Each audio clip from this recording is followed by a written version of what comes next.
train headed back to Indiana. The rain is forming into rivers outside, writing down all the things that I miss, and in the letters you take form.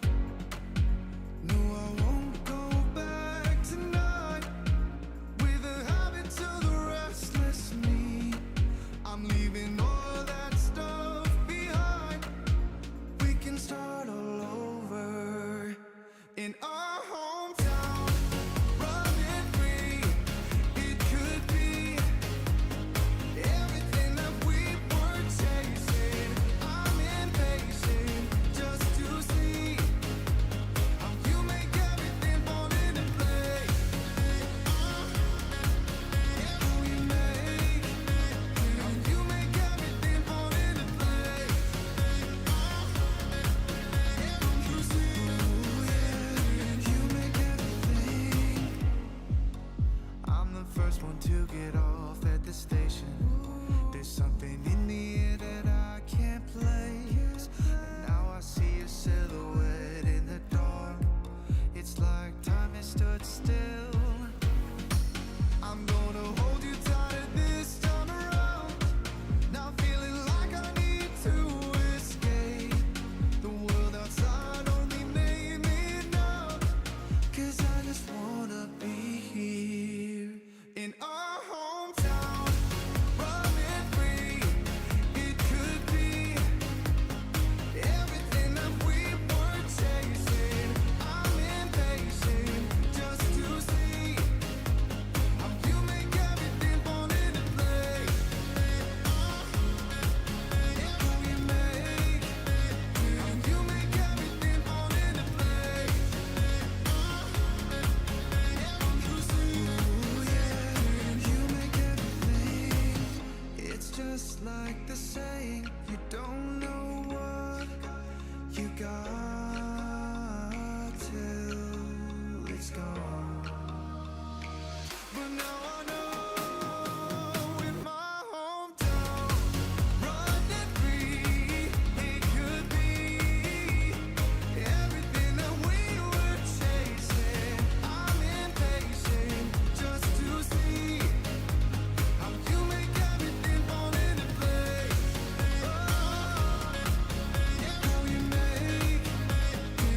make everything fall into place. You see, you make everything.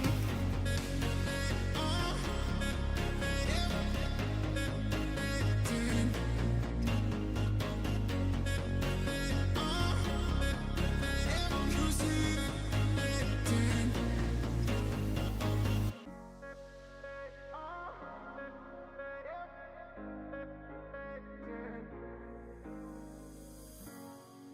I'm on the train headed back to Indiana.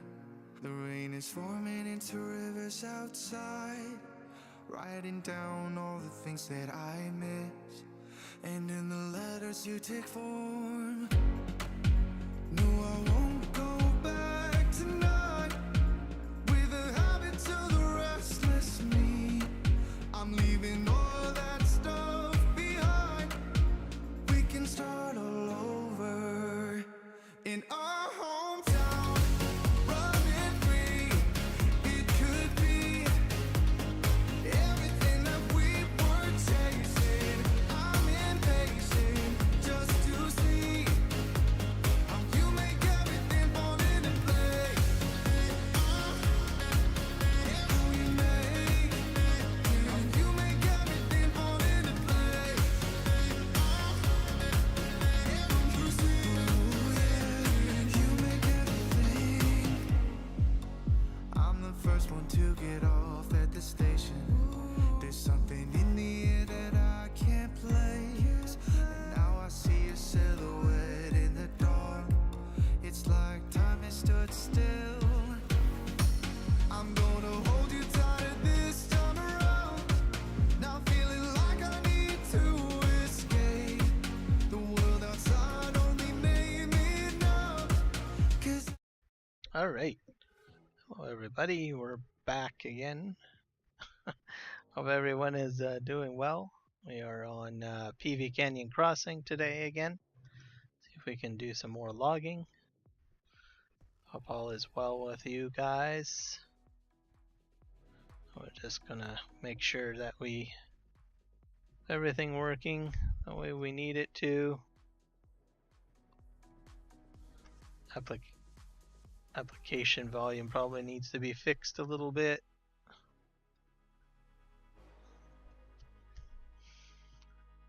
think I'll probably rebuild the source for that, I think.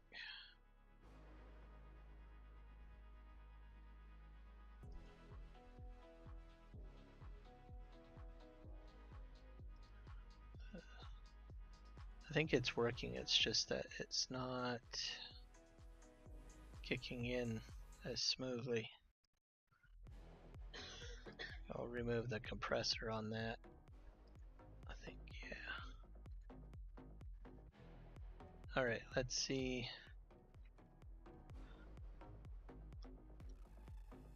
I don't think it's coming through. So I'm just gonna go ahead and delete it.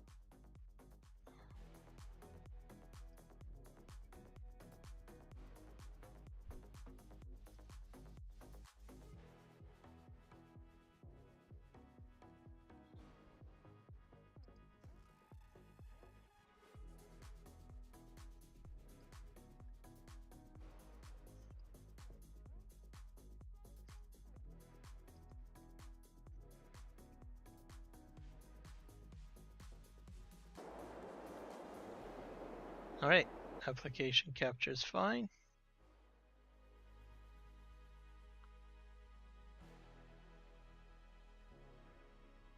Not sure about music. Yep, music is fine. Alright, I'm good to go.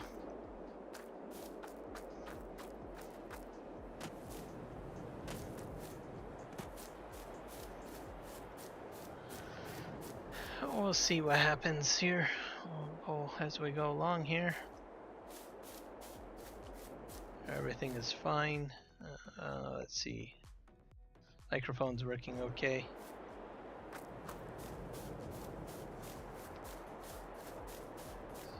So no new updates to PV Canyon Crossing.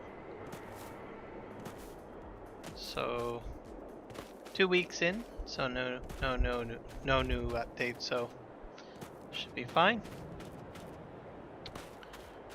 We're just gonna go ahead here and see what we can do. I might turn down the application sound a bit. There we go. I'll just reduce my volume a bit here so I don't hear my voice. There, I think we'll just get right into doing some logging. What else do we got? Oh yeah, I have to get this down to the boatyard.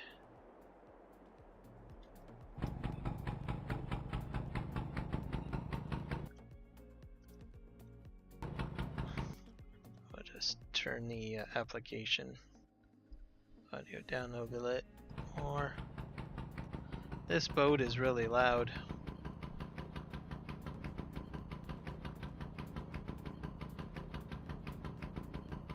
Oh yeah, off we go.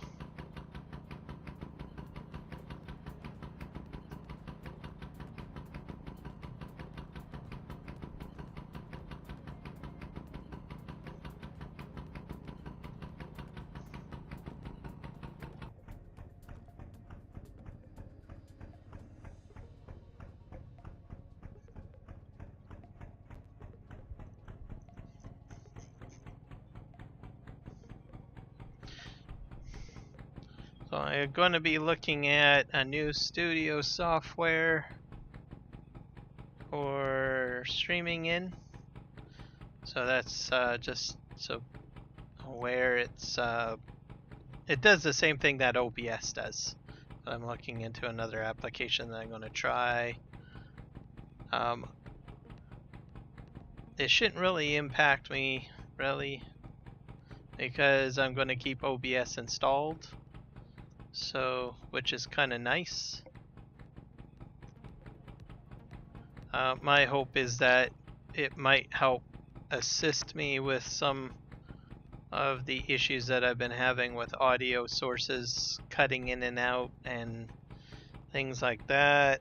It also has a plethora of extra tools available on hand for me to add features in a little bit easier for streaming, and maybe some extra bonus stuff that I might be able to play around with. So we'll just see how that goes. I've installed the software tonight. I'm not running on it right now. I'm still running OBS at the moment for my live stream. But I'm going to go ahead and try configuring the other application to get it running the way I need it to.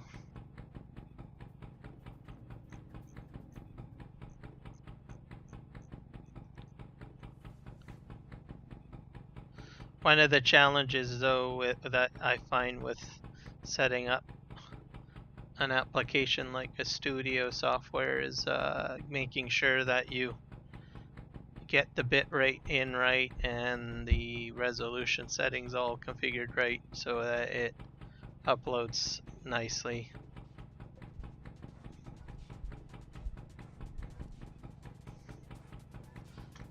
Oh, I'm always looking at ways to optimize my live streams or get software that provides extra features as well. So improve quality and to improve functionality. So we'll just see what happens, I guess.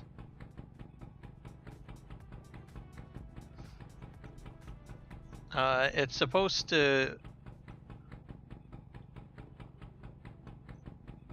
have quite a few extra features that I'm going to probably enjoy, and I might be able to put a few extra interactive things into my stream a little bit easier.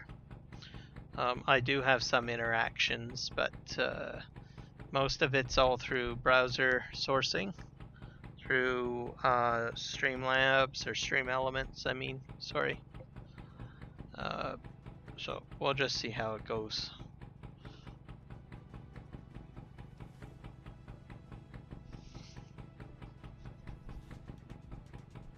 But I'm going to be keeping OBS installed just so that I have it available in case something goes wrong. Knowing me, I always seem to run into something that goes wrong.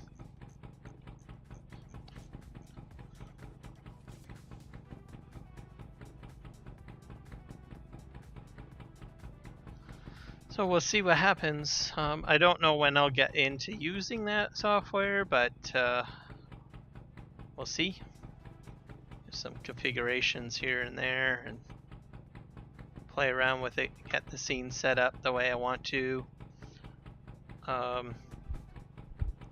My last stream, as you noticed, I had put in a new ending outline glow effect on the ending scene of my last stream.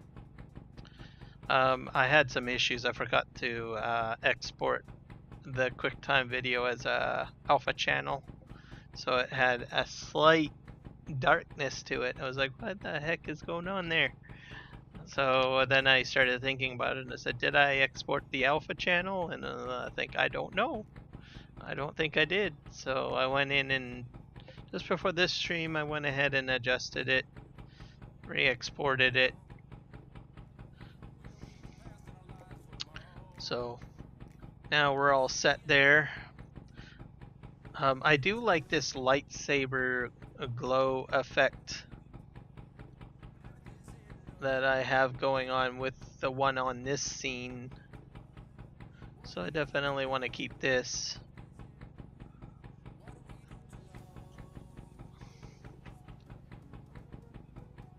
But the other one is kind of different. I like to change things up a little bit. Add a little extra flavor, etc. Make things go a little smoother, I guess. So, I don't know. We'll see what happens.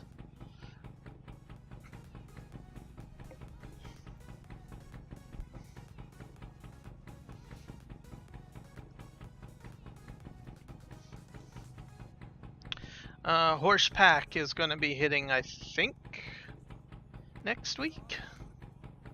So, a lot of content creators like Farm Sim Guy, AJ Goham, have all done some preliminary videos on the packs, so be sure to check them out. They're on YouTube. I will be getting that horse pack myself. I own the season 2 pass, so I'm going to get it by default. I probably will do just a live. If I do anything, I'll probably do a live stream, play around with it. I might do it on my PV Canyon Crossing test map, just similar to what I did with the Platinum DLC equipment. So I think that's probably what I'll do. There's plenty of videos out there that go into huge depths about it, but I figured I might just do a light live stream of the horse pack and give it a go. See what I can and cannot do with it.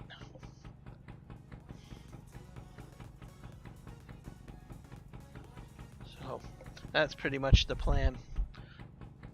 I'm just going to pull in here and I'm going to just take a real quick break. So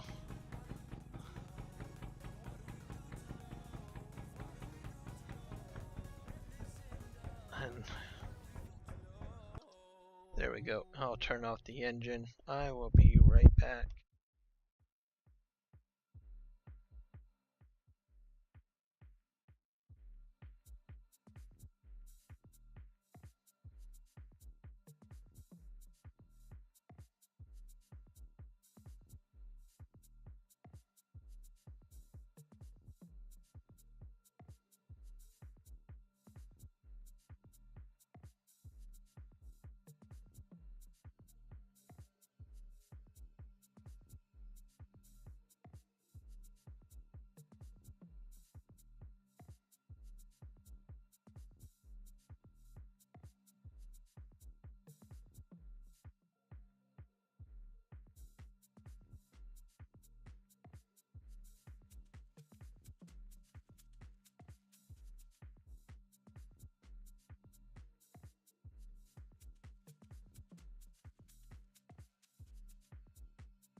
Okay, I'm back. What do you know? It's pitch dark in the game. Go figure. Let's see here. I didn't expect it to get that dark real quick. I thought I had at least maybe another 30 minutes or something.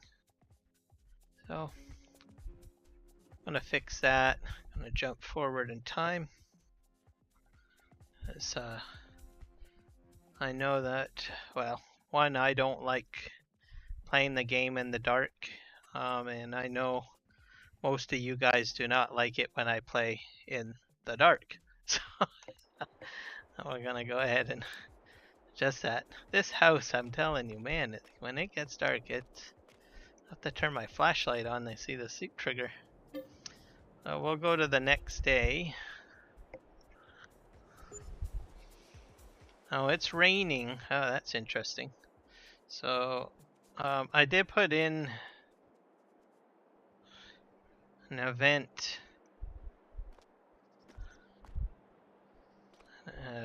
building, so I don't know what's going to happen with that. It's supposed to trigger with rain. Oh, see what happens, I guess. I'm going to have to bail this. Let's just head over here. We'll see what's going on. I don't think I'll get anything dropping on my property anytime soon. I don't know. It's a bit too early. There's the event building.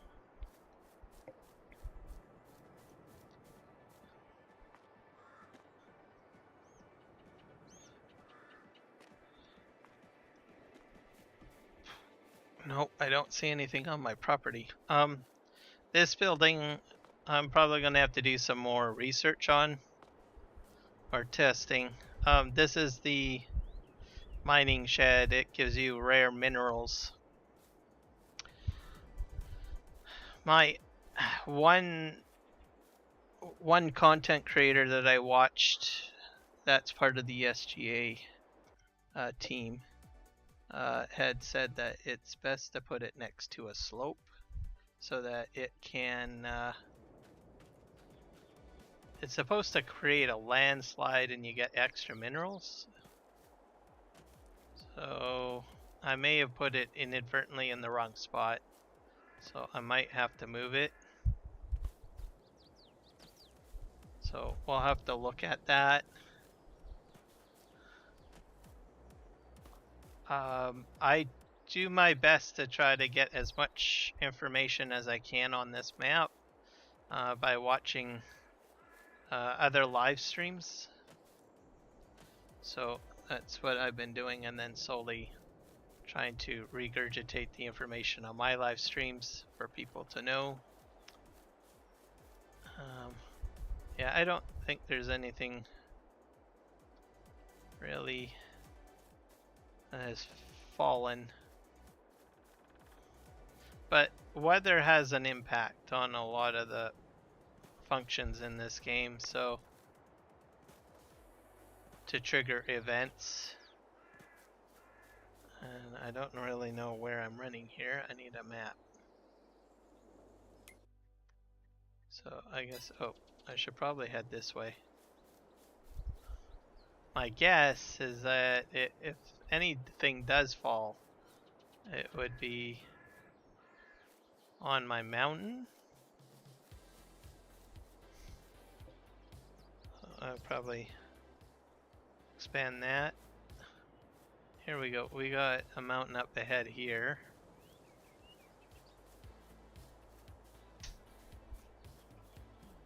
So, not too sure. Let's see. I might have to experiment with that.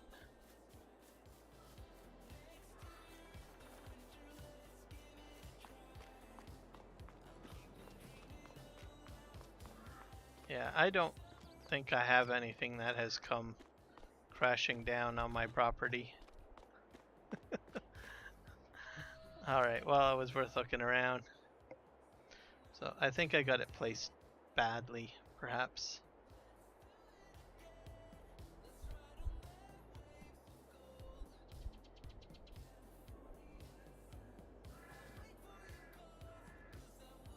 Application capture looks good.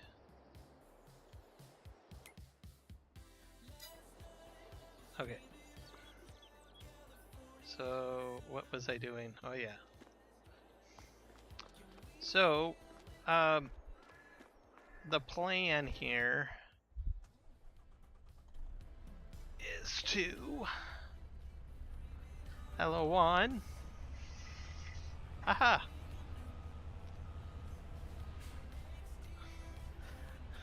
I was actually thinking about you.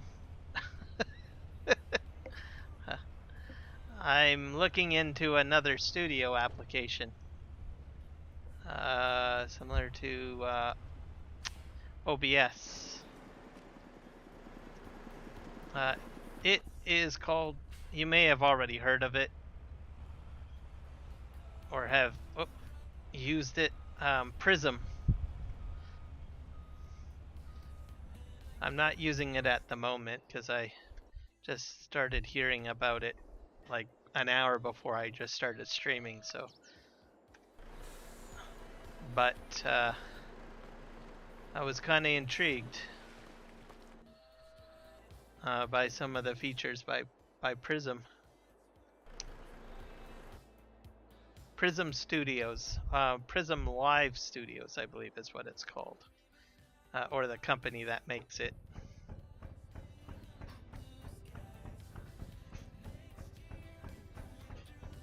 I'm kind of intrigued by it. I don't know if you've ever tried it or have any thoughts on it.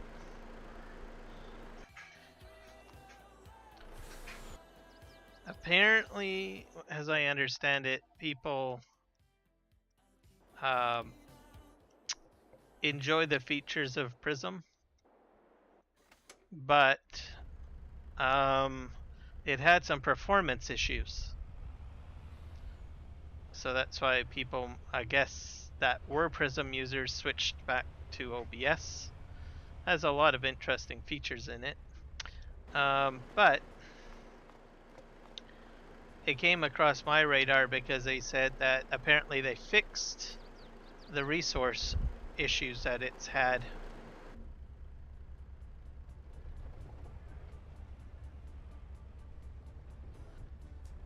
So I'm going to give it a shot. I've already got it installed. And I thought, well, unlike some of my other ventures,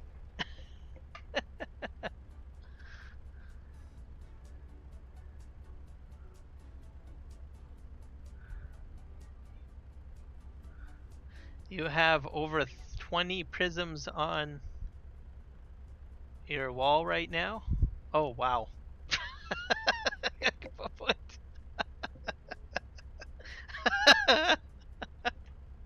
Oh my god.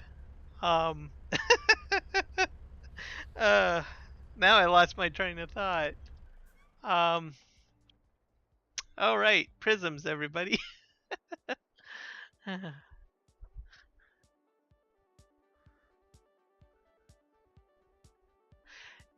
I haven't tried it for a live stream yet, but I am intrigued by what it can do. Some of your live stream stuff might go in there because I know you like to display the chat. There's built-in functionality for that. There is, what else? A playlist functionality in there as well. There's a lot of visual tools that can be added as well.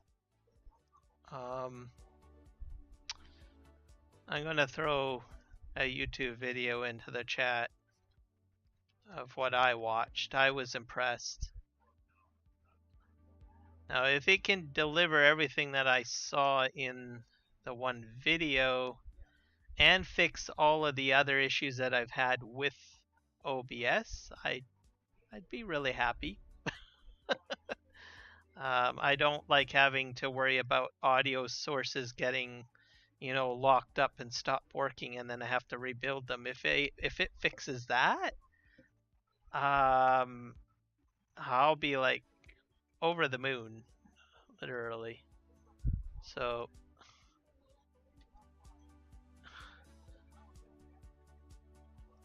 here you go. Check this out. It's by Michael. You might have seen this.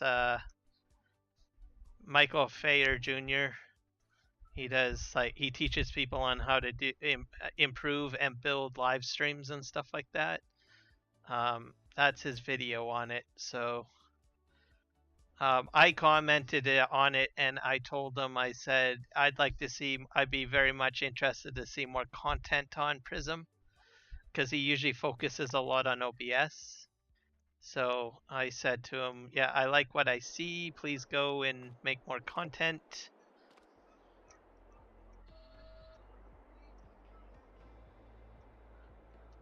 And when I was watching that video, I thought of some of the stuff that you use on your streams.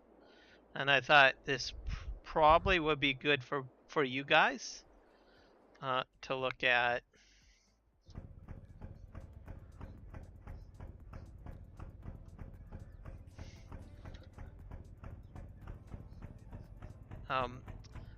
Also, I like how the layout of it is very nice. The docking system is supposed to work a lot smoother as well. So I'm quite happy with what I'm seeing on that.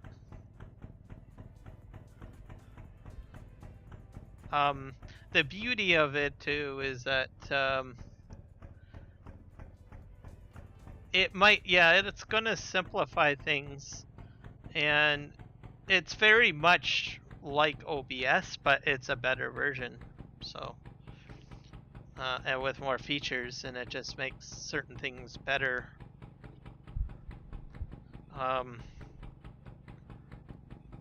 And testing it out will be a little bit easier because you can still keep OBS installed on your computer.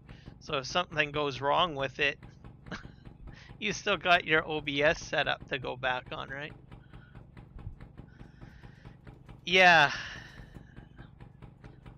Well, that's what I'm hoping for. So I'm going to start playing with it and building scenes and sources, and then adding maybe a few of the features. I would be extremely ecstatic if it addresses any of my audio issues. Well, I don't think it's just my audio issues. I think it's pretty much every content creator's audio issues, where an audio source just stops working. That just drives me bonkers. I don't like having to check my application audio captures and all the microphone stuff.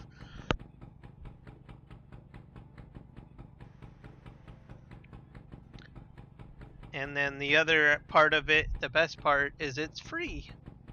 I like that word. I like the word free.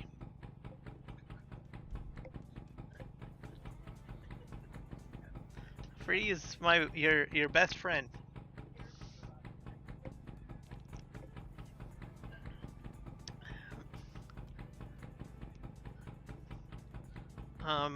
Let me think here. You can put in a marquee. There's text tools as well, like I don't know, how do you call it, caption text that you can add in. You can add stickers to show up, and GIFs, and all sorts of other effect stuff that you can sort of visually add to your live stream if you want to. So if you want like a banner, like I know you have a scrolling banner at the bottom of your stream that shows all of the people that have, I think, either subscribed or donated to your channel or something. they have a tool that sets up something like that real quick. You just go into it and then you format it the way you want it to be to have it look.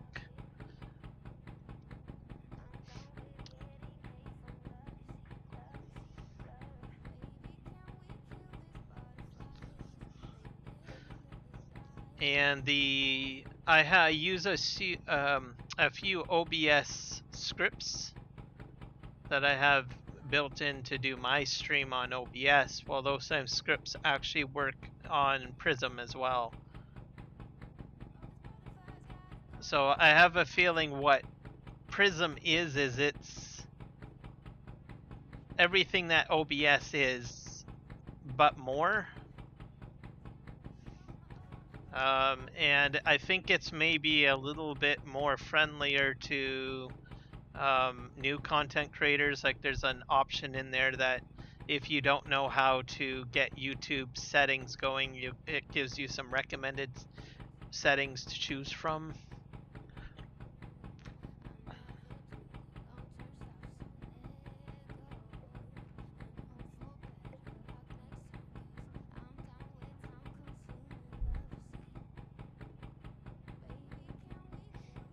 Yeah, DaVinci Resolve is free, yes.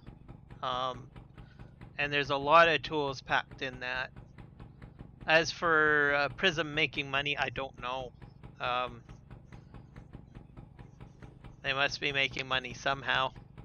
I opened the application, I didn't have a bunch of advertisements spamming me, so in case you're worried about that. I'm glad to hear that you're trying out DaVinci Resolve. I should have mentioned that there's a free version of it. I kind of jumped into talking about the studio version, which is what I own. But yes, the free version of DaVinci Resolve is packed with a lot of tools. It's just as almost practically just as good as the studio version. So.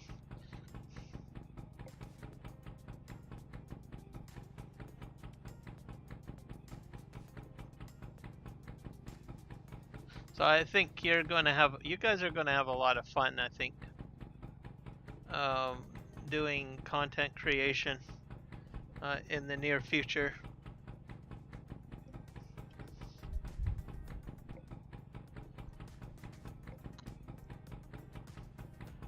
I'm constantly scouring, trying to find new tools, new features, new functions that I can improve video editing, to do live streaming,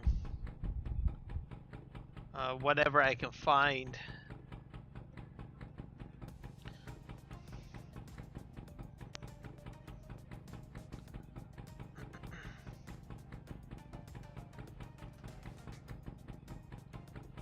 And I try to keep up to date with that and keep on incorporating new things and new ideas and concepts as best as I can, and trying to learn.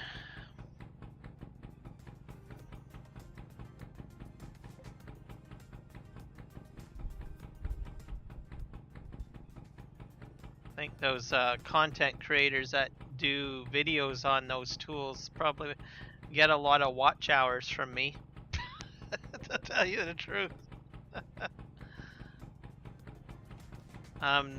DaVinci Resolve, there is a ton of tutorial videos. People just give you a lot of tutorials out there on building stuff.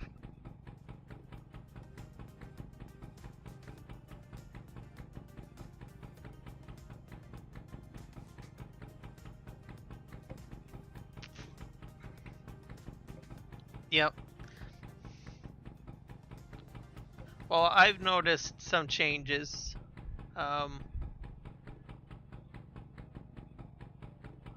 The camera, I don't know.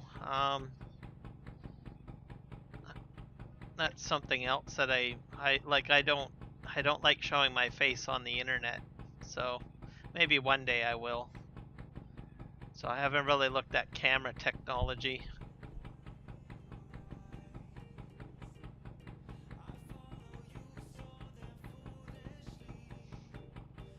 Oh, do I have the best camera? Oh, oh probably my. You're talking about my Logitech one.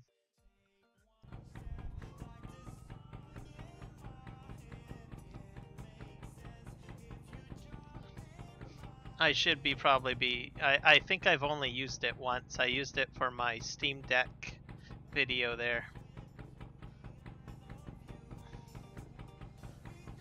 I think at some point I probably will maybe use my camera. Not sure when, but someday. But it's quite handy when it comes to like trying to capture something. That's what do you call it? Oh dang.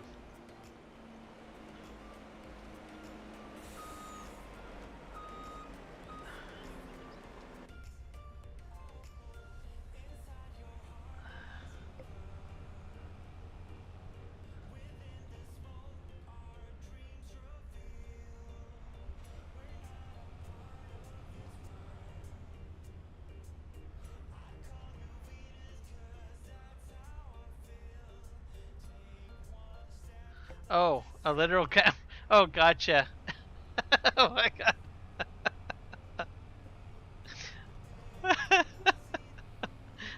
Okay. Oh my god.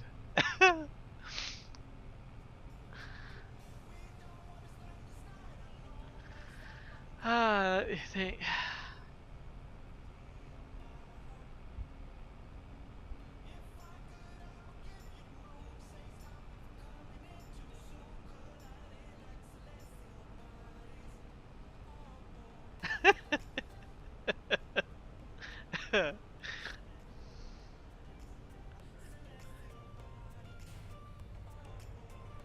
All right. Let's see. Where am I going here?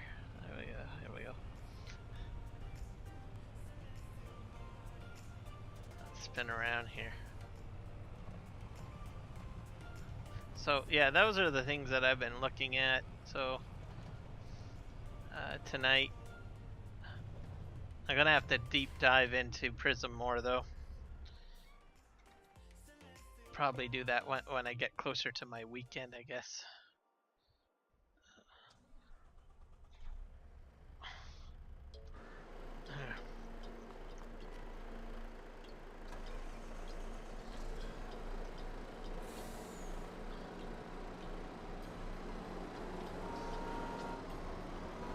Oh, I'm still strapped down. Trying to think.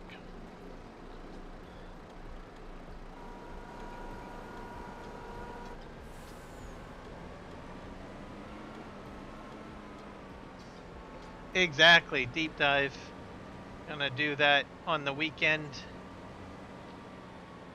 Try to get that sort of set up.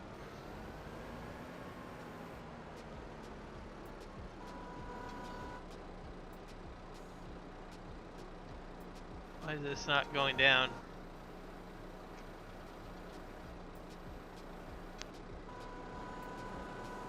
It goes up.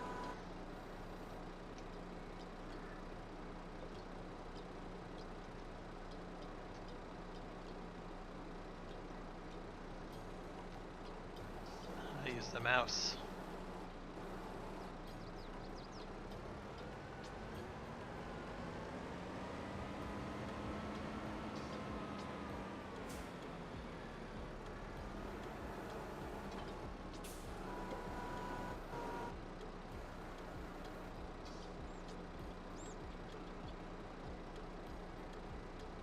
Oh, so no. Is that why well, actually no, you did live stream last Sunday. I was lurking in there. But the weekend before that, I don't think you did a Sunday stream.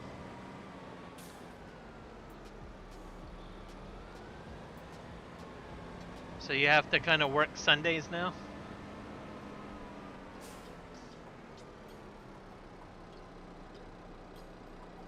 Oh, okay, well that makes sense. It's gonna be a long drive, I guess. Is that one in province or out of province?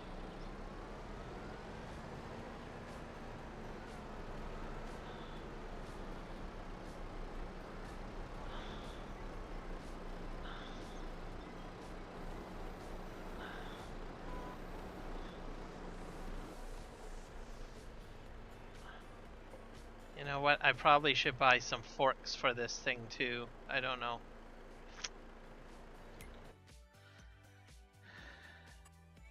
What the heck? I'll go ahead and buy some forks.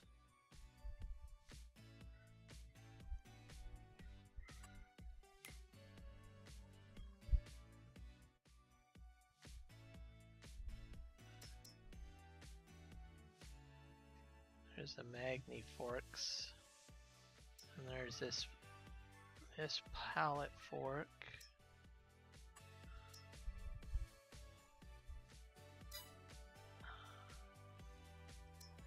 Pallet fork.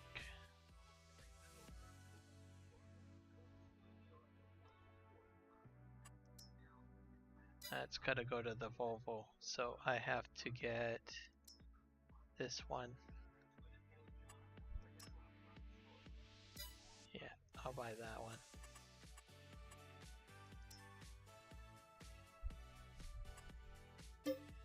Buy.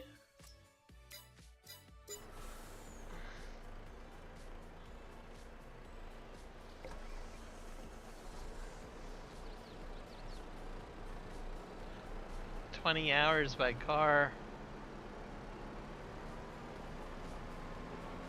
Oh. Oh yeah, Escut, BC. Oh, that must be way up north then.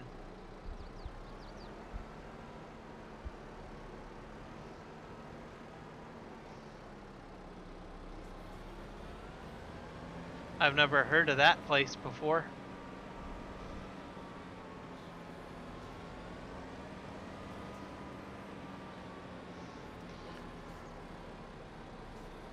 That means probably a lot more scenery shots, probably. I'm not sure if you're going to be recording your journey or not. I'm assuming you are.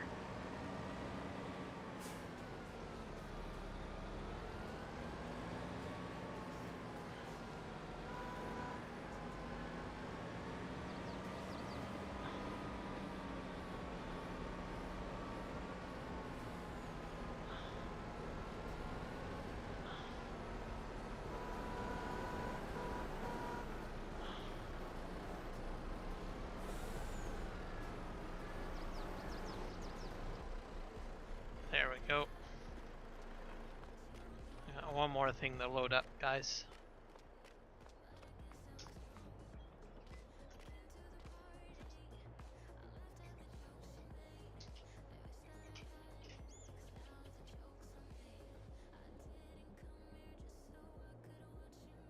Oh.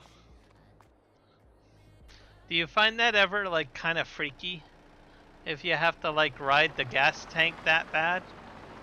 Like, do you ever like wonder, you know, like what if something happens, you know, where I don't know, something doesn't go right with the journey and you're going to spend more fuel than expected for some reason.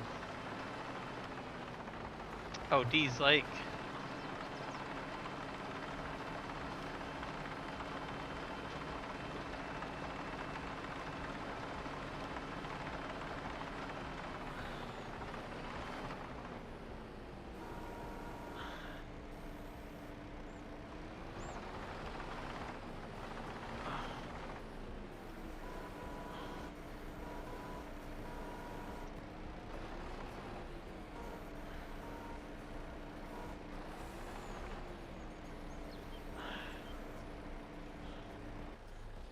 There we go.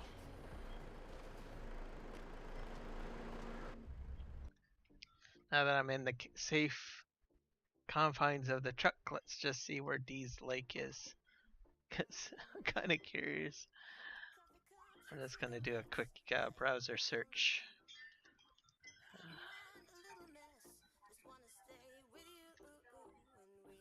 Dee's Lake, BC.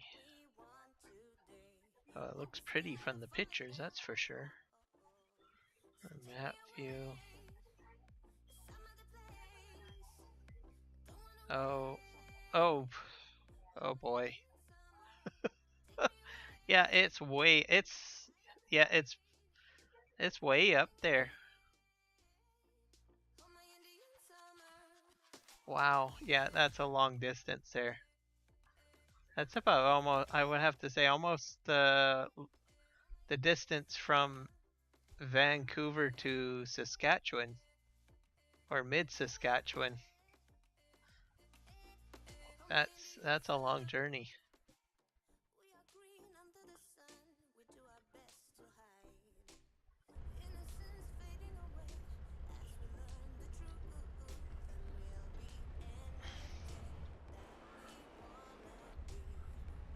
All right.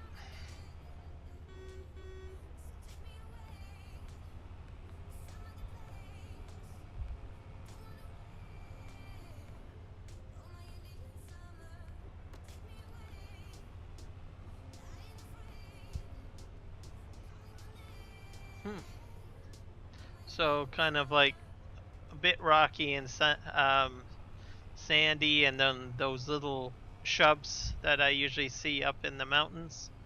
It's kind of like that.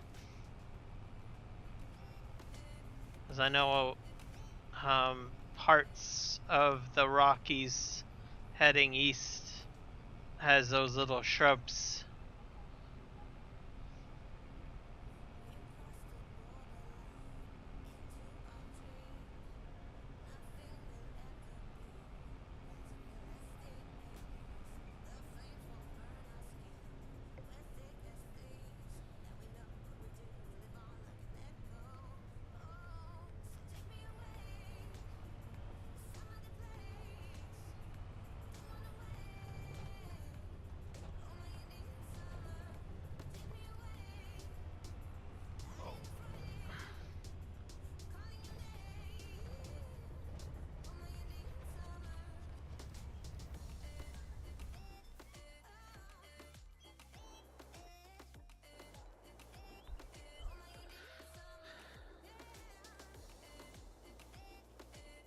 Let's go ahead and tab a few times here.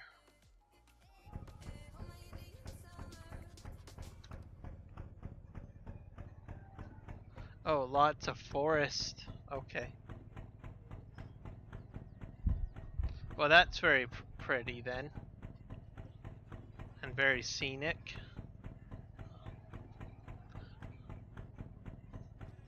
Bant feeling.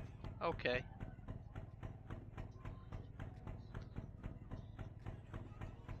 That's enjoyable.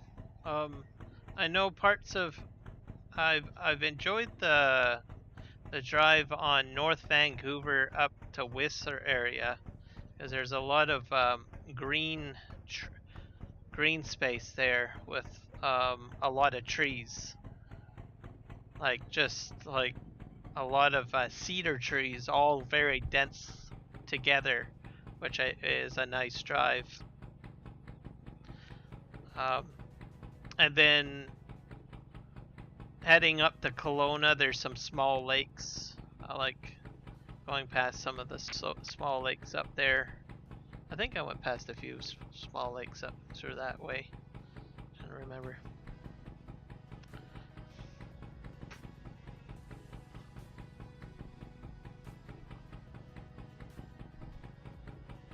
Oh wait, no, I'm thinking of a trip to Prince George, because I did go to Prince George. And there's a number of little lakes along that way. Oh, shitty roads. Okay, so dirt. Is it mainly dirt roads, or is it just that they're poorly maintained?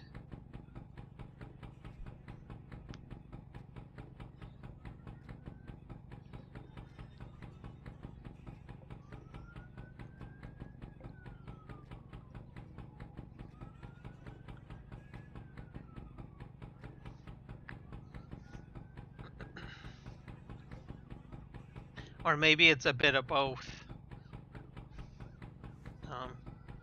Oh, and then of course, well, if you're driving a large truck, you probably you probably don't like having just one way or one way traffic. I think I can't remember what two-way traffic, single lane, because that kind of slows things down.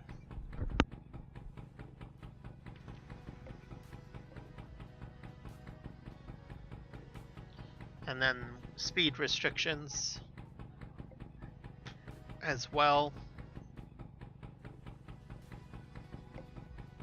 Especially if it gets like brought down to like 80. And then elevation climbs probably can be annoying at times. And then you have the chances of people getting into an accident. They're pretty much stuck waiting till they get the accident cleared or whatnot.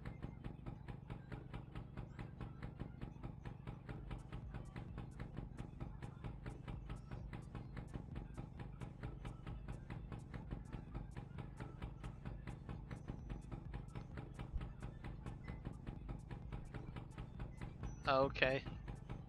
Well, that's good. At least they're trying to put pavement down there.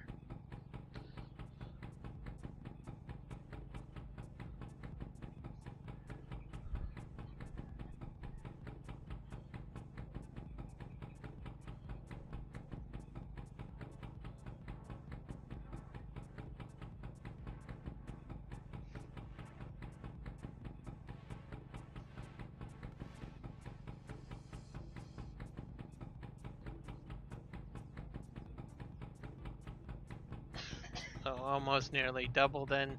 Yep, I've come across those scenarios before.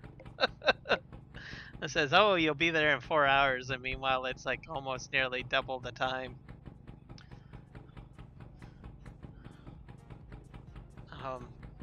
Gravel roads, the problem with them is all the potholes.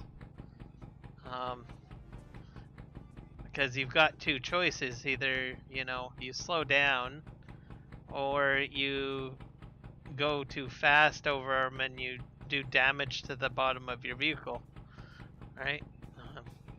Knock out a wheel weight, or have yourself set up for an alignment.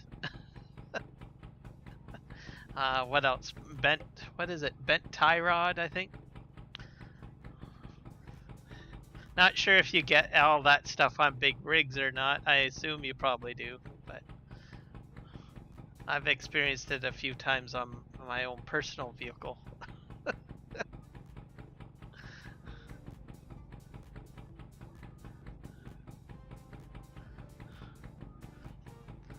Or I get maybe a little bit too impatient and I might drive the gravel roads maybe a little faster than what I should have.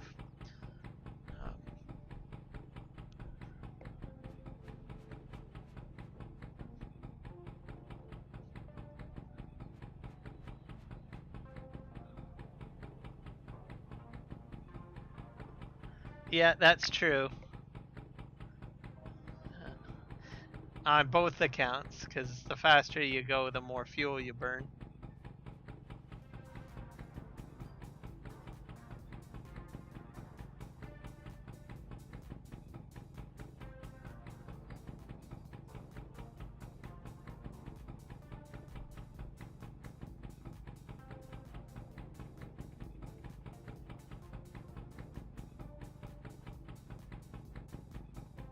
So mid late 70s, huh?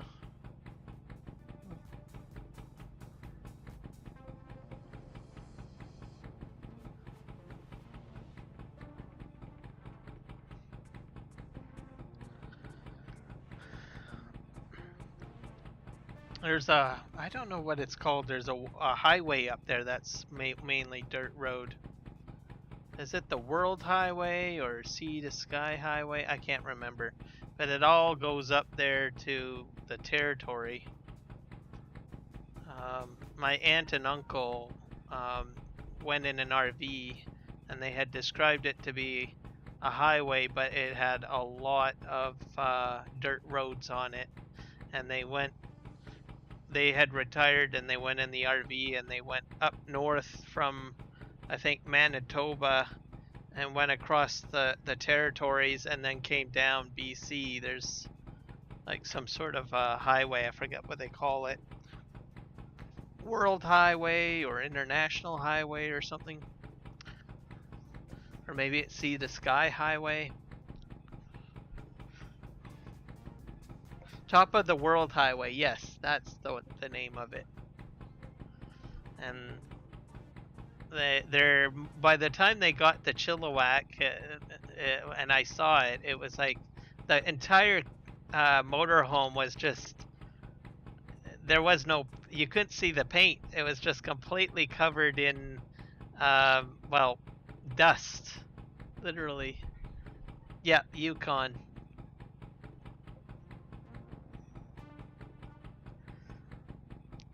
And then they took it to the car wash, and then I was like, oh wow, there is actually a paint job under all of that.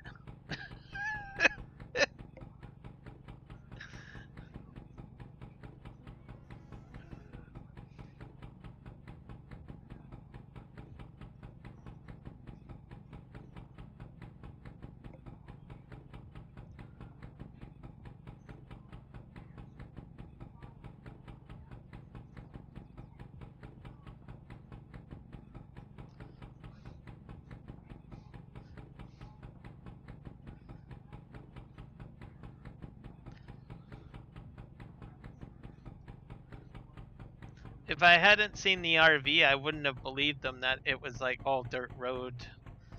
So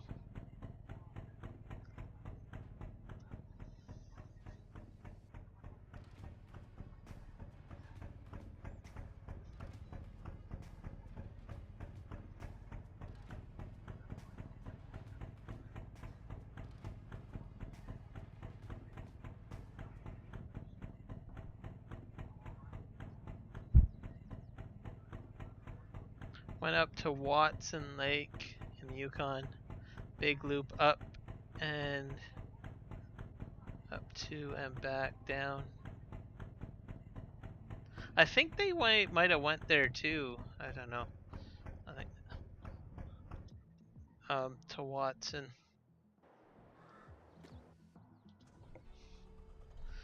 I've never been up that far personally. I think, oh dear, I got my truck stuck again. I'm starting to regret getting this European truck.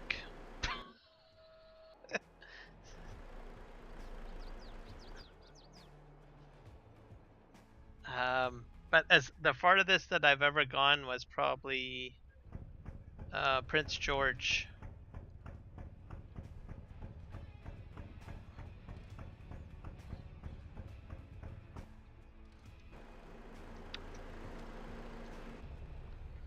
And even though that I know that there's a lot more to see, I've been past Banff on my way moving to Ontario, or I mean to BC from Ontario, and then mainly up to Kelowna, and I think Vernon. Those are pretty much the areas that I've sort of traveled. And then of course up to Whistler. I've never been to the island. I think I probably should have went to the island when I was younger. These days, and as time has passed, it seems to be more of a chore to get to the island. And more expensive.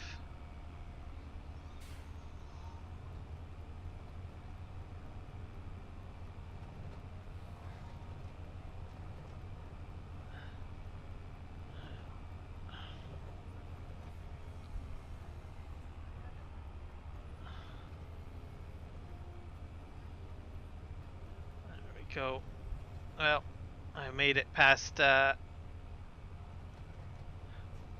hellish hill there.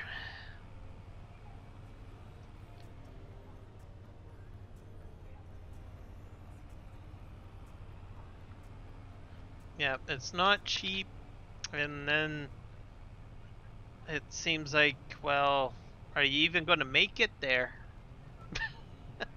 I just keep on hearing on the news that they keep on like have ferry cancellations. It seems to be more frequent now than more so than ever.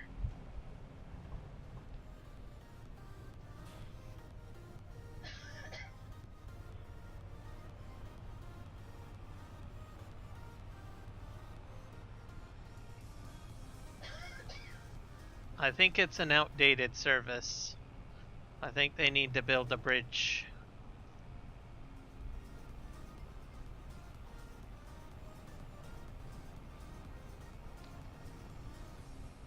But I think it's always been a problem. I mean, look at all of the things that they've tried to do to upgrade the services, like buying the fast cat ferries, then selling those, then buying some new German ferries, and they still break down. And I don't know. They just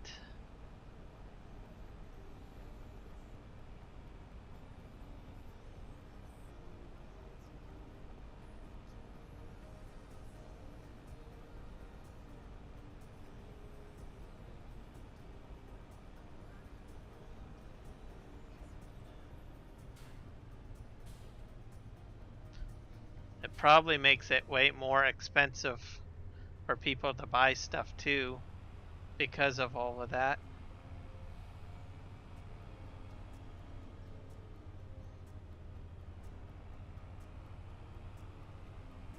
Oh, a tunnel? Yes, you have a point there. Yeah, they should build a tunnel.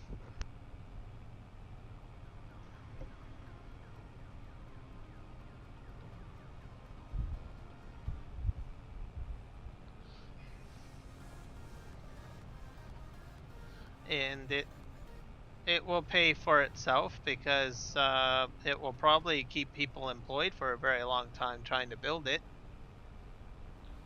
And then they always throw a toll on it, or a toll on it all the time on the new highways. As long as it's not too expensive, people would still probably use it. So.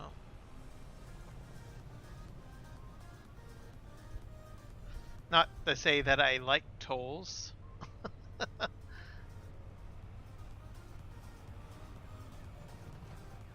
And I would assume that a toll would be a lot cheaper than a ferry ride, I would think. And more reliable for sure.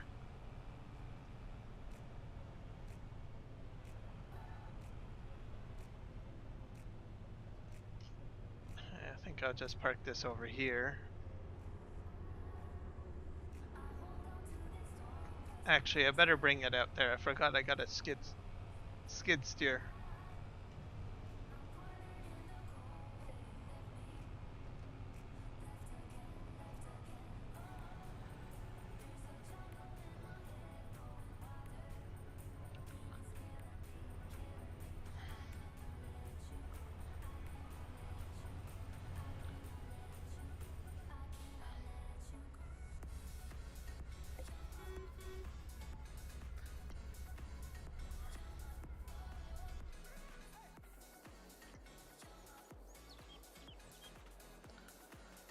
So,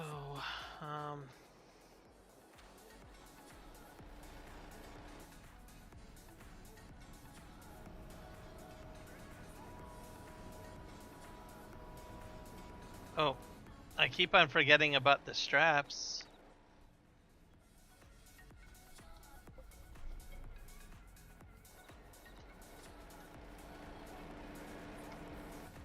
Yeah.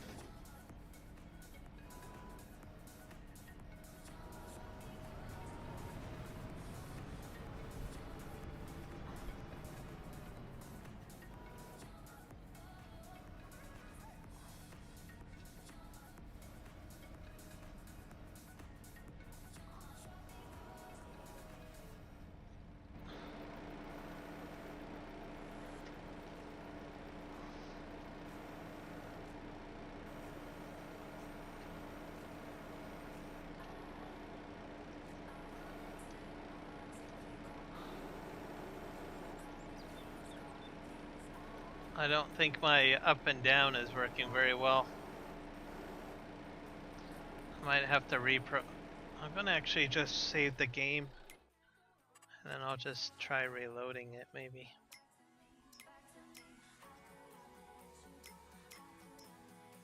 Hit save. Or quit.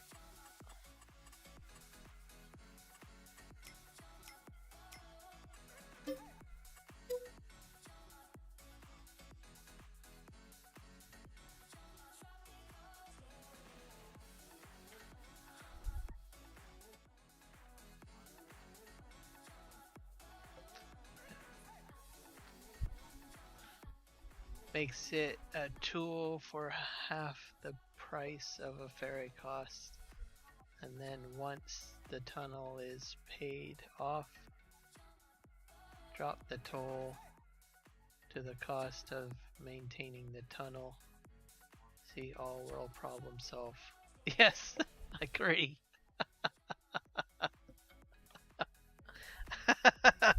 Very true. Very, very true.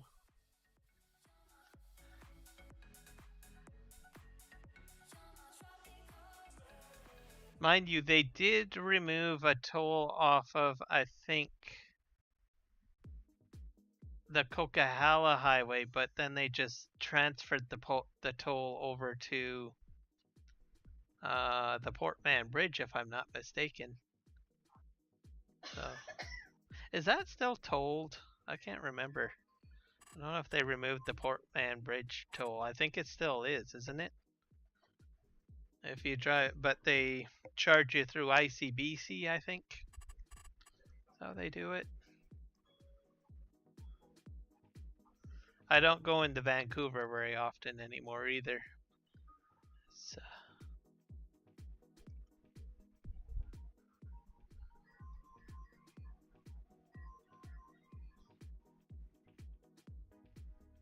I am so out of date on the tolls. Portman toll got removed when we changed governments. Okay. Yeah, I thought that. Yeah, you're right. I thought they did remove that. So, do we have any highways that are tolled? I don't know if we do.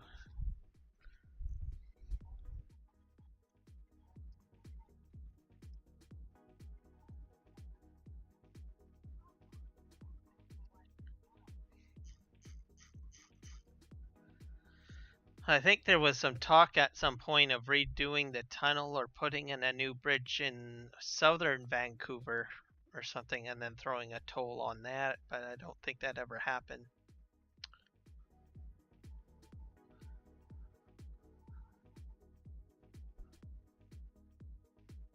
Okay, well then that's good. And that was an NDP initiative, right? Not a Liberal initiative to remove those tolls.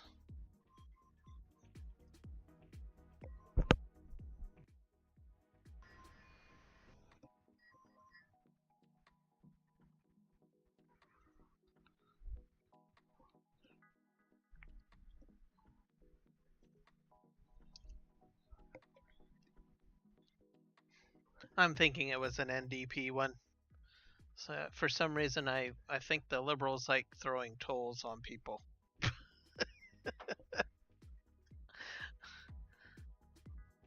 I think they create. Actually, I think Gordon Campbell created the Portman Bridge toll to pay off the Olympics. I think, if I'm not mistaken.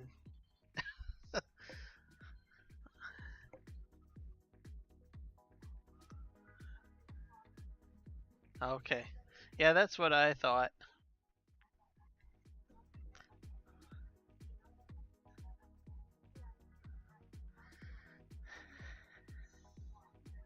I'm happy about that. That they had done that, and kind of surprised too.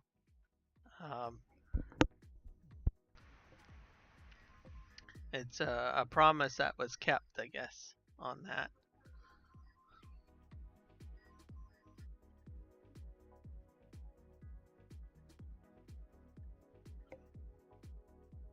See, I'm okay. I mean, I don't like tolls very much, but if it pays for stuff, and I'm kind of all for it. Wait a sec. Did I save the game, or did I launch the wrong game?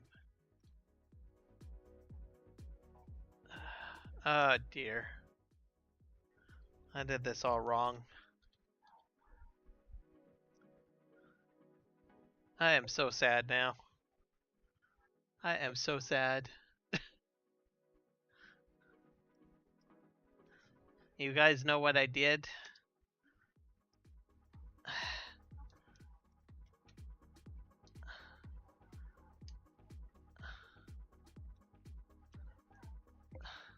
Yeah.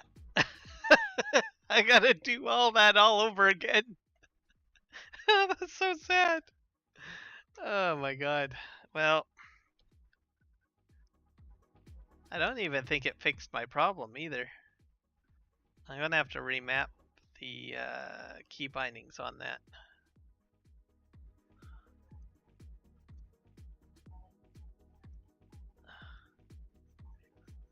I think I saved. I'm pretty sure I did. Maybe I didn't.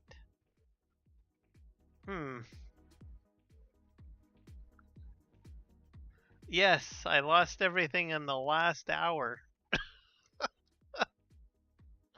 I gotta do it all over again.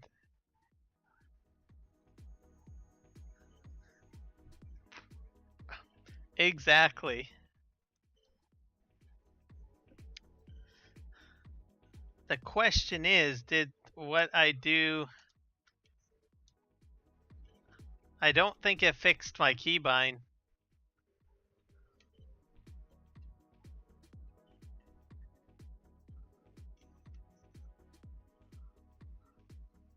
Alright. Okay, that goes up. Yeah, it's not going down. Hey, maybe I should try fixing that. Let's see. I gotta fix that. Okay. I don't know why the front loader's not working.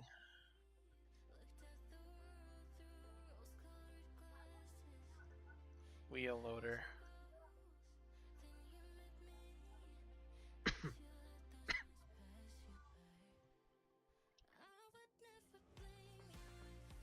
Raise front loader arms. Lower front lower tool.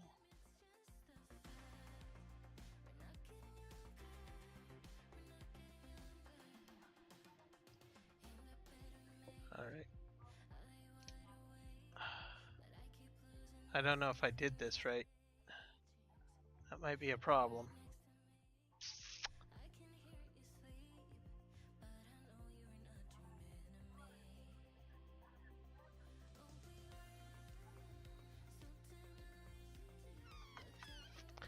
I do have it on an XML file. I'm probably better off to do that. I will just copy the XML file over. I think that's a better solution. Let's just quit the desktop. I'll hit save first, because I made it day.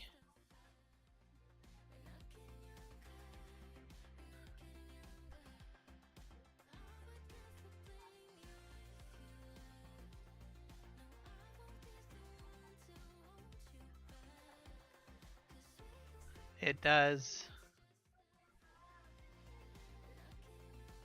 I have lost some save games in the past, but then I've gone into the files and taken a previous save and fix it. So I actually found the input binding XML, so I can easily restore the file. So that's what I'm doing right now, behind the scenes. I just gotta go into the directory of where I saved the game. I think I only have like maybe a few buttons that are not programmed that I have made modifications to, but I can probably fix that up quite easily. Where is the game saved? I think on the C drive. I have to go to documents, I think.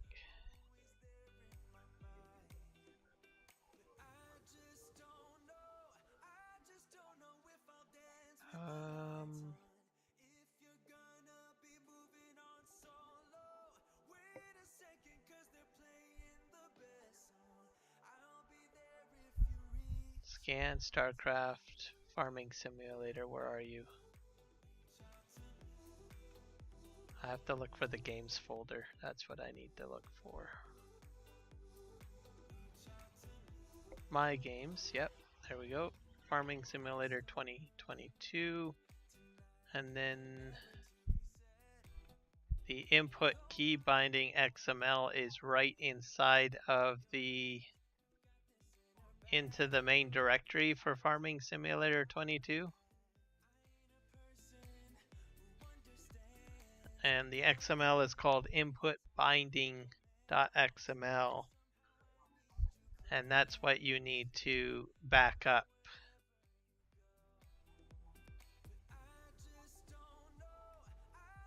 So I'm going to go ahead and paste it in there and replace the existing file. So just remember that input binding.xml. So if you have joysticks or some weird abstract crazy key binding with your mouse and keyboard, and you need a shortcut, a way to back that up, just remember that file name, input binding.xml. Say that to your desktop or a separate directory, because if you have joysticks, a steering column, or anything where you've done a whole whack of key binding, it is a pain in the arse to reprogram everything. It takes time. Okay, I just moved the file over now. I'm just going to hit play.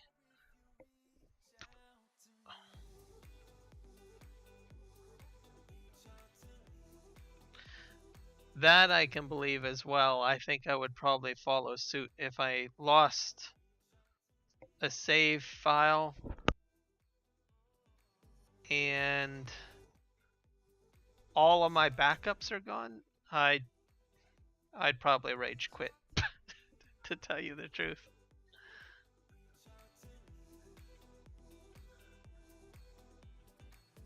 Alright, let's load this up.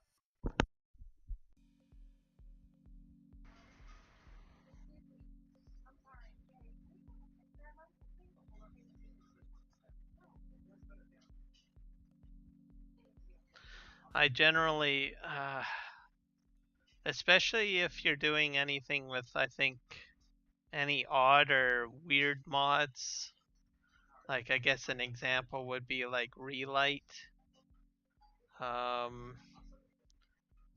maybe Real Dirt mods sometimes, or maybe you're trying a new map, like maybe there's a map file that's been updated and you're overwriting the existing map file. Those are situations where you would want to back up your save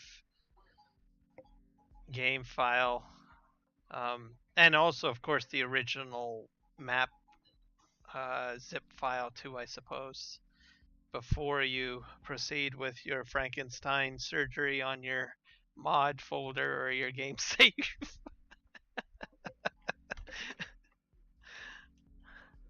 Oh, sound advice, I think.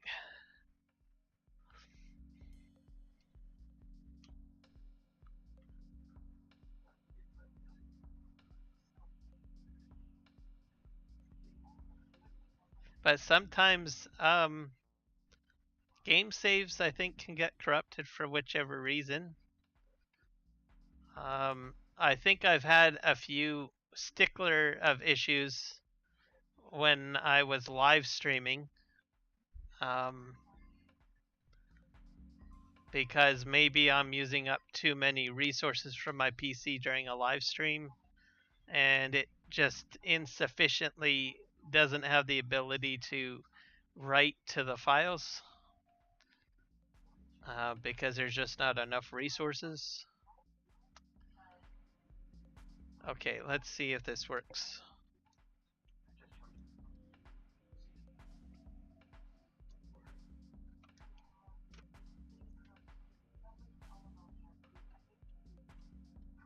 I don't think it's working. I wonder if it's because I've got the straps down. I don't think that should really matter. I release the straps anyways.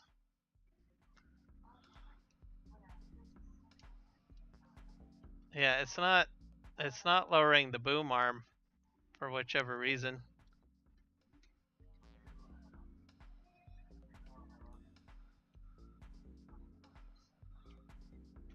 That is disappointing.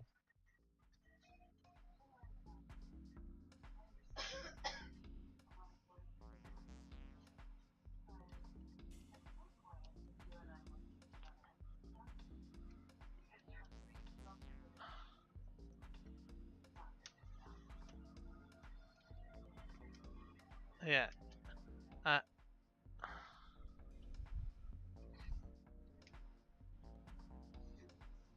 oh wait, something happened there.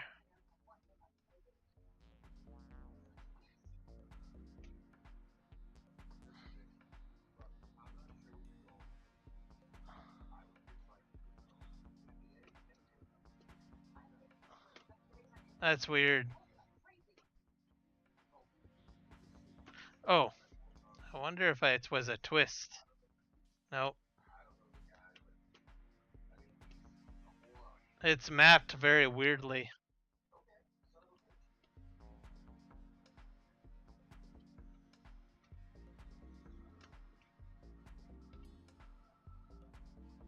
Huh. I think I'm gonna have to remap the tools, I think. Let me just go to my forest harvester, as that is very important to me. So I have these mapped.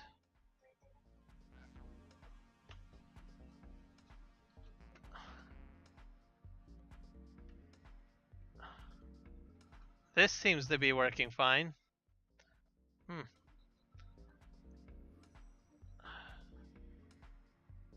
I might have to redo the front end loader.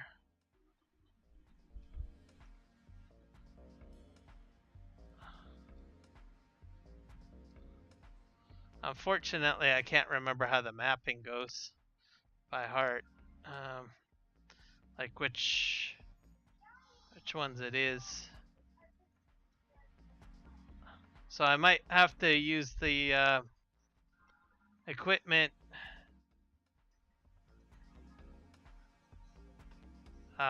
with a mouse and keyboard, I think, whenever I do my front end loader stuff on the stream.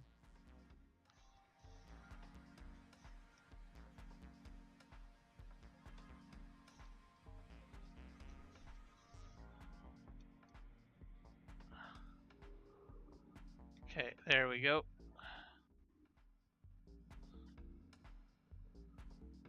Well, at least this guy's working fine, because this guy, I don't know what happened.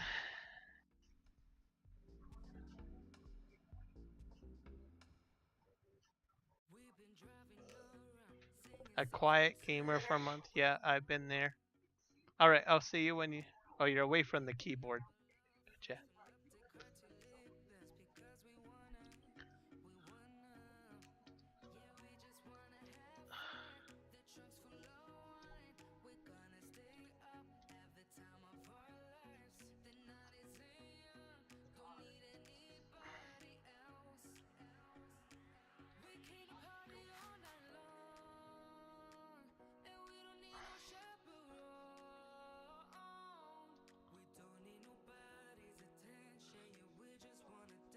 After the stream, I'll try remapping that front end loader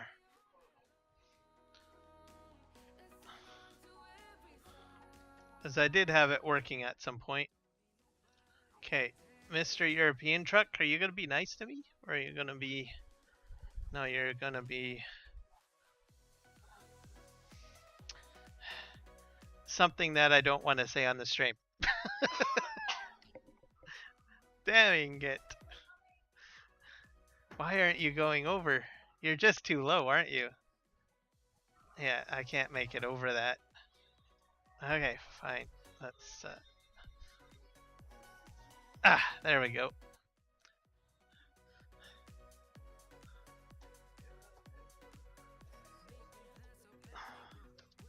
There we go.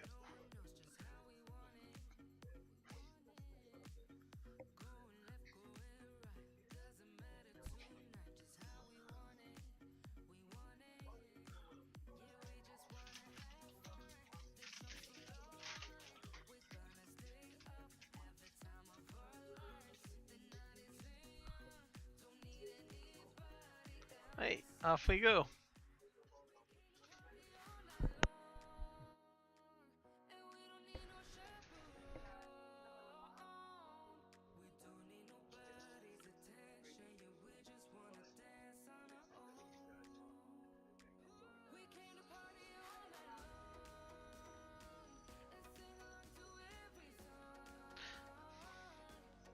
So once I get the skid steer and what else? The bucket and the forks back to the farm. This time around, I will just simply use the mouse and keyboard to do the functions for it. So, and then I'll just have to do the remapping. Somehow the joystick is mapped sort of, but it seems to be mapped to the wrong portion of the joystick. So I don't know how that happened. And I restored the file, so I'm a little perplexed.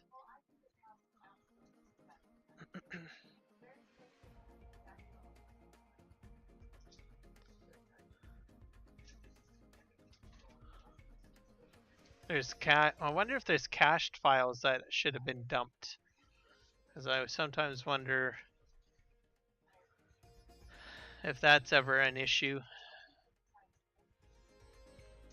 I'm pretty sure that there are cached files. Because I know the farm sim, what is it? Farming Simulator Mod Switcher tool? The FSG tool, I think? There's some stuff in there having to do with cached files that you can purge out.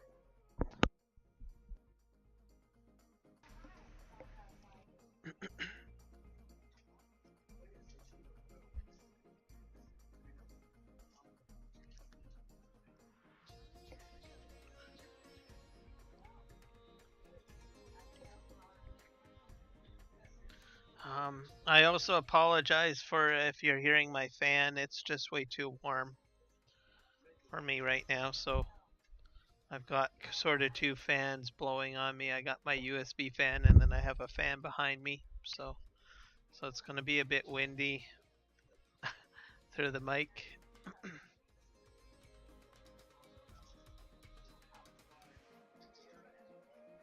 I also ran into some problems with some of the microphone filters that I had implied or instigated. It seemed to be having to cause my voice to cut out a little bit. So I decided to remove those filters off of my microphone. I still have, I think, one filter with regards to the music, I think.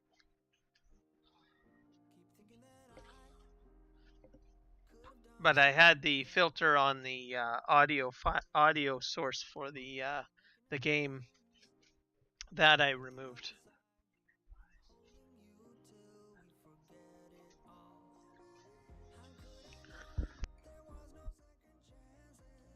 Oh.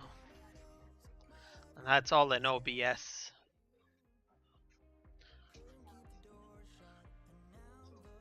might try to input those if I get into using Prism, as I was mentioning.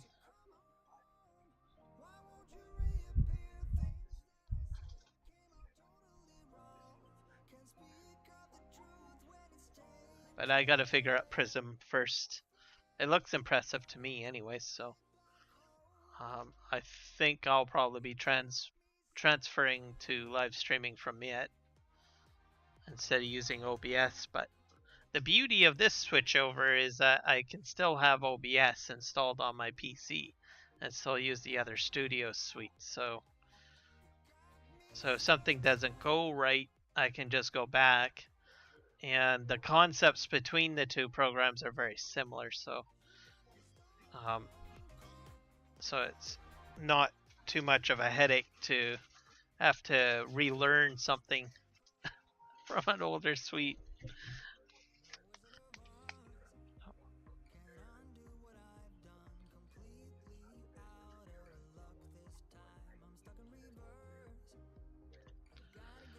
And then, what else have I done this past week? I've been playing Hogwarts.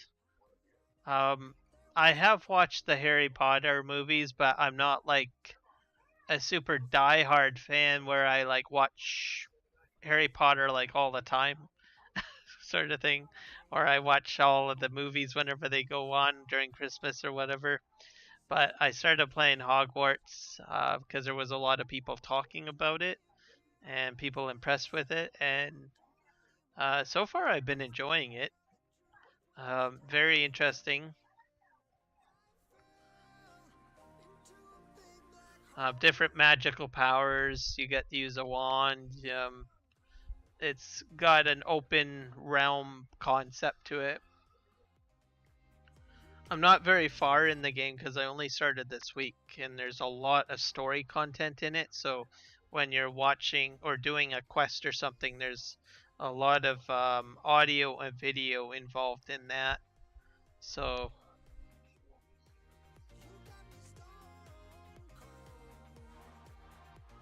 it's I would have to say I'm still in the introductory phases of it. I mean, sort of out of it, but still in it.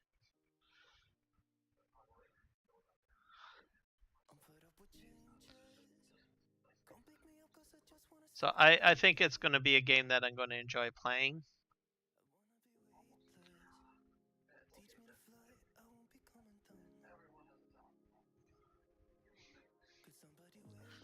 You get different clothing that you can put on that has armor. You interact with different characters. I think I like the spell mechanics to it. I think where you're like doing the magic spells in the game, and some of them are pretty interesting. I didn't really expect the type of spell options to be in there. Like there's Levigosa, which is a spell that will levitate the person up in the air, and then you can kind of shoot your wand at it. And then there's one that sort of grabs onto an object and pulls it forward towards you, so you can move stuff around. I think some of those concepts are in the what do you call it? The latest Zelda game, because I noticed that in that game that's like really interesting because you can pick up objects and you can build things in there. So myself, I don't have a Nintendo Switch or Nintendo console system, so but I've seen some of the gameplays for that game, and it seems to be a little bit similar to what Hogwarts has for some of the spell options. So, and there's a lot of mystery in the castle and stuff. Like there's a lot of hidden rooms and different places to explore in the castle. On the map, it's it doesn't look like a very large castle, but on the inside there's always something hidden, and there's little mysteries all over the place. Oh, I should probably reverse this boat in. The graphics look great. I've enjoyed the visuals. And you can get lost in the storyline too. So I like a lot of storyline, and I don't have to read a lot. So I'm not when I'm playing a video game and I'm interacting with characters, I don't really like to read a lot. So if you don't like reading um, quest information, then it's a really good game. The other factor of it is that there is a lot of video and a lot of audio. So if you're a person that wants to skip, you might be like, oh gosh, can't I just read this and hit next? I assume you could probably hit escape on the cutscenes.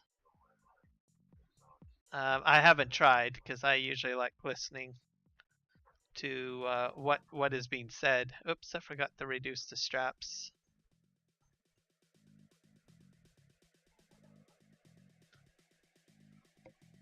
There we go. This time around, I'm hoping that I get somewhere. All right. You can join the different houses too, like Slytherin and what is it, Gryffindor and Snufflepuff, or wait, no, Hufflepuff. Sorry if I've offended anyone that is very passionate about Harry Potter. And when you're playing the game, you're like a different character. I don't know what time zone or time frame that the game is based on. Like I don't see like the characters from Harry Potter in it. Like I haven't seen no Dumbledore. He's not the head guy. So I don't know what's going on there.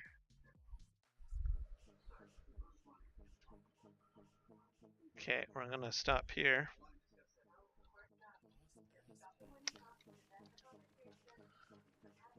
Alright, I'll get onto the front end loader.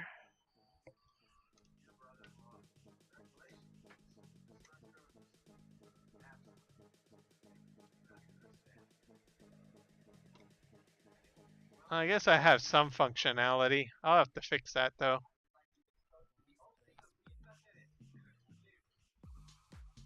Oh. So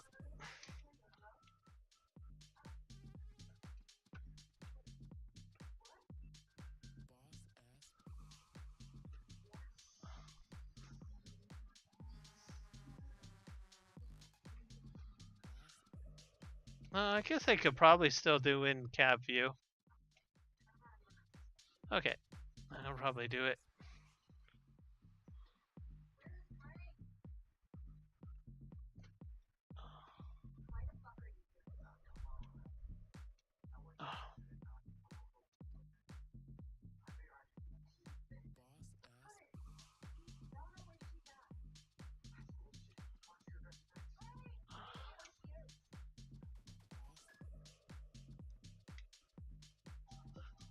So I need this because I need to start clearing out the rocks out of my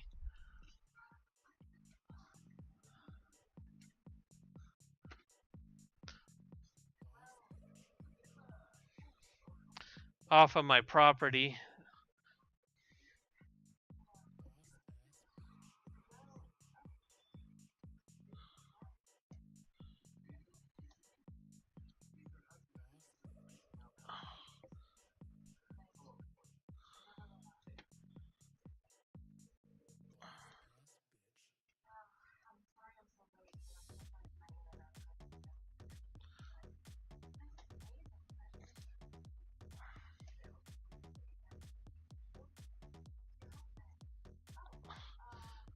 So I need the skid steer to bash up the rocks, and then I need the front end loader to, well, lift them into a truck of some sorts. I'm not sure if I'll be able to dump them into a production. I think I have a production down that will take the byproduct.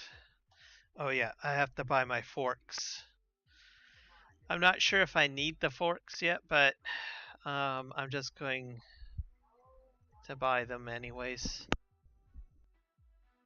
just in case.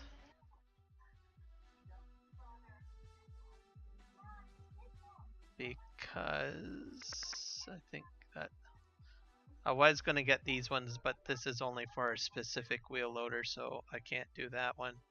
So I'm going to buy this one because that combines with the one that I have. So we're just going to buy this one. Click OK, escape.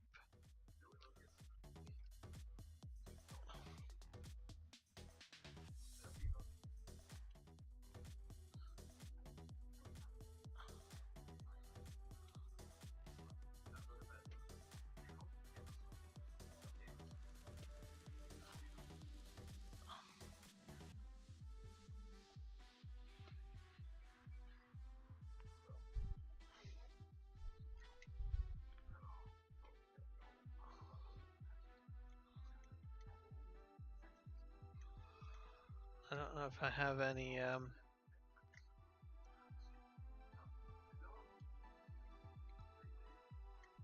any control on the forks. I don't think so.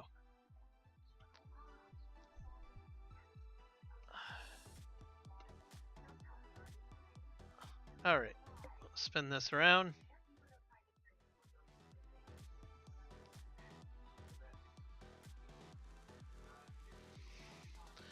So I'm going to need the skid steer because it's going to do the rock bashing for me.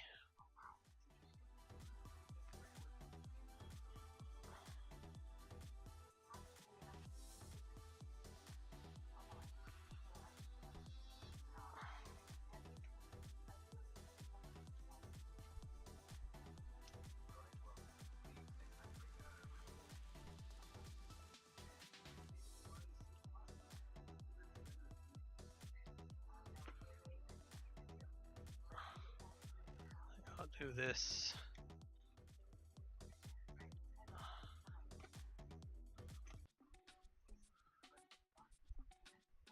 There. That's good.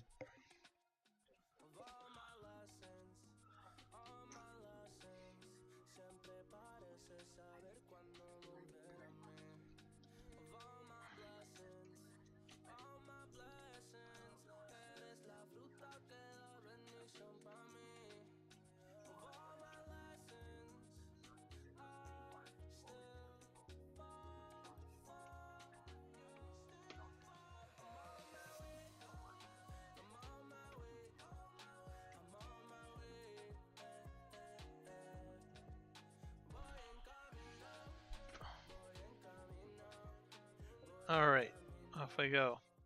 This Kubota feels a lot better. Let's see if I try it with the... Yeah, I think I like this a lot better than the New Holland one.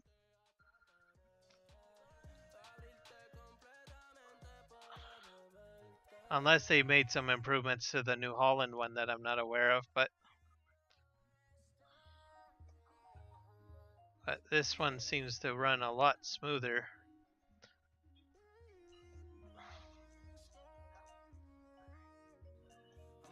There we go.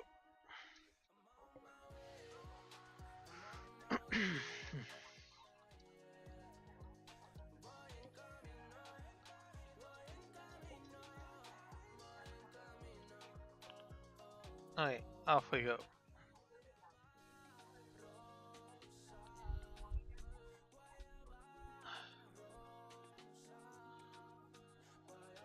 Let's just make sure everything is on board fine. Yep. Right, off we go.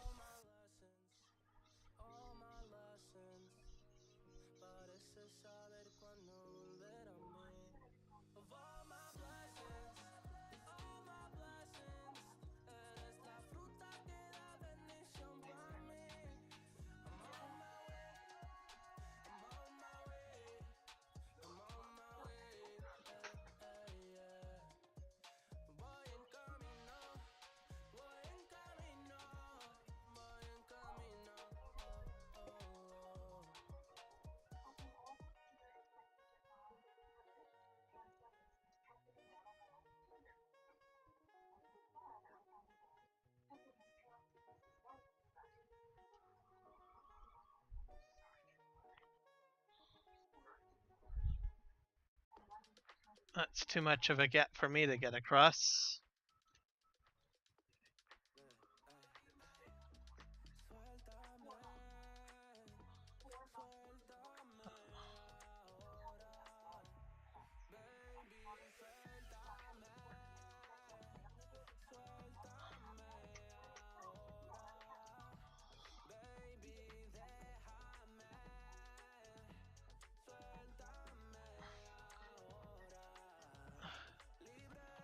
Yeah, that's a problem.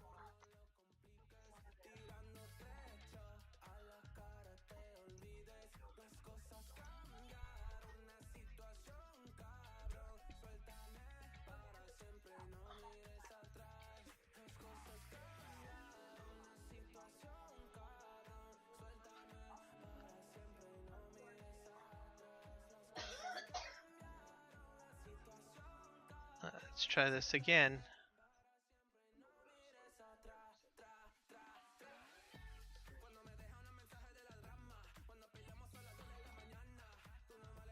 Alright, parking brake.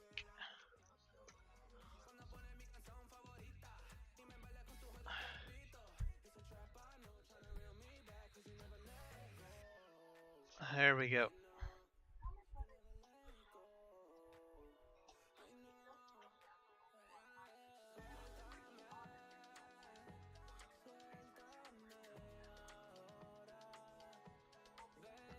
Okay.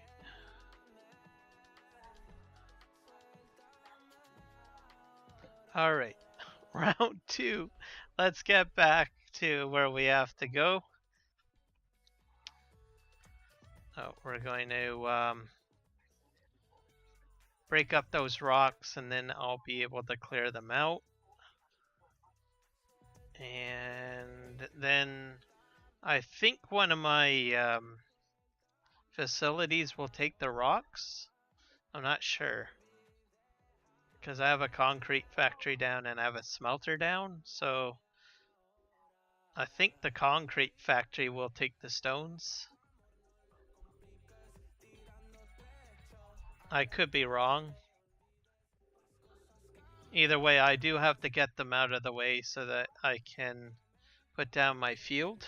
Well, plow that part into the field.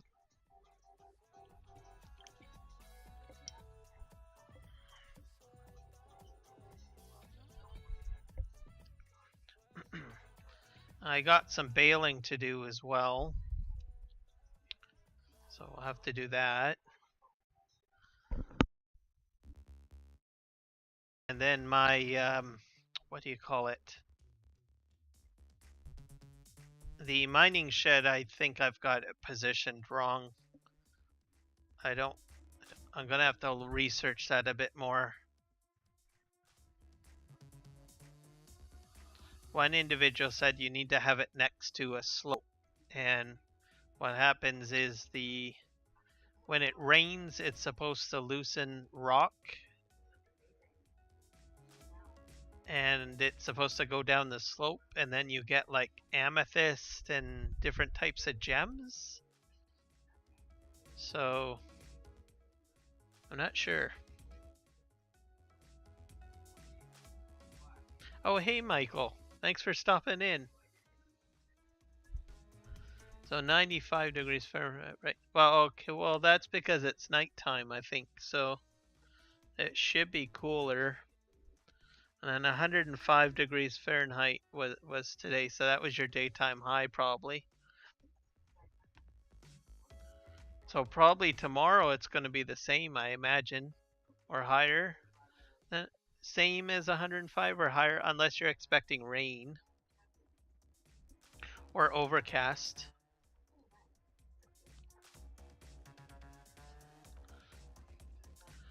Where I am right now, I don't know. It's pretty warm.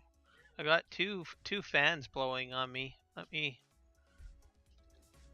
Let's find out what my temperature is by weather.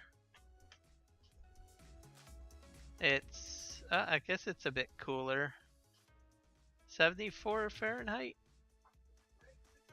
Yeah. Feels a bit warm though.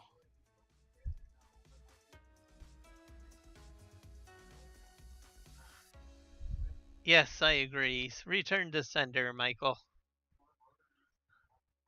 Do not accept that weather. Just send it back. Request for a full refund if there was payment charges on that.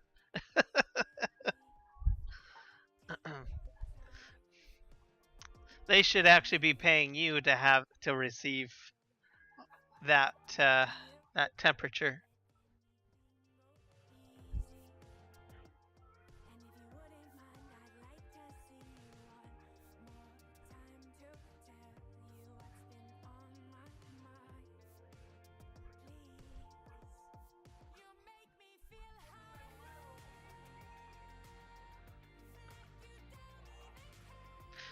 That's what I was thinking, Jess. They say it's like 27, but it really doesn't feel like it. It feels like it's in the 30s. Like I got two fans blowing on me right now. So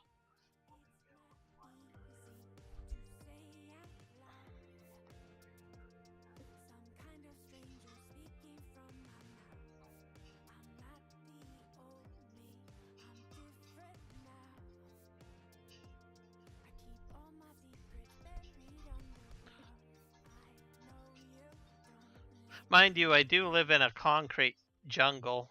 So I'm literally in downtown Chilliwack, so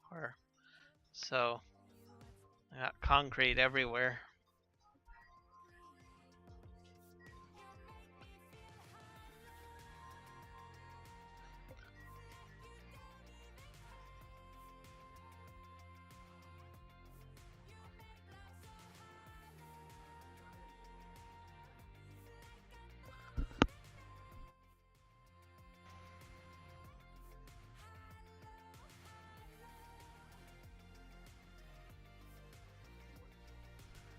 I do have air conditioning, but it's like one of those floor model air conditioners, and then you put the pipe out to the window. But those are really meant for like one room.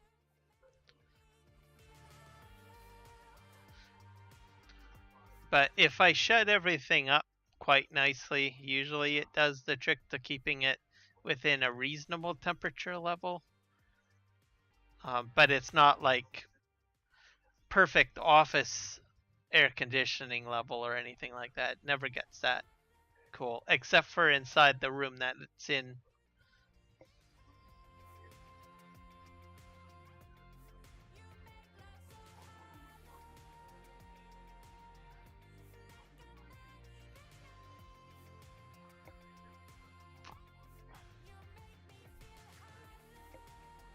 Yeah, I kind of prefer the 20s. 25 to 28 maybe degrees Celsius. I don't like it any warmer than that.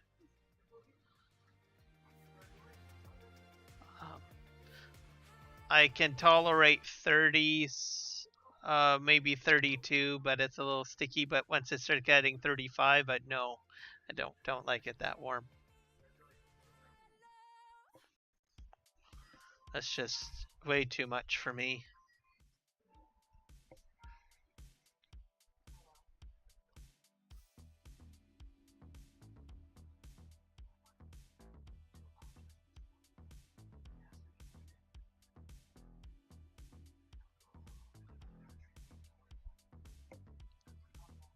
Yeah.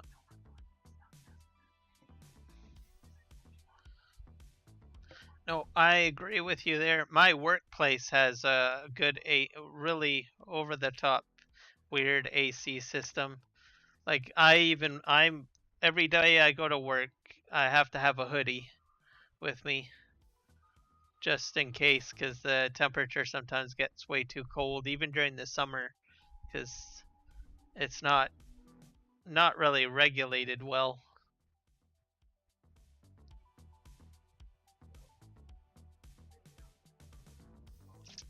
And then it's not like you can really adjust it in the building. They have to send a ticket in to Calgary for them to get the temperature changed in our building. So,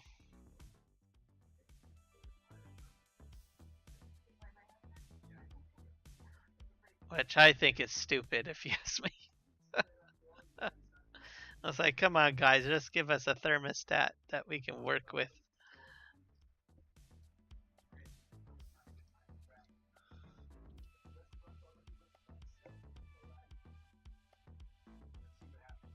All right. Oh, I'm stuck again. Oh, come on. Why can't you make it over that? That's so bad. Okay, let's reverse.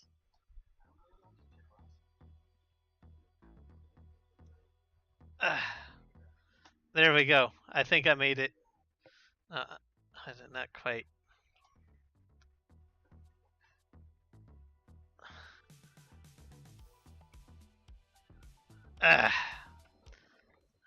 Mr. Volvo truck, you are the bane of my existence.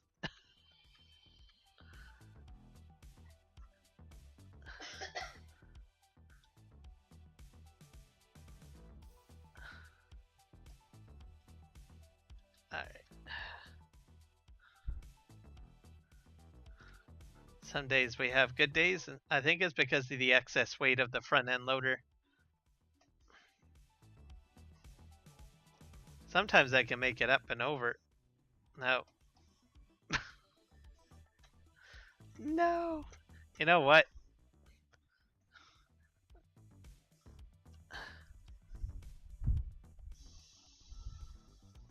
There we go.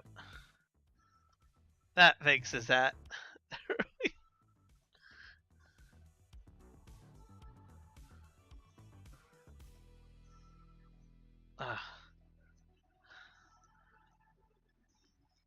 Oh, are you serious?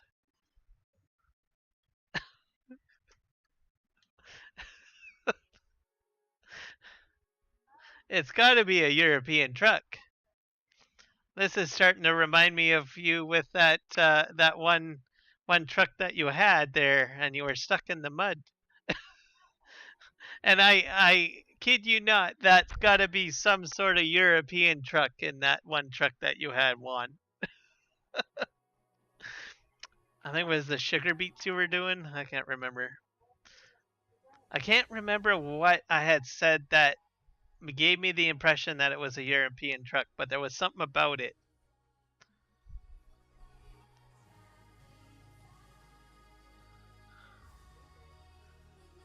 Oh, what do I got going on here? Oh, here's the mud. I don't own the property, but that's mud. When it rains, it leaves mud behind. Yes, the rear steering. Yeah, you're right. That was it. So I'm driving this European truck, and it has problems, as you can see. So I think we're on to something here.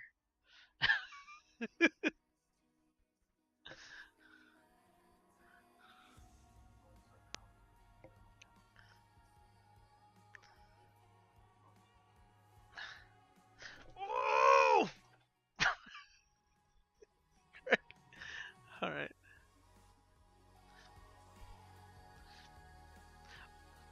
But what I do like about this truck, because I am using the ferry, it has no nose on the front. And that's the main reason why I bought it. So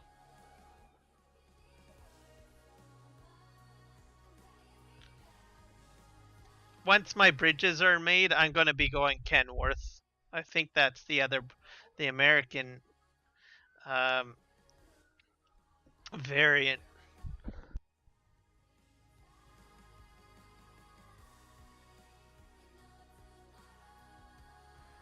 That they put in the. You're blaming the driver? Oh. Oh, wait, that's me.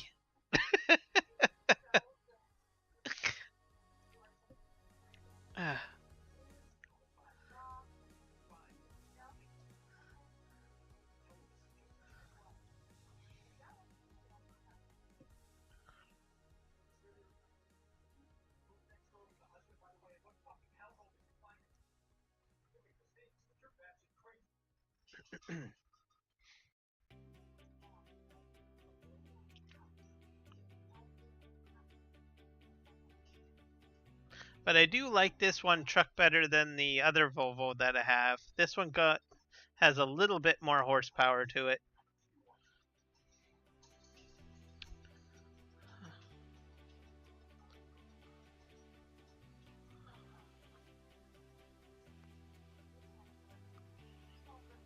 Alright, I'm gonna just take a shortcut through here.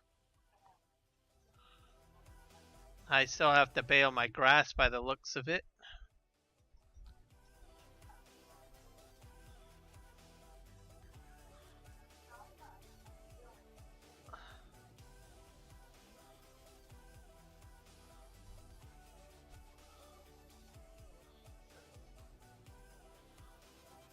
Okay, and then we'll just sort of park here, I guess.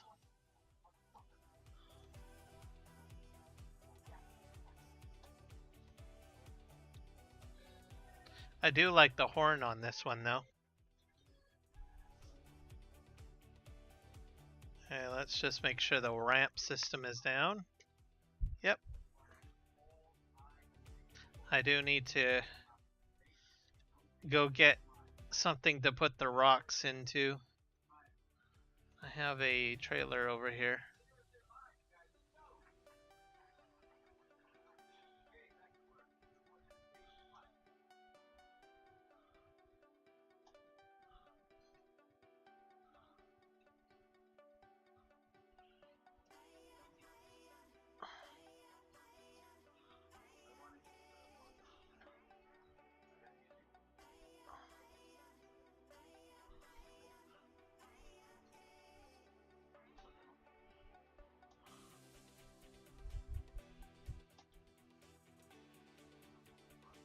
There we go. I also like the side mirrors on this truck because I can actually reverse up a bit better. Like the Volvo, I think has the other truck that I have has not so great mirrors, so I really can't connect up to equipment very well with the other one. So I have to actually switch out like this to take a look. I think I'm gonna just park this sort of right here, I guess. There.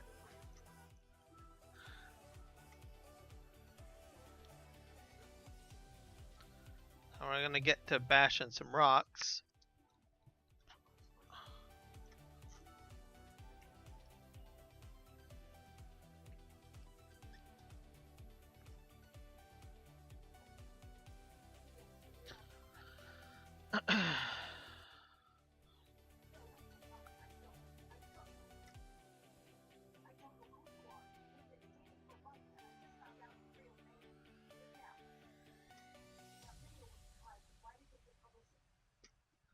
So you have to smash the rocks and it's going to turn it into a fill type.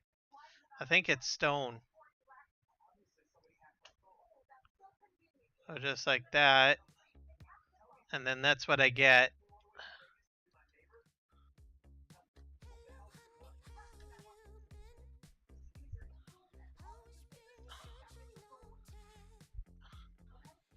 So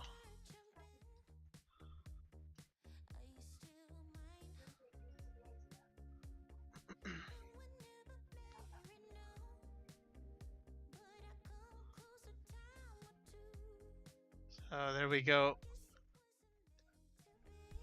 And I think I have to go over here.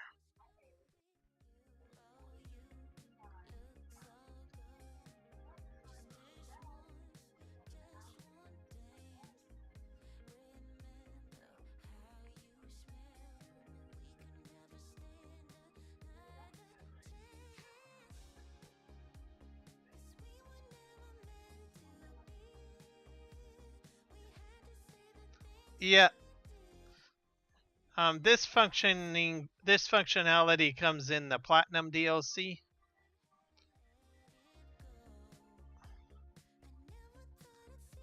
So in Silver Run Forest, I think is what came with that DLC. There's missions where you have to get rid of rocks. So they just simply incorporated that functionality into this map, which I like.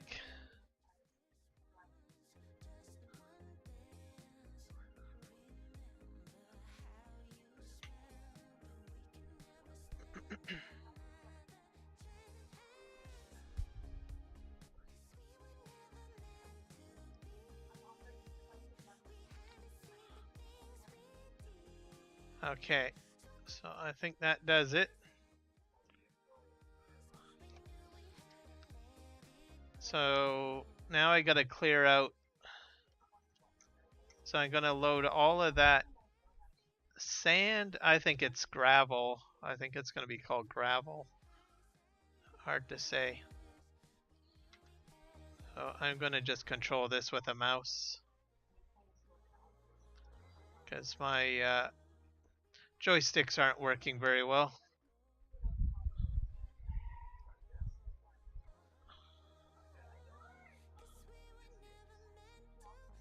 Uh, and this is a high dump, I think. Oh.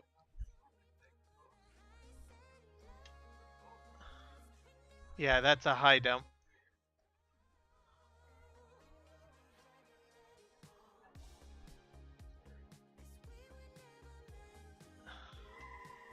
Alright. Let's just see how much rock I get.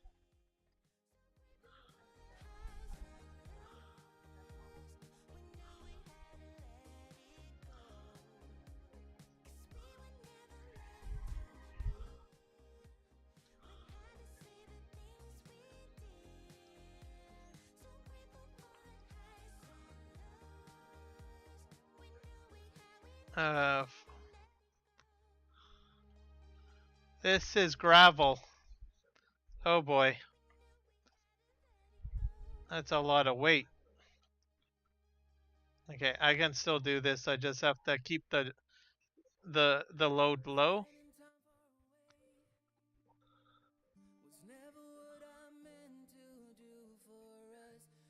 And then I get as close as I can to the trailer. And then I raise up. I can probably use the wall of the trailer to help me a bit.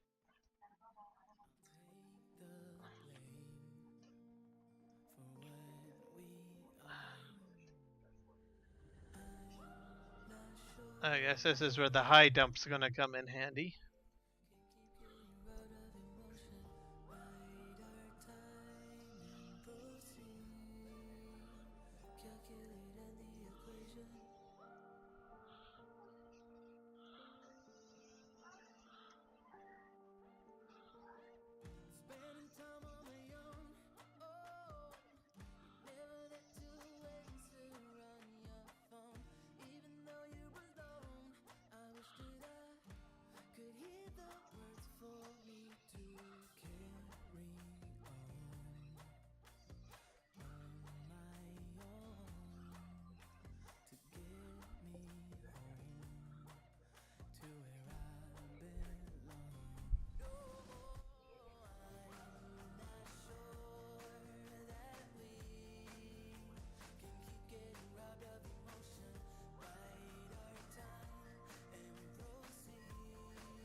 Yep, that's very true.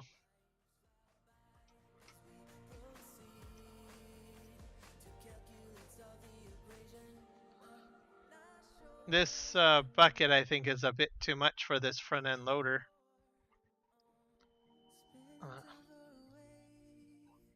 But it will do it. You just have to be a bit easy about it.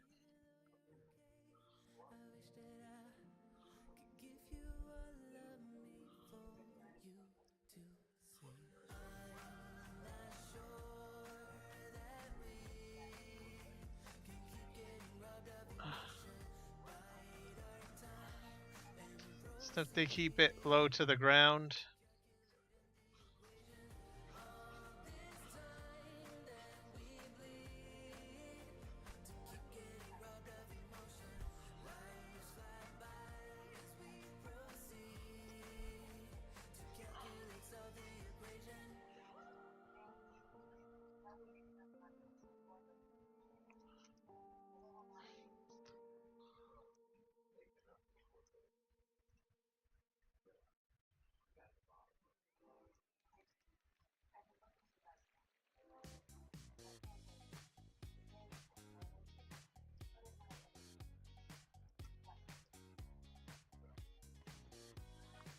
about 10,000.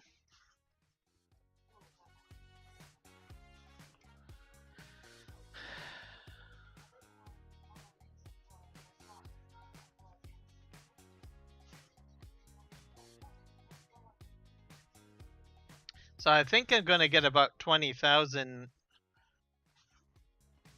per rock, I guess. If that's what you want to call it.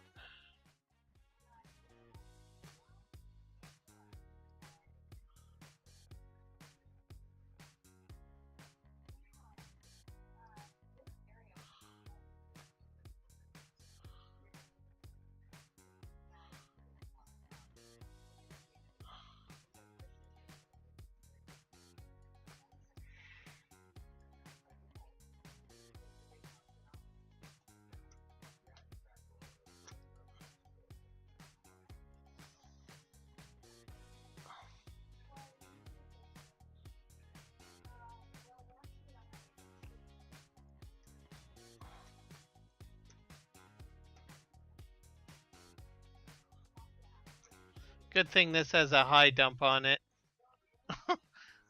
That's helping quite a bit.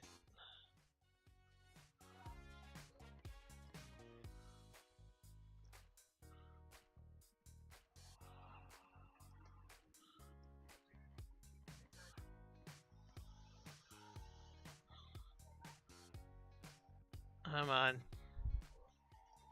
There we go.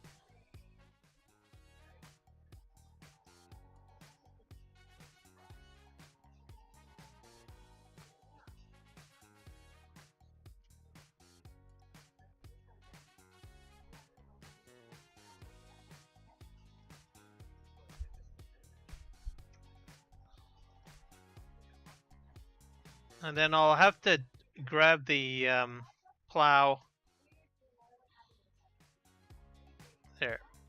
Just to plow this in. And this will be my first field that I've constructed.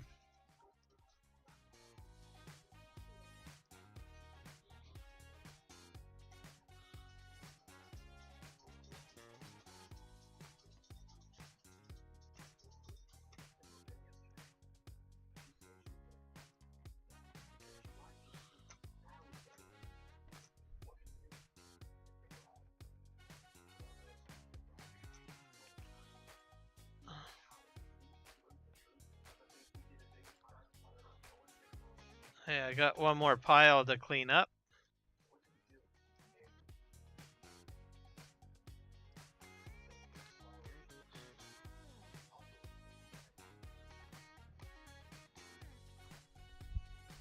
The capacity of the bucket is like 5,000.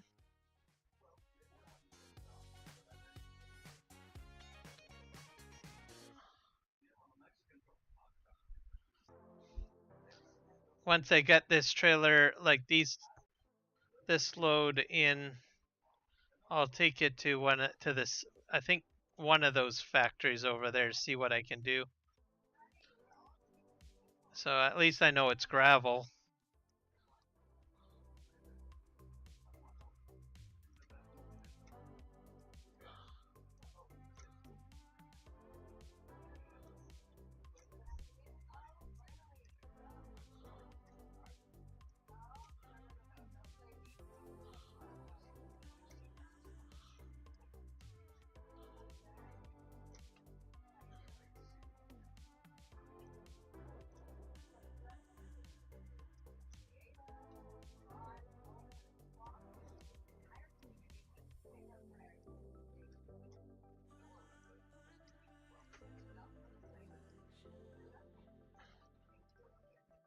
I'll grab this one more load.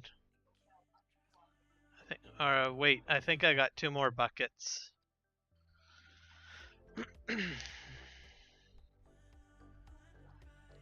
But this map, I think you said it's like Construction Simulator. This map, I guess, is a bit like Construction Simulator.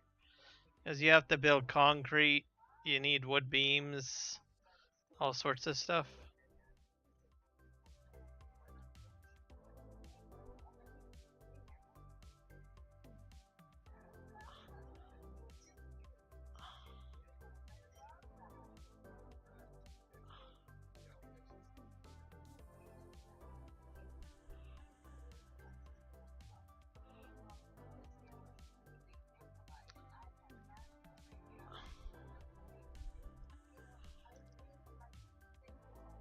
And we're gonna get this in there. Come on.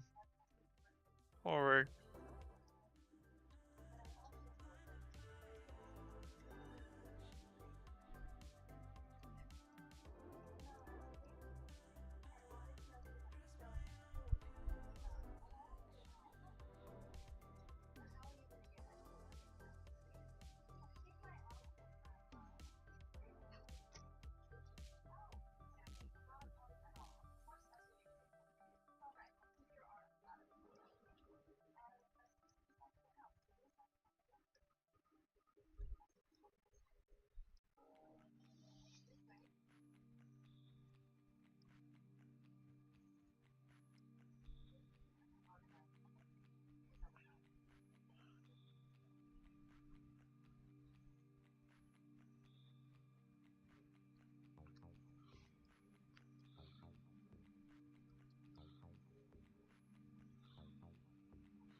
I should be able to fit a bit more in there.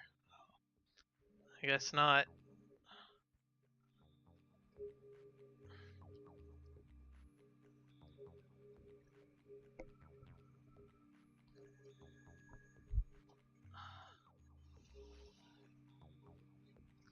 I think at some point I'm going to need to upgrade this front end loader. Especially if I'm going to be doing a lot of stuff like this. Just so that it runs a bit smoother. Even when I was handling logs with it, I think it could have handled a larger capacity of logs if it wasn't so tipsy-turvy. But for a front end loader, it was decently priced. I think I paid like 80,000 for it. So, and it seems to handle pretty well for some tasks, as long as it's not too big of a job. But I should be using the larger Volvos, to be honest. So I think that's probably something I'm going to have to put on the list of things to purchase. Hopefully it's not, one isn't on sale. Nope, one is not on sale, thank God. And this this front end loader comes with the DLC too, the Platinum DLC. So for a starting farm, it's a good little front end loader, I think, because of the price tag, and it does somewhat a reasonable job.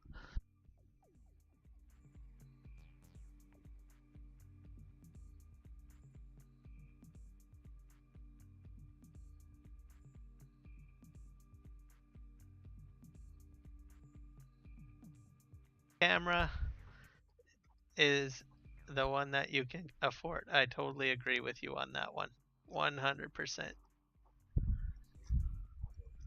Okay, so I think that covers this area.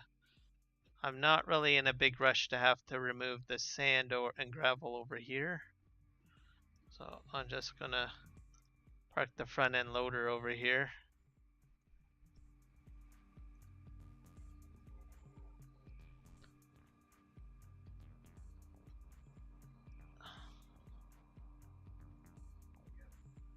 There we go.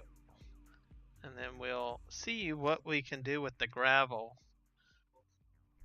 Because I do have a couple of productions. I'm in the wrong menu. Let's see here.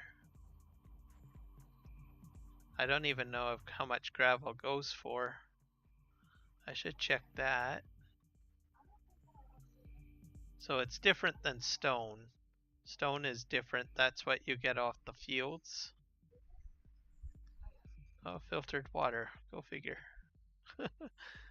Let's see. Stone. So these are the different. So I think I got gravel. So price tag. So $34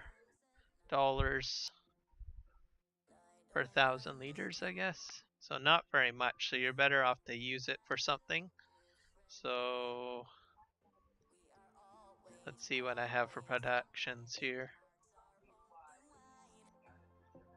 So I do have two. So that's my sawmill.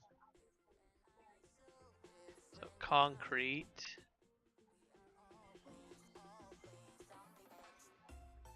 So this takes in sand and gravel, so I can put gravel in.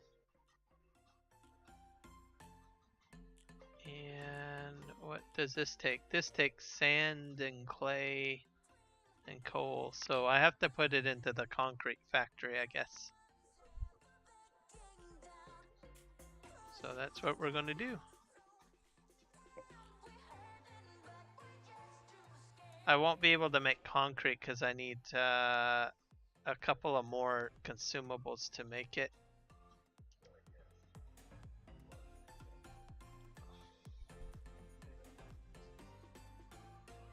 So I put my concrete factory over here.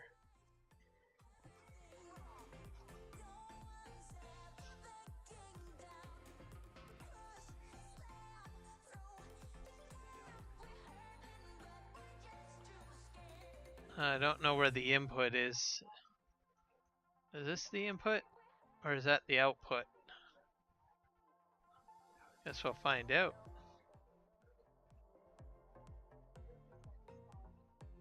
I think that is the output input.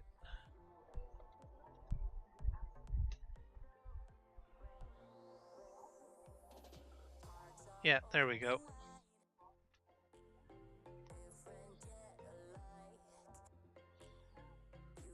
So that's where I'm going to put my gravel, I guess.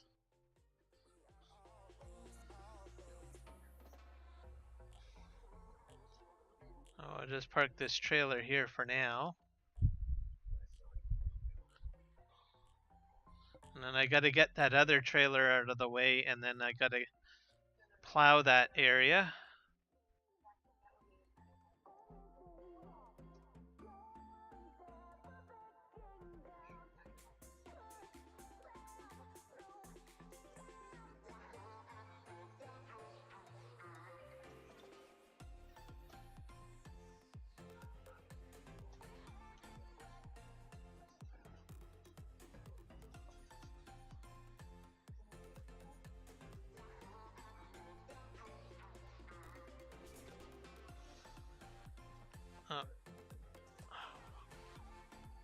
Oops, I had the trigger a second.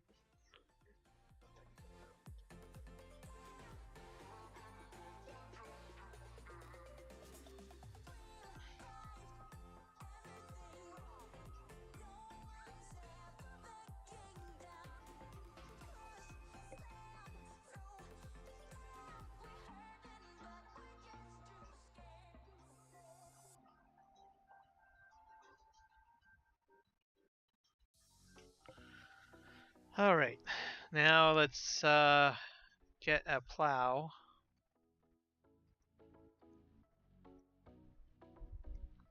I need my tractor first.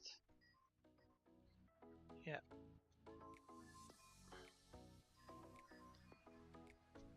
I'm gonna take my case tractor to do the job.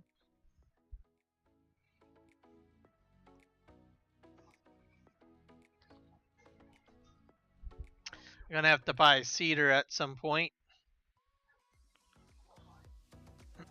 And then all of the basic farming equipment, because I don't have that yet.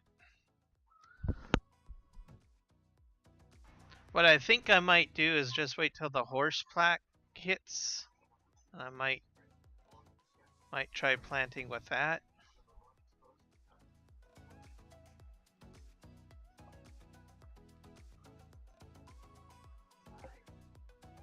Which I think is next Tuesday when that comes out, that DLC.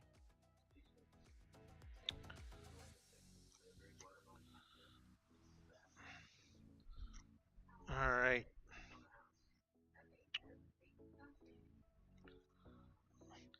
Let's go ahead and lower this down.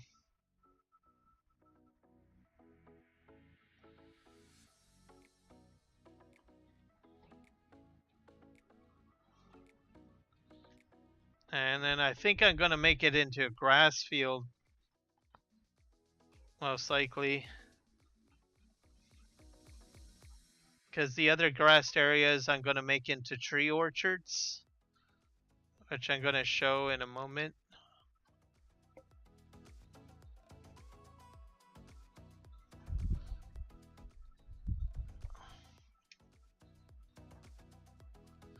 Because you can manually put trees down that will make like maple syrup and stuff like that. Wait a sec. I thought did I get it all? Oh, I did. Go figure. Alright, let's just raise the tool. Oh wait, I did miss something.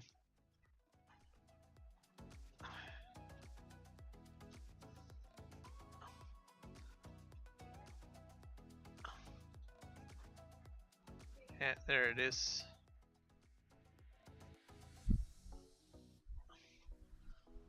I'll have to get a stone picker too.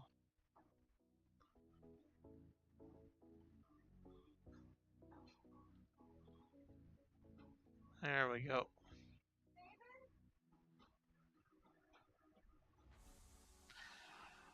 It's nice that it's now plowed because then I know where I've actually done the logging, where it's finished. This area is probably going to get roadways put in at some point.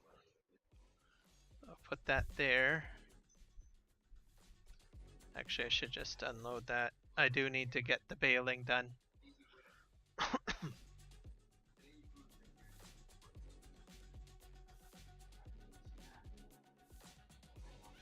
Oh, Juan, are you still in the stream? There's something I want to show you. So I don't know if you're still with me. Because I don't think I have shown you this conveyor belt system. Because this is cool. I still have to fix it up a little bit, but I'm just going to grab a bale.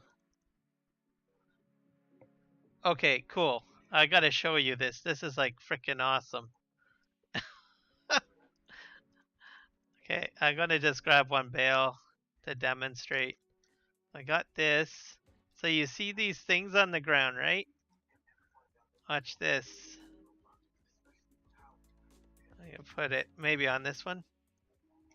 There we go. Watch this. You can drive a tractor on this. I kid you not. You can drive a tractor on here. And it's gonna send it right into the bale storage. Only problem is that I didn't flatten the ground, so I've got part of the ground popping out. So I have some issues like here and here, so I'm gonna have to redo this all and use some landscaping to fix it. But look at this.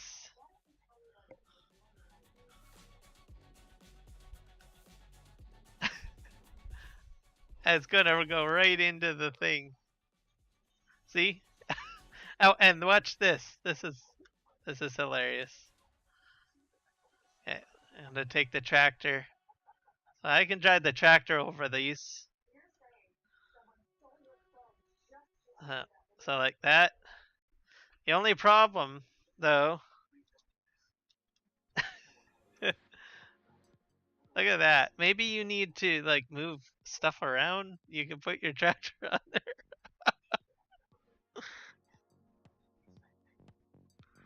Yeah, that's the plan. So when they spawn out, they're just gonna go all the way down here and then down here and into there.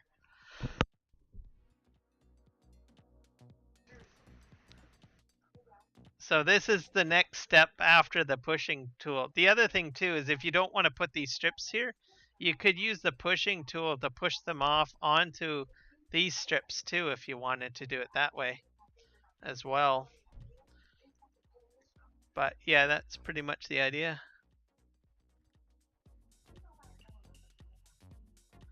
Exactly. You can do that. It saves a lot of time on having to manage all the greenhouses or productions and stuff like that. So I think it's great. I guess you could probably move your equipment around too, like it was moving the tractor as I demonstrated. But you need to have flat surface though. So just keep that in mind. Probably some drawbacks to it, like landscaping and also making sure you have a flat surface that could probably impede the use of it, but I think it's a pretty cool mod. It comes with the map, but I believe he's got a pack where the individual mods are separate from the map itself, so you could use the same productions and all of the custom mods on like Elm Creek if you wanted to, or No Man's Land.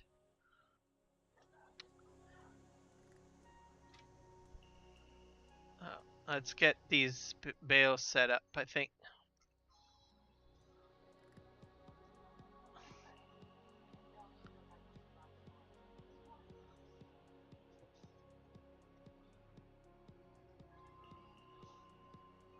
Because I think I'm going to have to cut the grass pretty soon.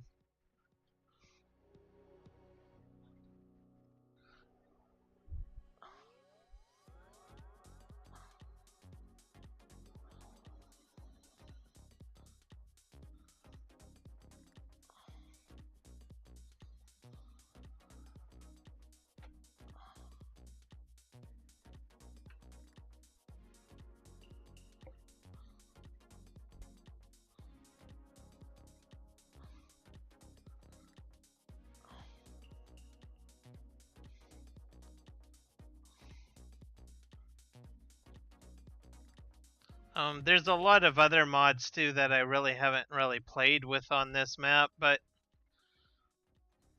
I'm just amazed at some of the stuff that the modders can make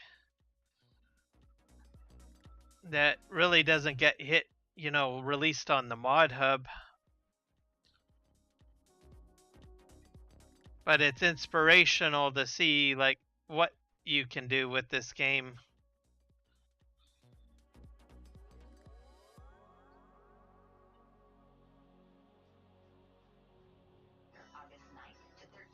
I'm gonna go ahead and get this baled up.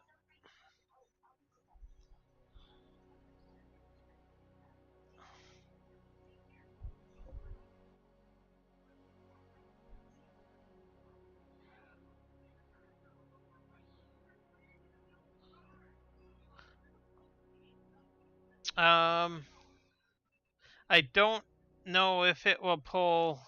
I don't think it'll pull like fill types.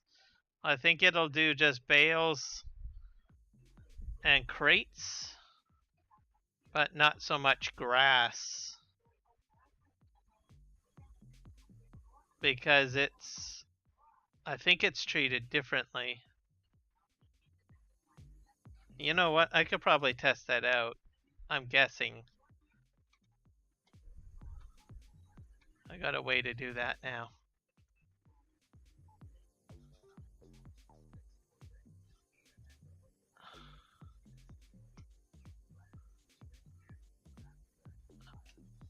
I'm going to use grass because I don't want to move the gravel all the way over there. We'll see. I don't think it's going to work, but I'm going to give it a try. Because now you got me thinking.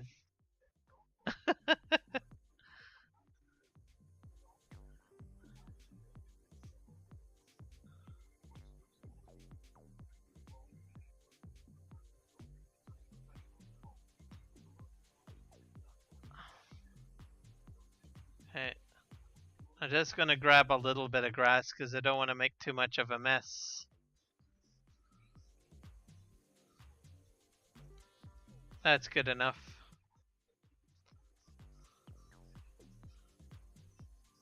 But I'm going to say it's probably not going to work, but we'll see. if it does work, it'll make cleaning up snow pretty easy. Okay, let's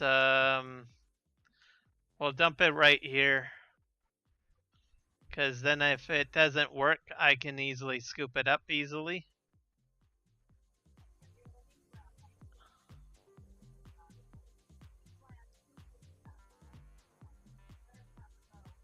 Yeah, I don't.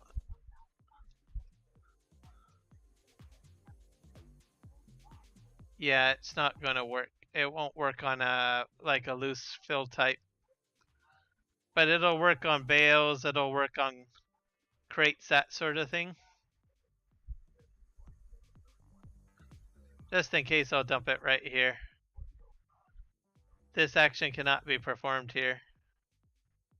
Yeah, see, it's just gonna sit there. So that's not an option.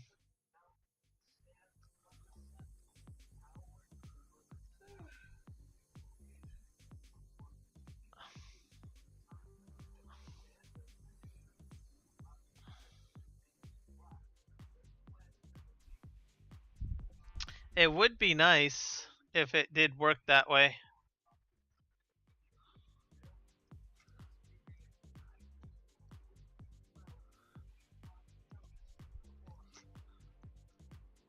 If I could find the XML files and compare how a regular conveyor belt works to how this is working, maybe I could probably program it to work that way.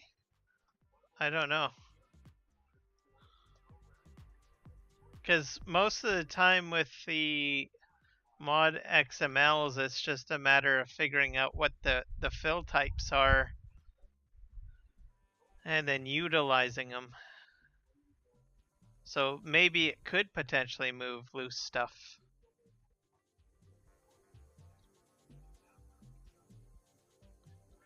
Okay, let's hit this. Ba, ba, ba, ba.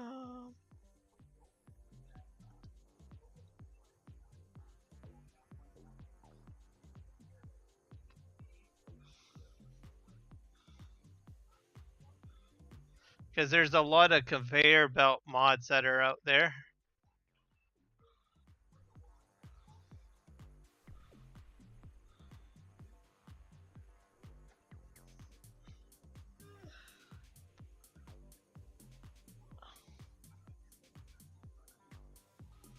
Let's just go this way.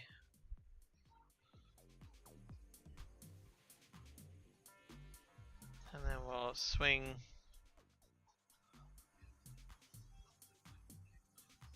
around.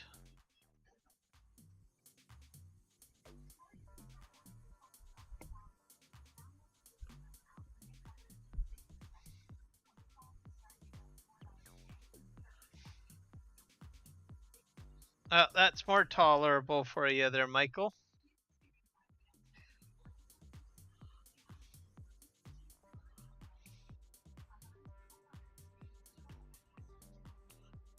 I would have to say. Still a little warm for me, I think. But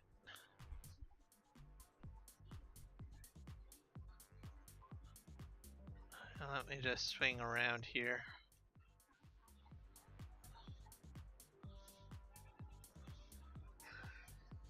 I think I got a little bit that's just sort of lingering there.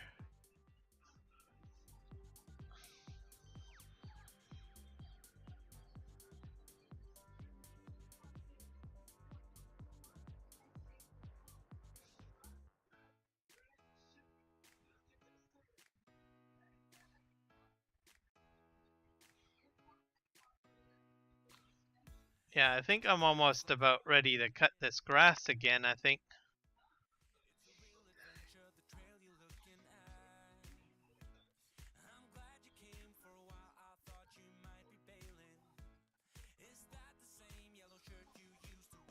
It's a bit of a mess.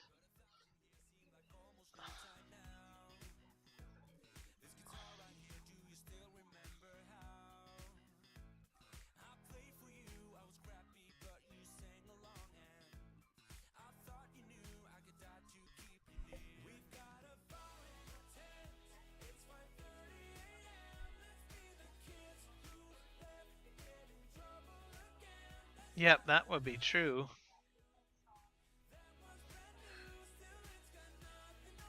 He's a future person.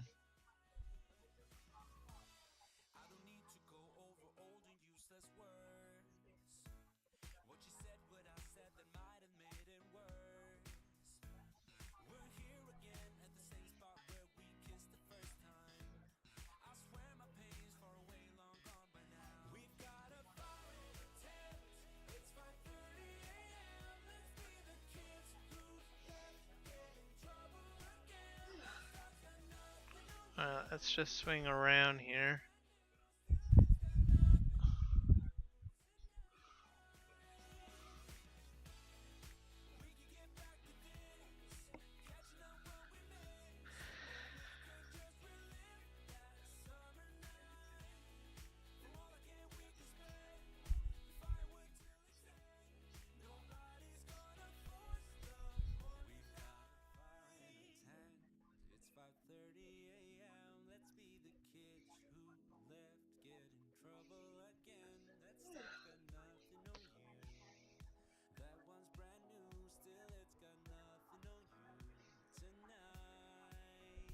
And there was another game that I was playing too that I downloaded that I've been enjoying lately. Keep on forgetting what it's called. Oh yes, Forever Skies. That's a really interesting game. I think James was playing that, and I'm not sure, Juan, you might have been playing with him. I think that's a really interesting game. Post-apocalyptic world, and you have to build your airship.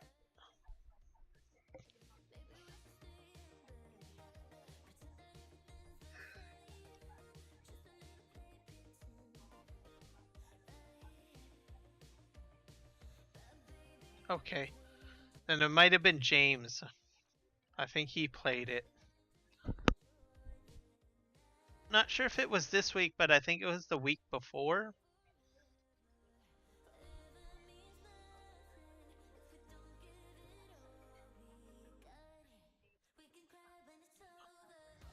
I've had a crack at it myself, and it's not bad. Uh, there's a lot to do in it, though. I didn't get very far yet. But I did get a turbine on my airship, and I got to like one of the green towers, I think it is. Because the whole idea is you need to put better engines on, better stuff on it to get to a higher altitude.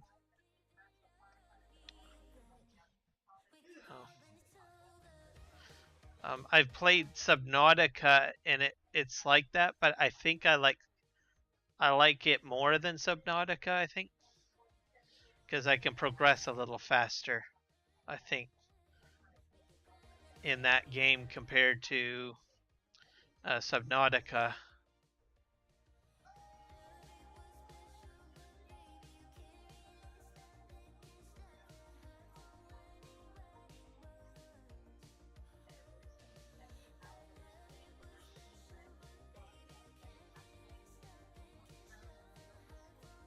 I think I'll just clean that up a little. And then I have played Valheim a little bit. I need to get back into playing that a little bit more. I sort of got the gist of that as well. I got into playing that because I know you guys play it.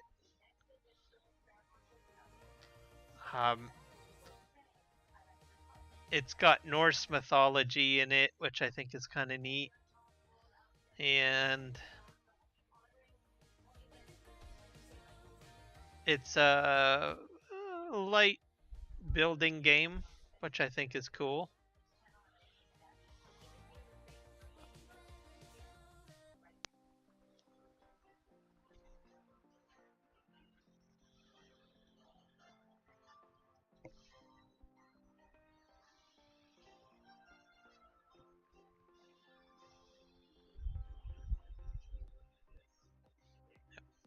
I was inspired because of you guys, because I saw you guys were having a lot of fun playing it, and I thought, I think those guys, they're on to something. So I'm gonna get it and give it a shot.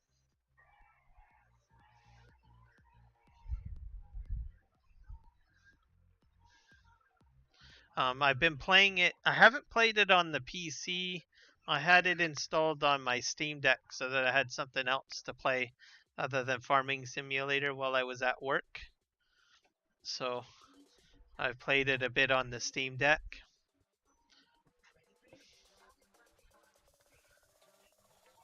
Yeah, single player.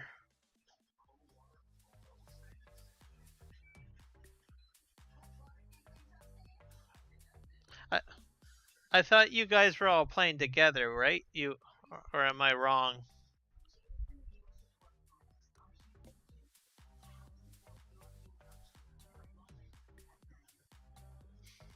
Uh, I think I got it on sale from the summer sale. So I did get some sort of sale for it.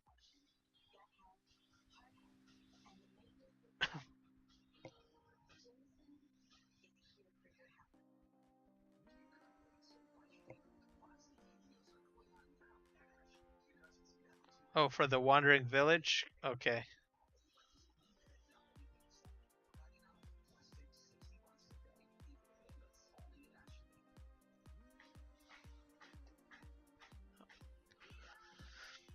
But it's perfect for my lunch times because there's not really a lot to do at my workplace on lunch other than to eat, and then I have a full hour. So I can just sit back and play a game, a Valheim,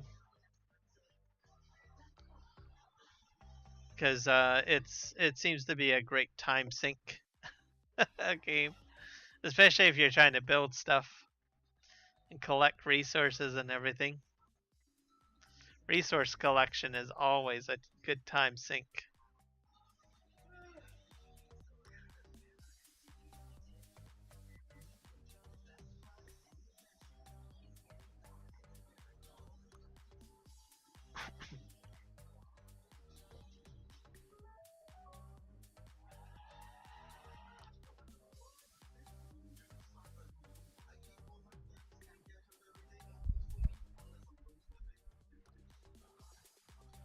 So I usually do that, and then I do a bit of Farming Simulator as well on my lunch breaks on the Steam Deck.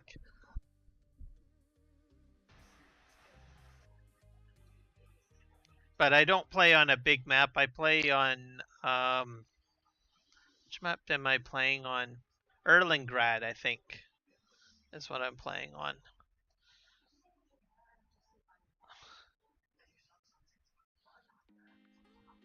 So I get to play the smaller maps.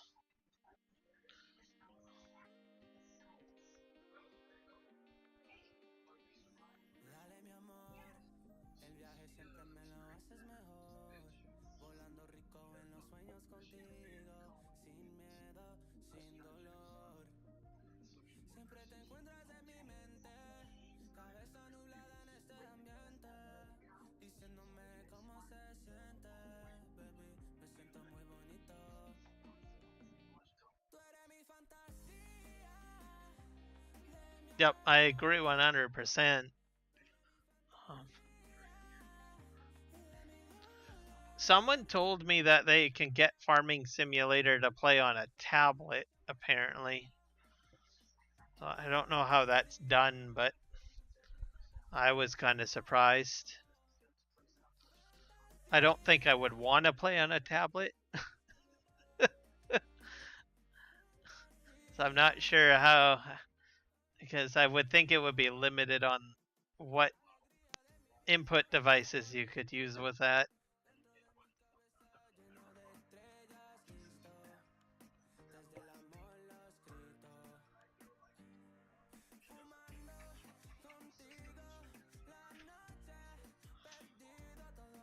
Yeah, I think I'm almost most of this bailed up.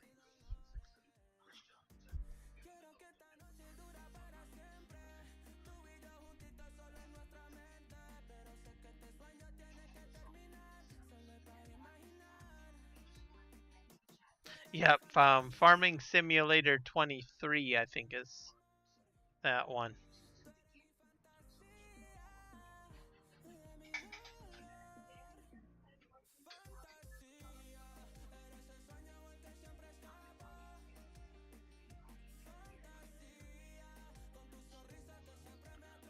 I don't know if I'll try that one out or not.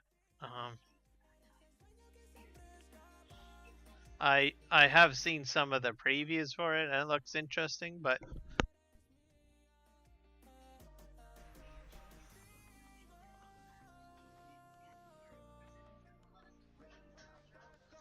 I think 22 keeps me pretty busy.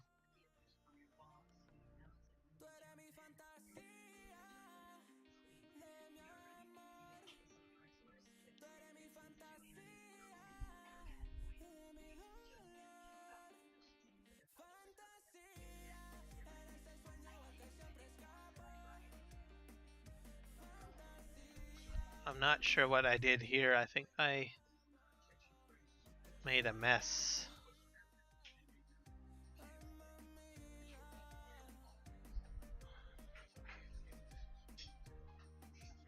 I'll have to get a windrower, I think.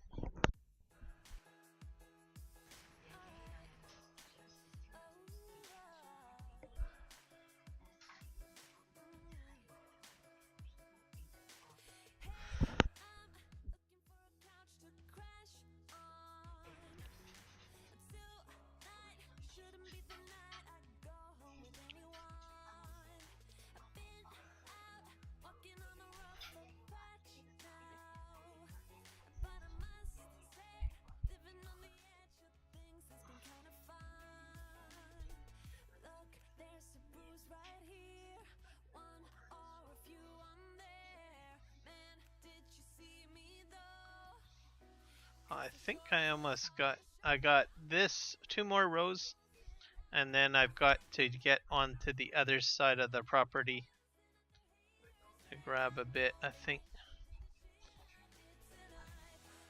Let's just wide swing this here.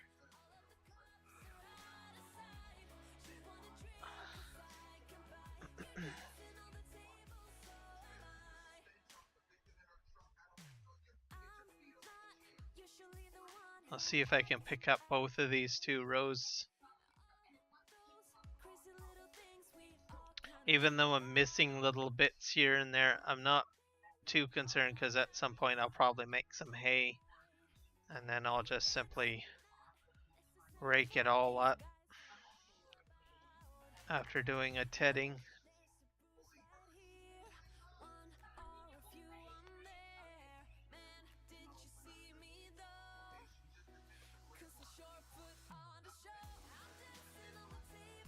Alright.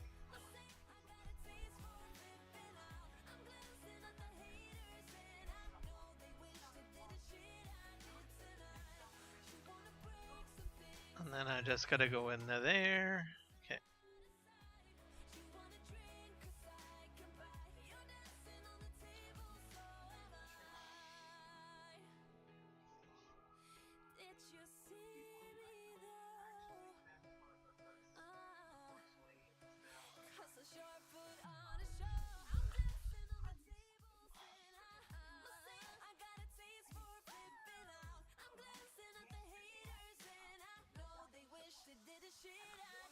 Alright, let's just head back over this way because that's where the next track starts for me.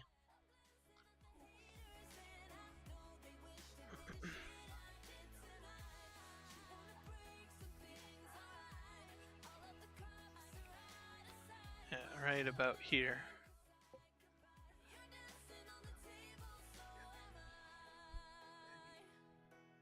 "11 feet deep pool." Yeah, that sounds like it's a diving pool to me.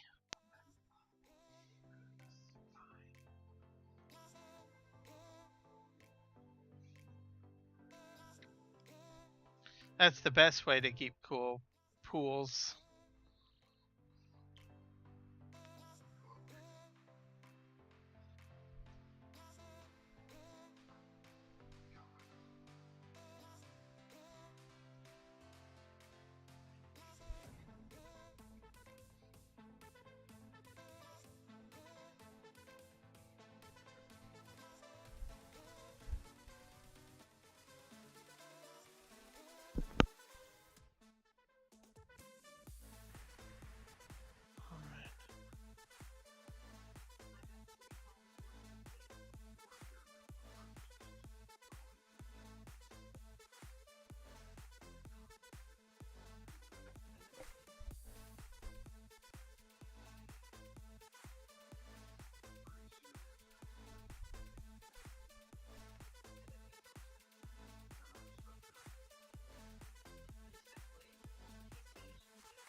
Actually, you know what I forgot to do? I should show you guys what I was going to do with the orchards.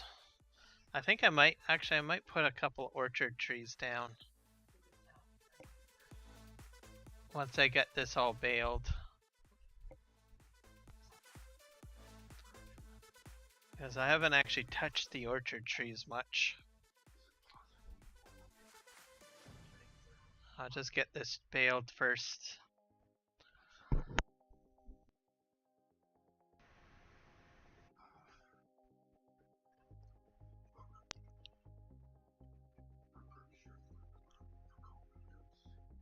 Because all this grass field is going to end up being orchard.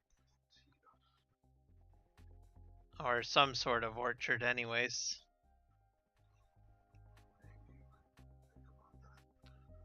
Tree orchards.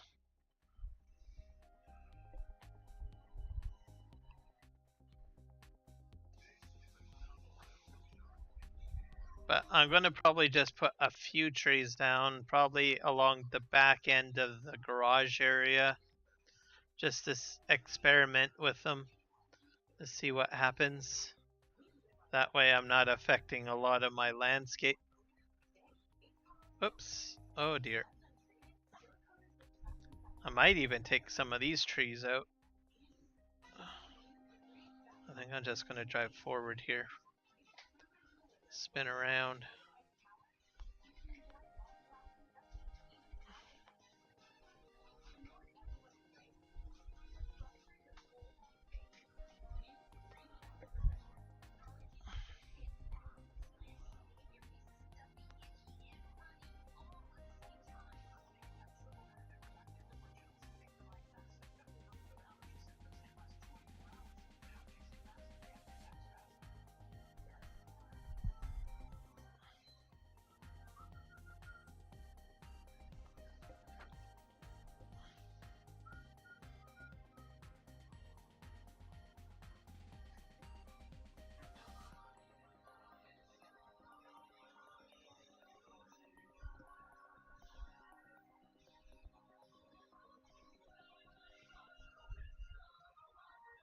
Yep, I fall in the same suit with diving. I just do cannonballs.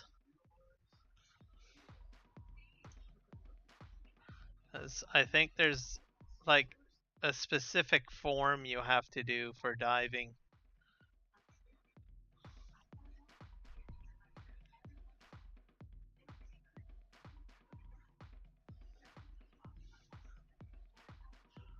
Oh, I'm doing bad. I keep on hitting the trees. So yeah, I'm going to put my orchard right along this edge here, I think.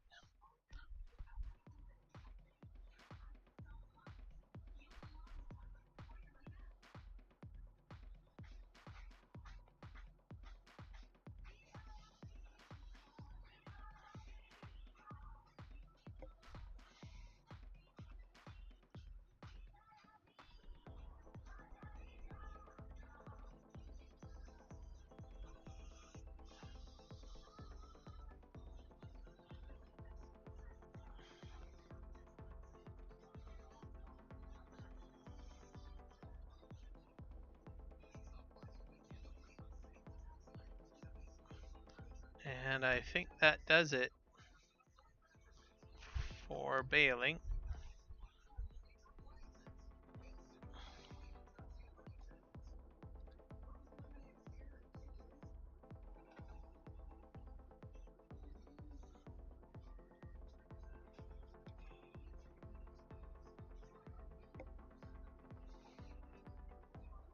I might as well fill this guy up. Go.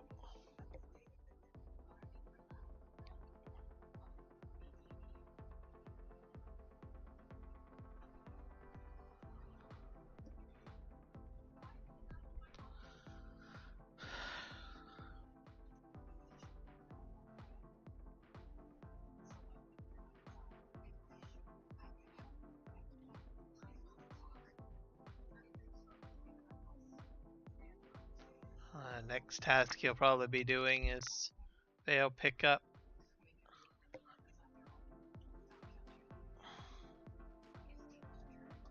Oh.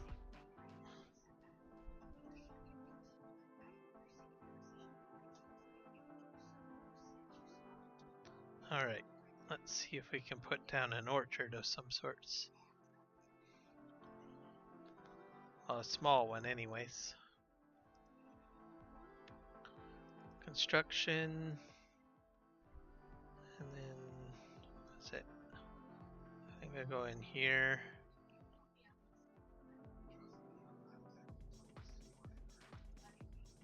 It's other.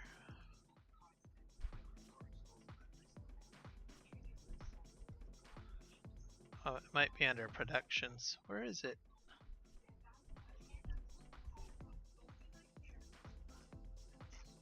It might actually be in landscaping. Trees. Decorations. Might be other.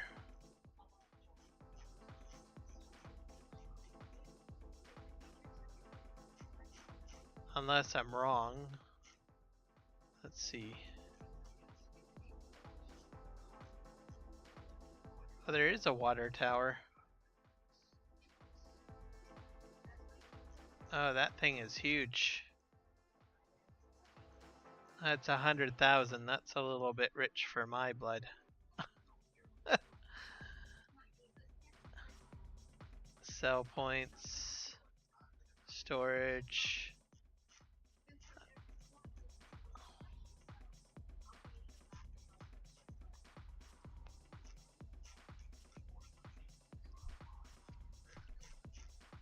I think it might be under some other category, perhaps.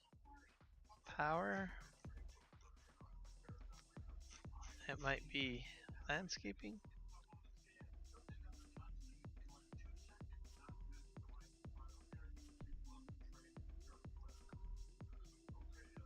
Greenhouses. Oh, orchards. Here we go. So this is hops. So you can do hops. But I'm not going to put hops down. What's this? This is maple orchard.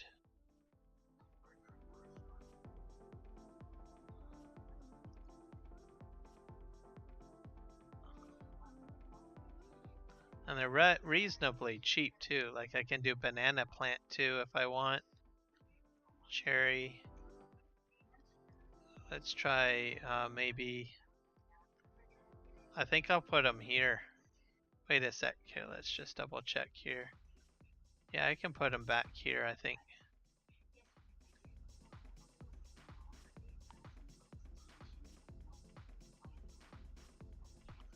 Distance too short.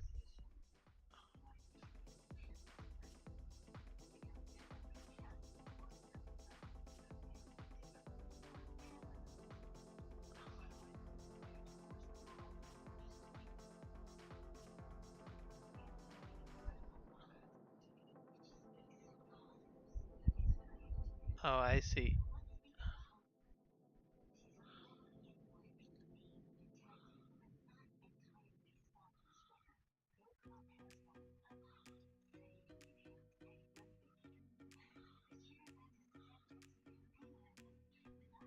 Oh, there's too much of a collision there. Wow. I guess they're pretty wide.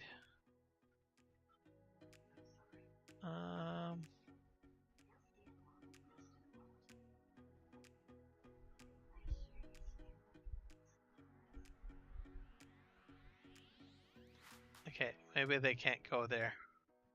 What about over here?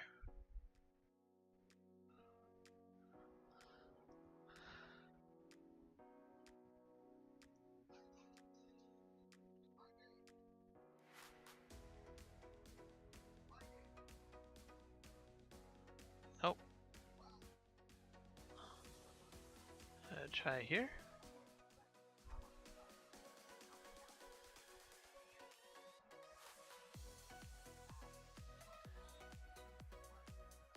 Too many collisions. Man, that's crazy. What else can I do? There's smaller tree. What about banana, apple? What's this? Banana?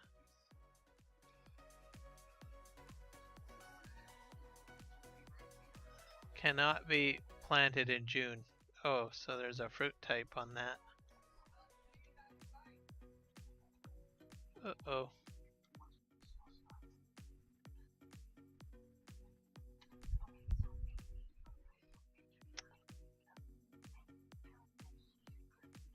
Saving content.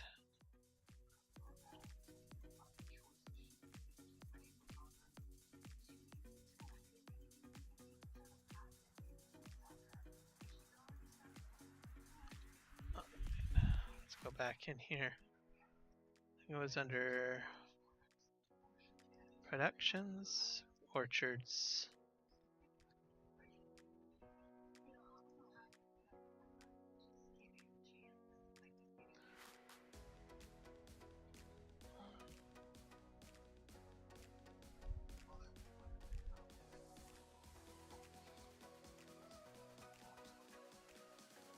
Well, most of these fruits can't be planted at this time.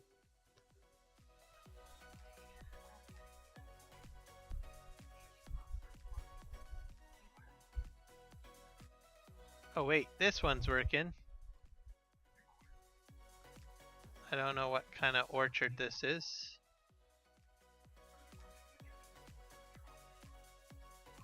There. I have a very small orchard now. Peaches. So these are peaches that I just put down.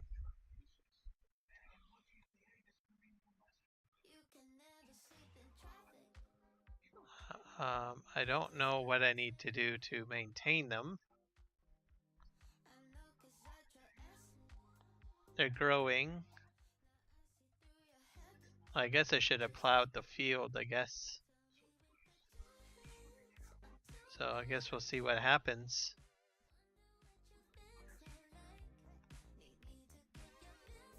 So I got peach trees put down. So I'll be able to get peaches from these trees, I guess, at some point. I'm not entirely sure how I'm supposed to harvest them, but I'll probably tackle that at a later date.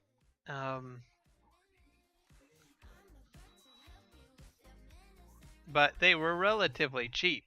So I put down 1, 2, 3, 4 peach trees.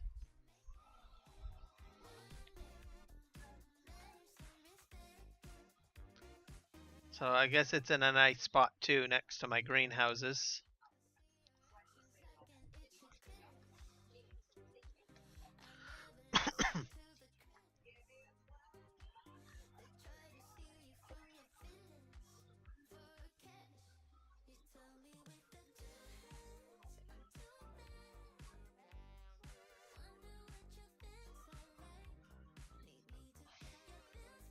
So we'll get these bales picked up.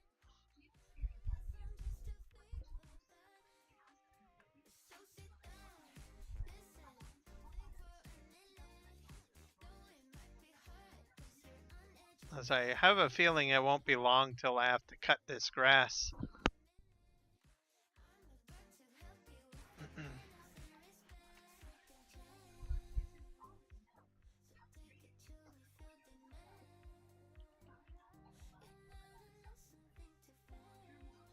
And we'll just turn this way. There we go.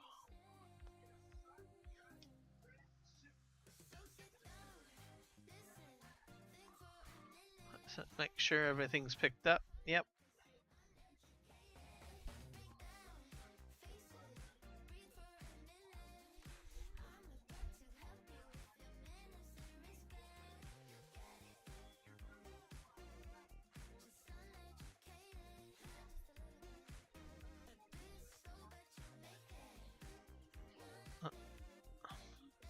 I missed one bale.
This is, let's see here. Turn. Oh.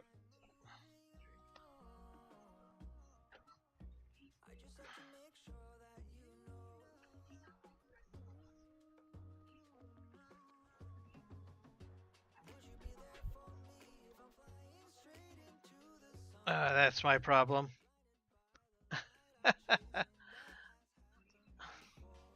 I didn't have the arm down.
These bales are just going to get sold come, I think, winter.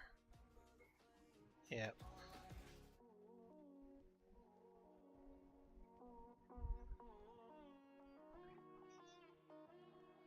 That's going to be the plan.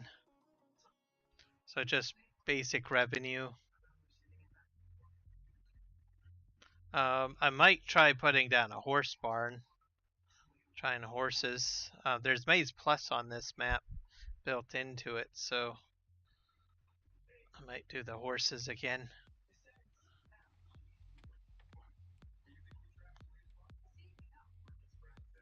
Because I seem to have gotten things going on Chilliwack map for that. And then I might do cows or sheep.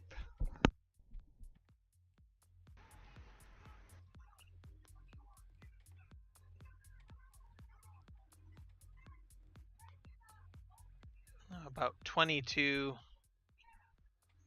bales. I need 2 more and then I'll have a full load. So I'll have to look into seeing what I need to do with those trees. If there's anything special. Because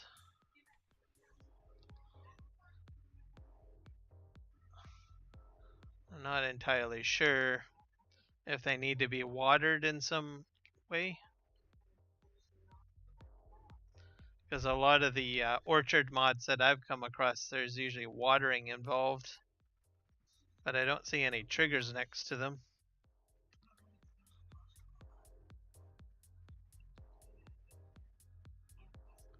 I'm going to use the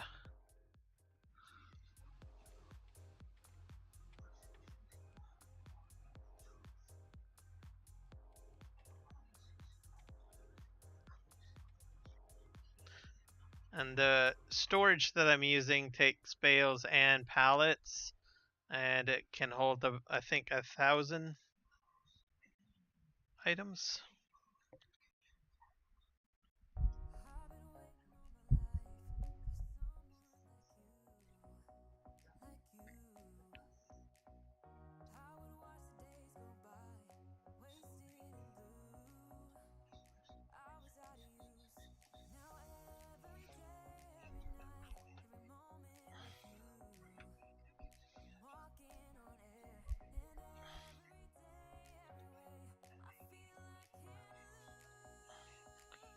Let's see if I can get around the front end loader here.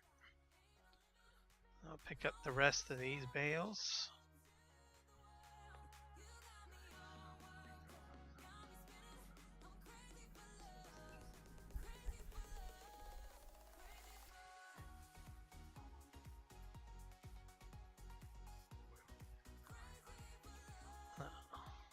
So I'm going to think what maybe one more trailer load I'll have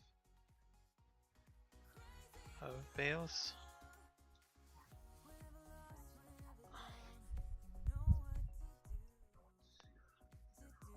Maybe two more.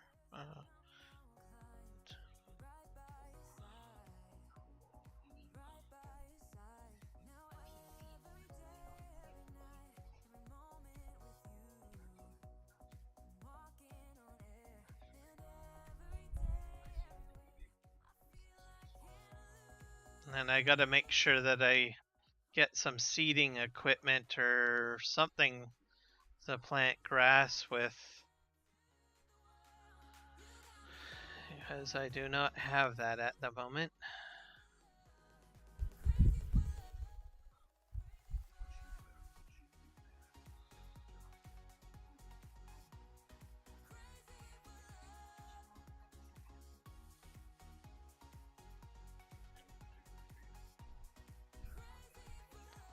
And I'll need a straw source too. Maybe I'll do a, well, if I do a straw source, that means I have to buy a combine. I could probably get a small cheap combine, because that field that I made isn't too large. So I could probably do it with a small combine. Then I could get hay, or I mean, sorry, straw. Because horses need straw and most of the animals need straw of some sorts, so. Except for sheep. Sheep does not need straw, I don't think.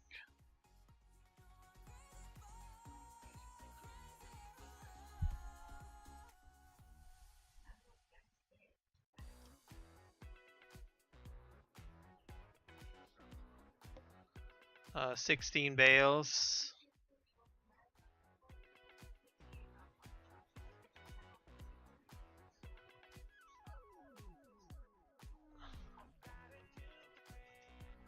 Let's spin around.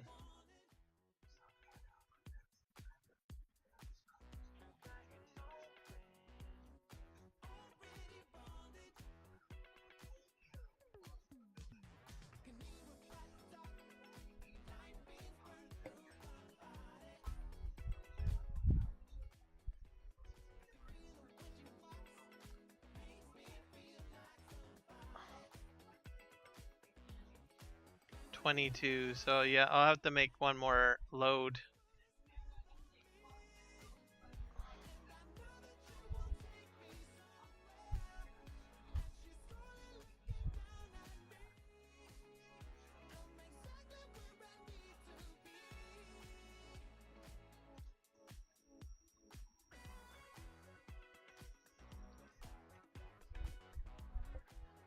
I'll unload this.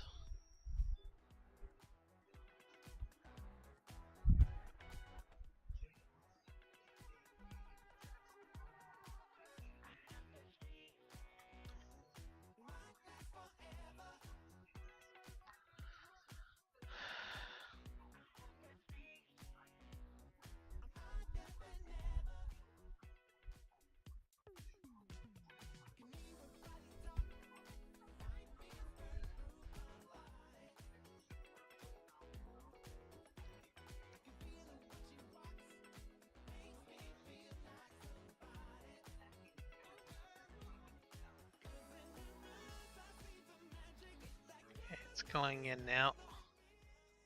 Alright, I'm gonna reverse it. Come on. Go, go, go. Go in there.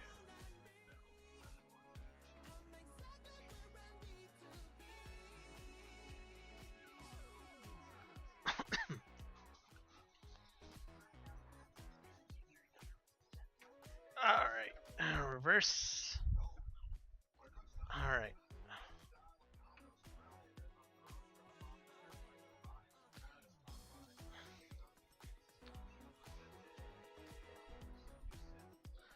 And we'll go back in the in-cab view. So we're just going to tackle it this way, get these two bales and do a large circle around to pick up the other ones.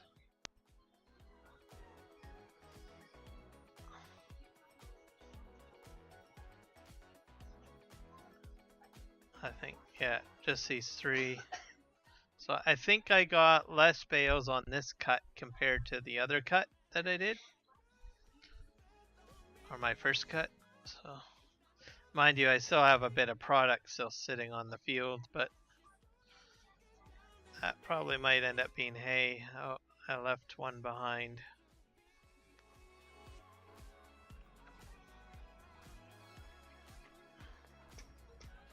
There we go. Spin around.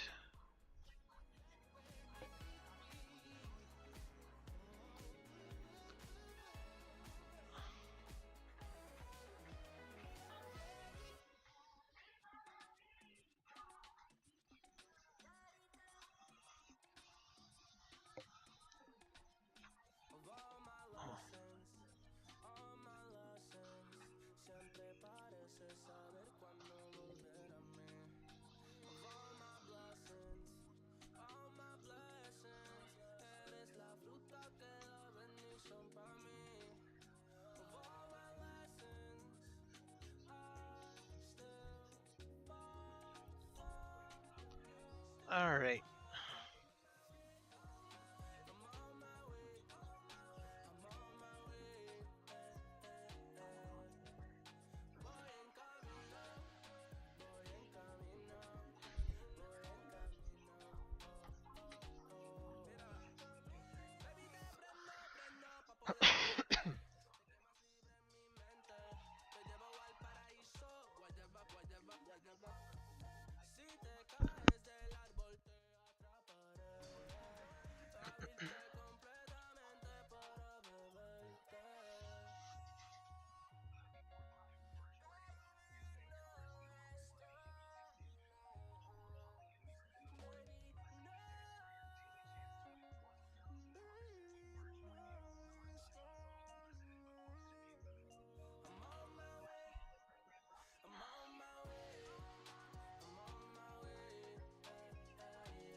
There we go. And I gotta check the lumber yard. Whoop.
So one of the problems here is that this forklift doesn't really get underneath very well.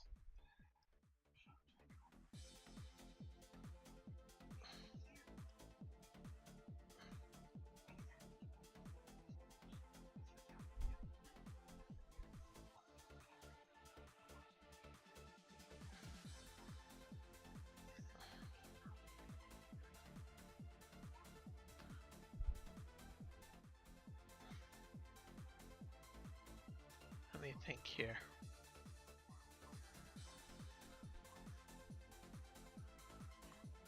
We'll go in here, we'll go in here.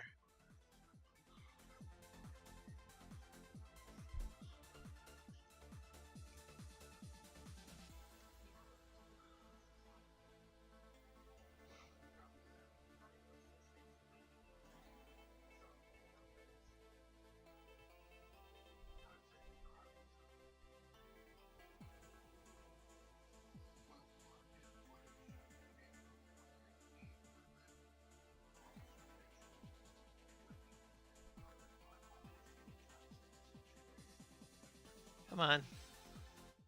Behave yourself.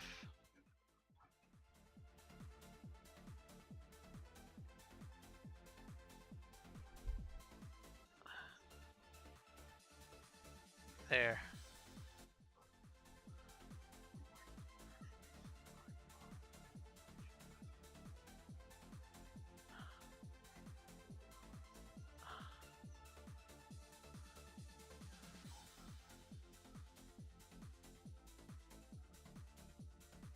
I had it right. Come on. There.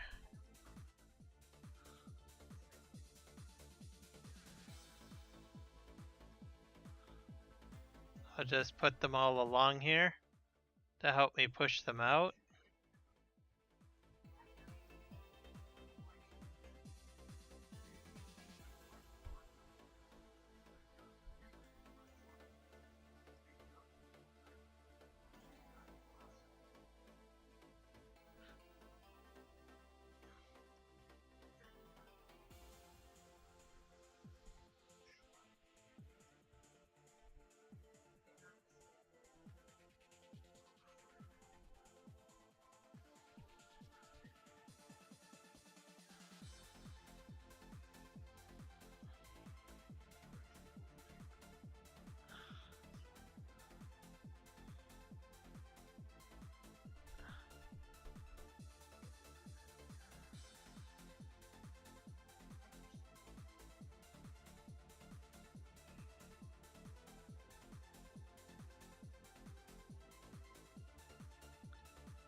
So these are about 300 a tile, I guess. So in case you guys are wondering. There. That fixes that. And then I can use the forklift if I want to now. Sorta.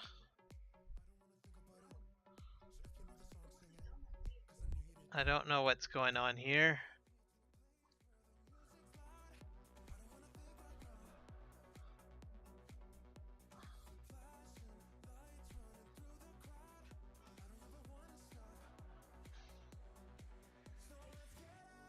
So not exactly perfect, but I think it helps with the realism a little bit.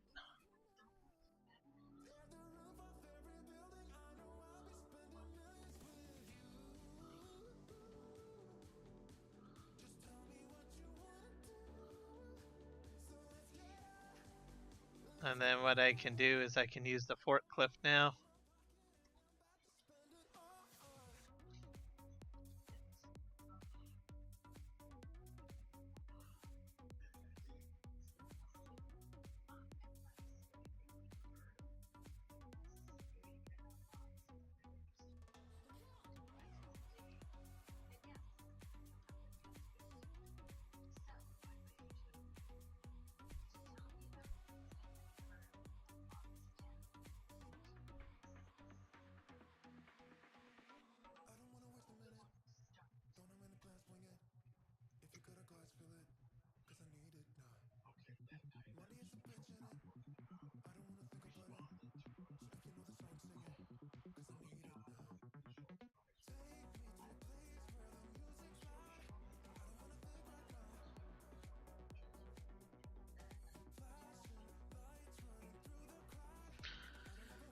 So I think most of my first batch of lumbered planks and stuff I'm just going to sell to make money. And then eventually I'll move into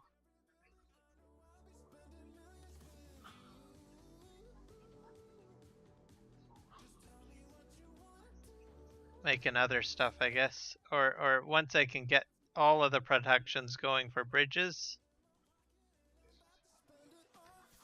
then I might start doing something like that.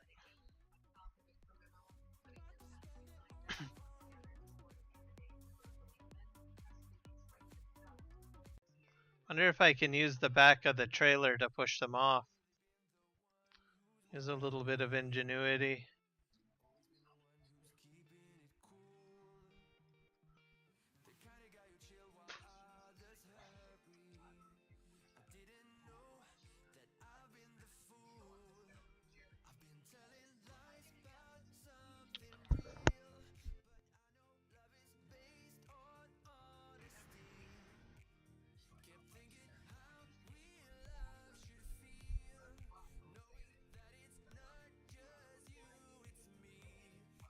The other stuff that I'm collecting is resin, which is right over there. Looks like I got 2 pallets of resin.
So I think that's probably the best thing for me to do. So save up my wood and then sell the first batch. Same with my resin. And then use that money to buy a mine, as I do need a mine.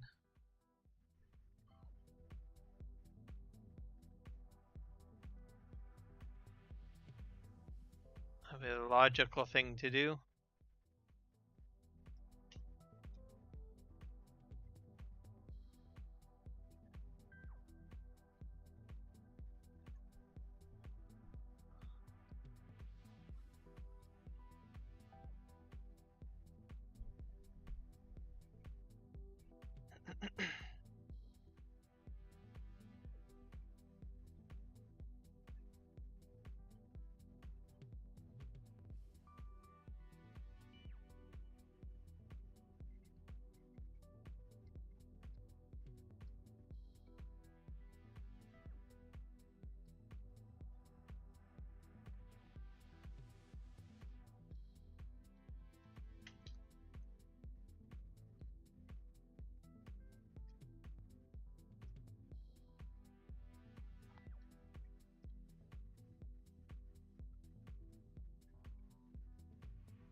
There we go. Lots of planks, that's for sure.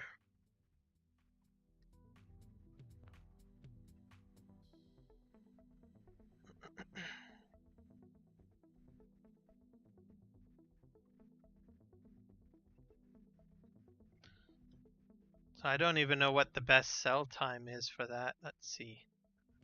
There's a tool that I have installed. Most people use it. I keep on forgetting the name of it. Come on. Hurry up and save.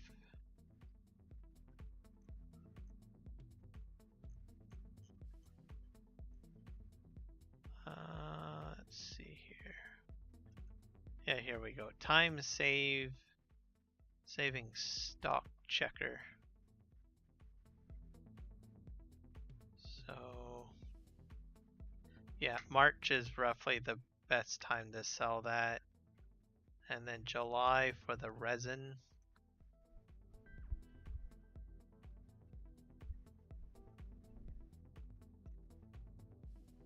So I'm probably going to have a lot of this, so it'll probably be next winter, I guess.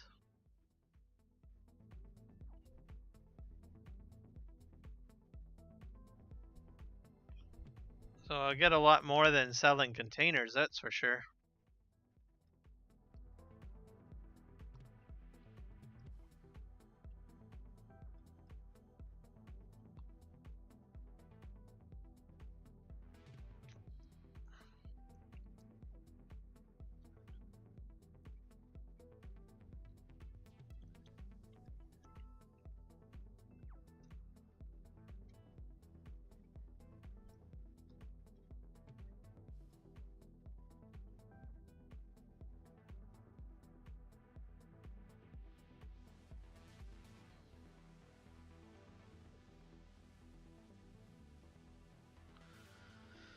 Oh, I think I processed all the wood out of the mill. So I gotta start shipping some more wood there, I think.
You know what? That's starting to bug me.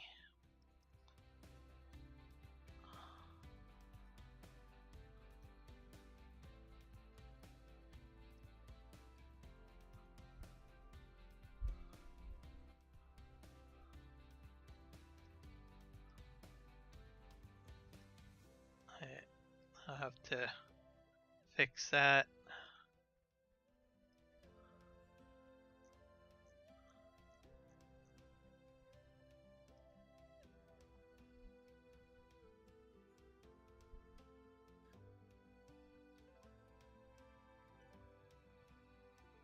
There we go. That's better.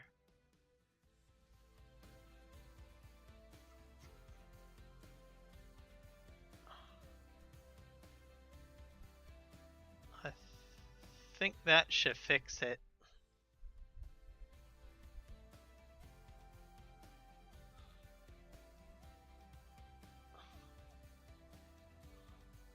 I think, well, maybe not quite. Well, good enough for now.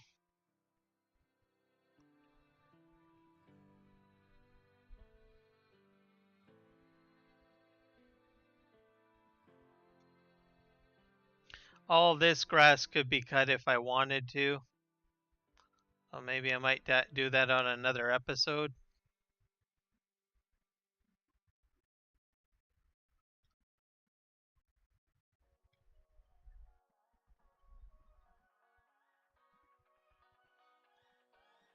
I don't wanna stay here, no.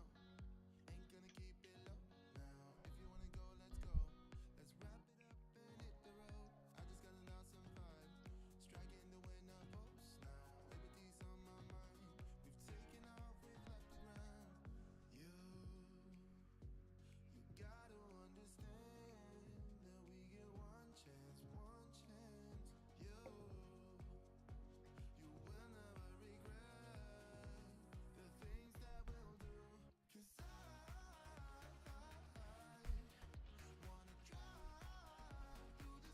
summer night, and we'll Okay.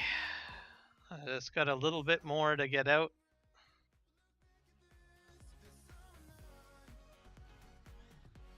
So I think those conveyor belts are pretty handy.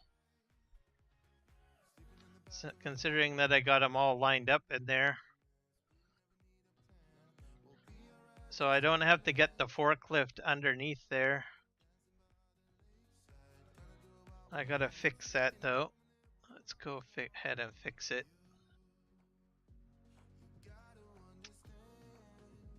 I think I just need 2 more in there. Got other.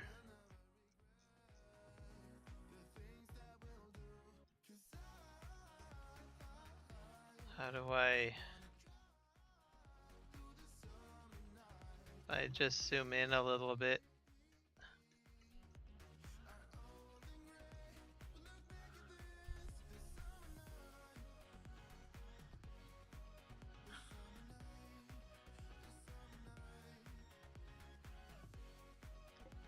I think I have to get out of this. There, it's working. Let's try this. Maybe I need to be.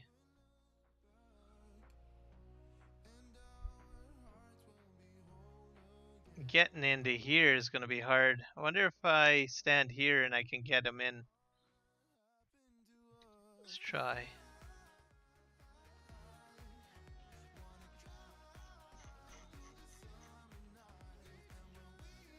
I don't think I can.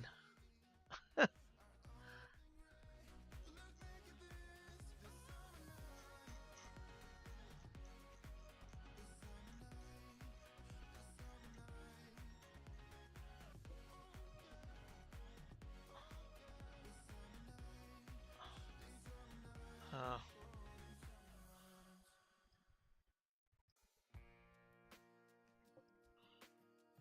So not entirely perfect. I'm not going to get these back rows here, I don't think.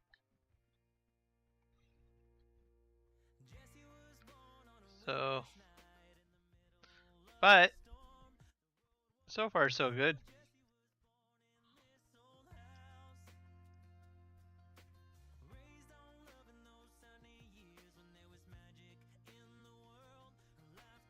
And then they'll keep on pushing them out automatically and clearing out the spawn point.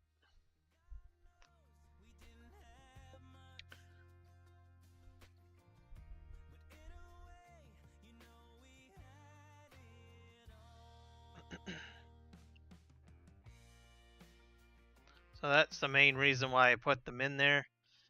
You could have the materials go a long distance if you want, if you have a flat landscape to work with.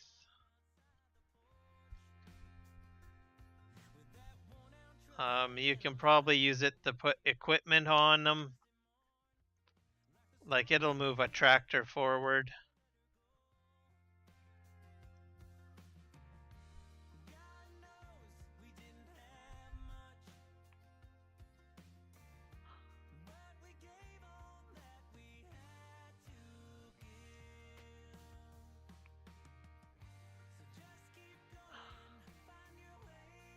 There we go.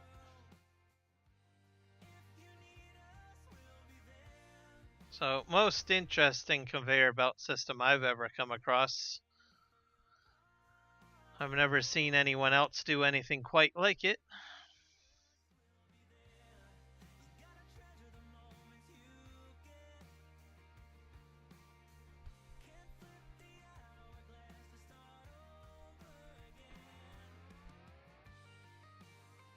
If you got auto loading trailers here, you could probably have it pushed out and auto load onto a trailer too.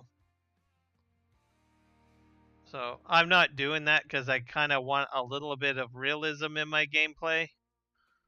So, but you could probably put containers here, auto loading containers, or an auto load or loading trailer right there, and then they would just jump on board.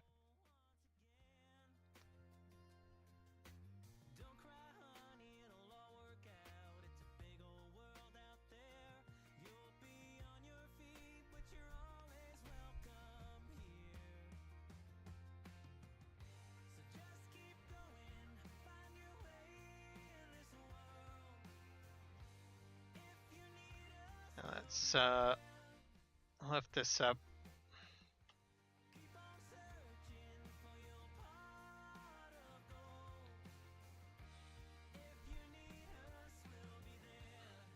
Come on. Come on, come on, come on. Yes. Let's push that back a bit.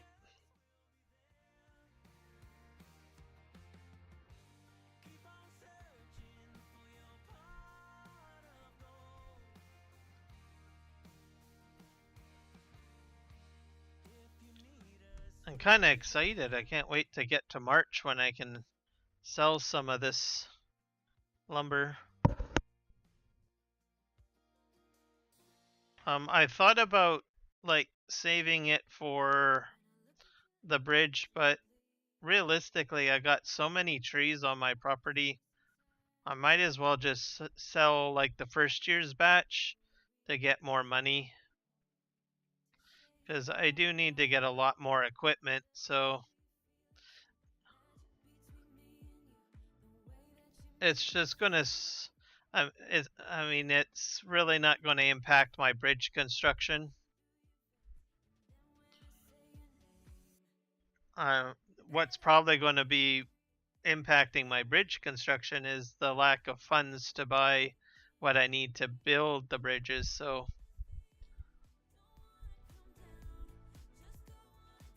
So I'm going to redo my strategy and just save up all my assets and then sell them at the appropriate time of peak selling period. And then of course I'm still going to do all the contract work too. This episode I didn't start up a contract. I got too focused into my farming. So speaking of which, I probably should check to see if I can take out some contracts before the day is up, so that I have at least something tangible to work on. So I just got weeding. Oh yeah, there are some harvesting contracts that I probably want to grab. So I probably might. Oh, and there's a plowing contract. So I will borrow that. Borrow. And borrow.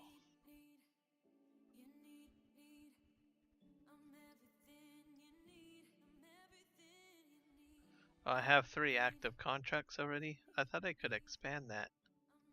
Hold on a sec. There we go. Grab the other ones. I'm not going to do these today, but I'm just grabbing them before the day is out. So borrow. No space for contract vehicles. Please move your equipment. Okay, maybe I better.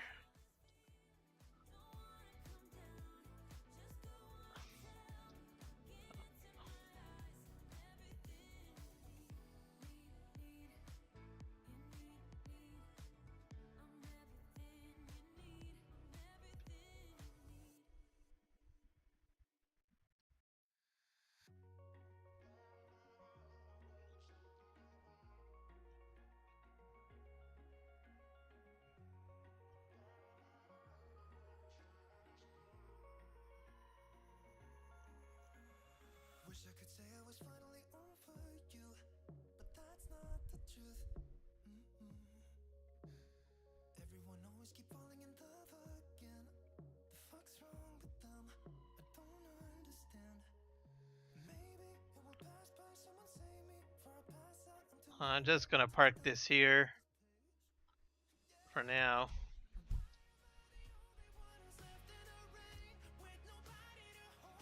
I'll grab the combine, I guess, and load the header onto the header trailer.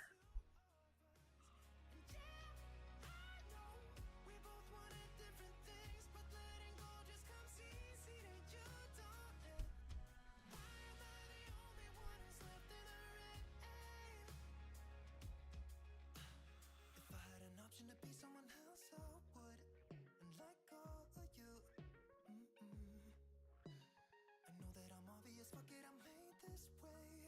But why didn't I stay when I had the chance? Maybe it will pass by. Someone save me for a pass out. I'm too lonely to be done in my drink at this pace. Yeah. Why am I the only one who's left in the rain with nobody to hold on to? Why am I the only one who's feeling this pain when there should be two of us? Oh. Are you gonna snap on?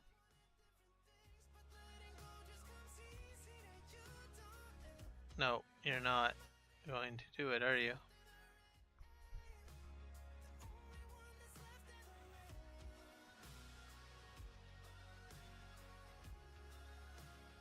Yeah, you have to be a bit careful when you're doing that. Let's see. I don't know if it's it seems like it's snapped on already.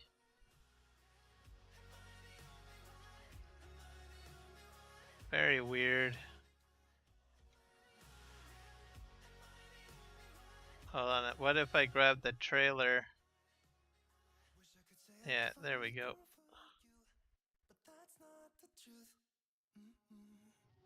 Not really the best thing to do, but at least I separate them.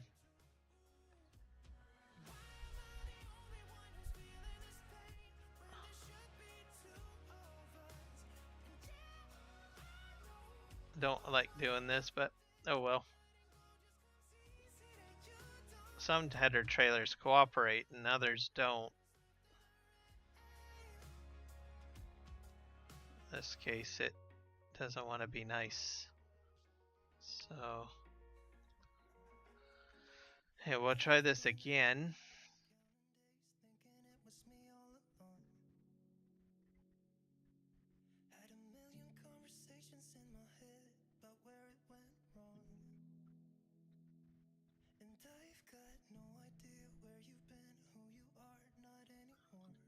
Okay, got it.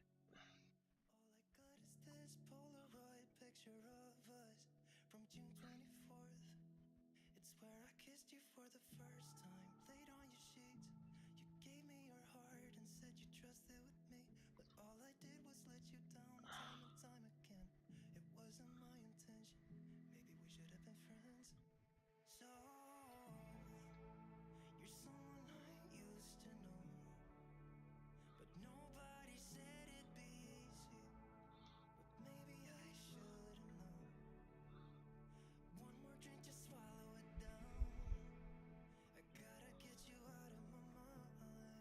I think that's on there now.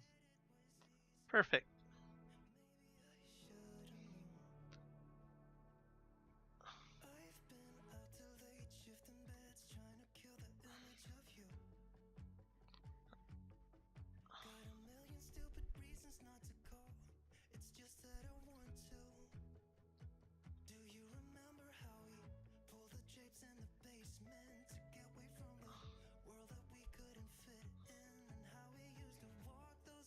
And then we're gonna just get this parked over here. I kind of want to keep the equipment together because I'm going to be taking out a few contracts.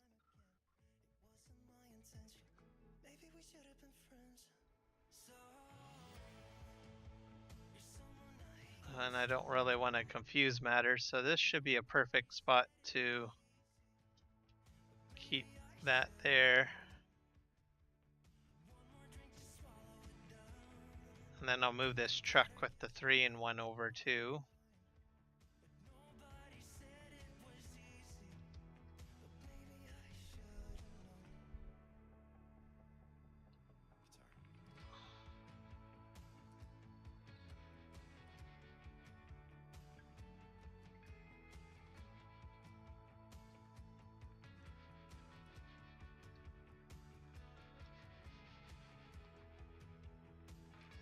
Alright, there we go.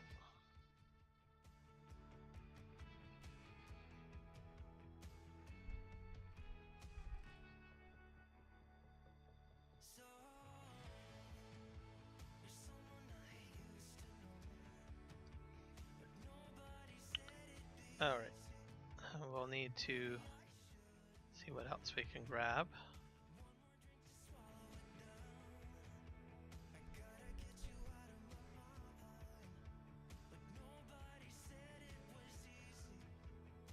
So hopefully these fields are not too far away. So field 20 and 28. So 20 and 34. Where are they located? 20.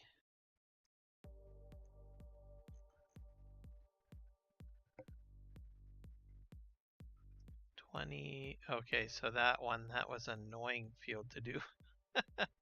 20. And where's 30? Oh, 28's up there. Where's 34? Oh, up there. Okay, not bad. Not bad. Okay. Let's do...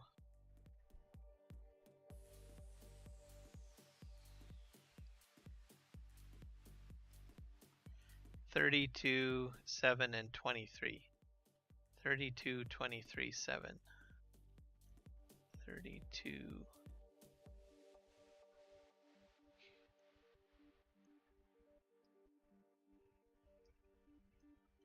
32 should be...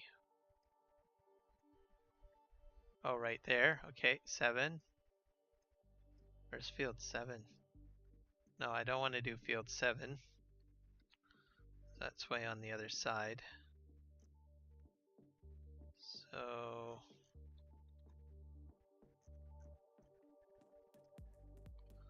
So notice 7.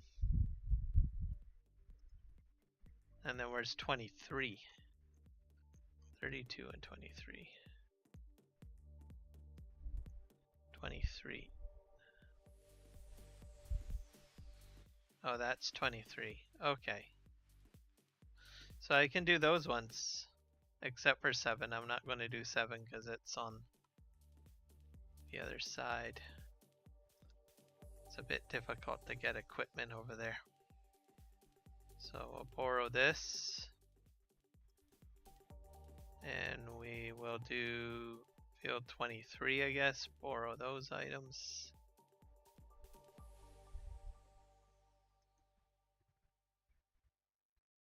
Actually, I'll probably...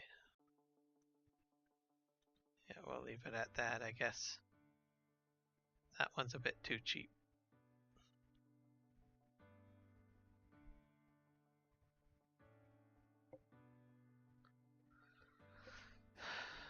So I think that should do it for now on that. I don't have to move those ones right now.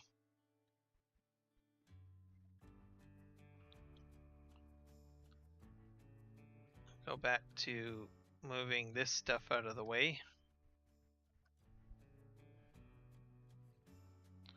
So I guess next streaming episode I'll be doing a lot of contract work.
Come on.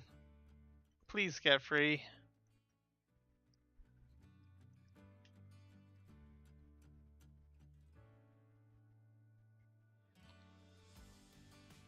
I'm a bit stubborn.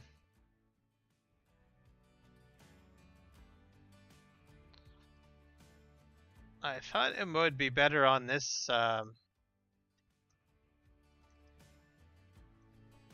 Maybe if I bring. I wonder if that would help. Yeah, that would help. I brought the. I narrowed the forks a bit, and that seemed to stop it from sticking. So.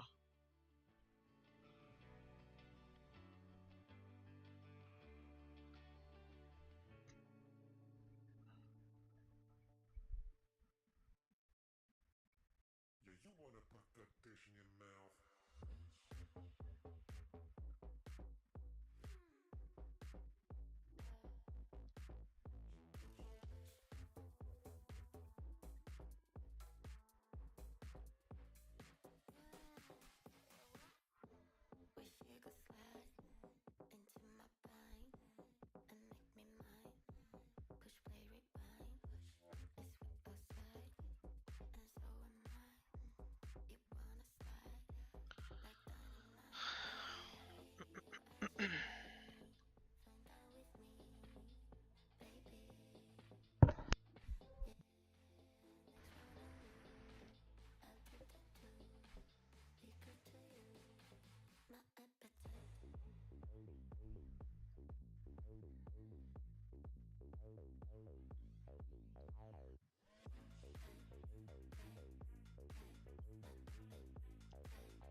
There we go. So my problem why it was sticking is because I had these forks too wide.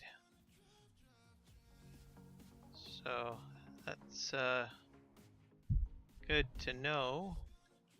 So I got my planks here, I've got my beams, and then I've got resin over here, which is another byproduct from this sawmill. I don't have to move these out of the way. Also, I get wood chips too. So let's just take a gander at the productions because I'm not having anything spawn at the moment, so which leads me to believe I might be out of lumber. So I might have to start cutting wood again. Yeah, see I'm down to 19,000. So I definitely will have to start focusing on getting more of the lumber done. Get more trees sent down here. So I got wood beams sort of spawning. And then I have these conveyor belts that I put in, which I probably needs to be fixed up a bit more. So that's how that works. What I might do, I don't know if I have the pusher mod in here. Let me think. I don't know if I put that into this map. I think it's under tools.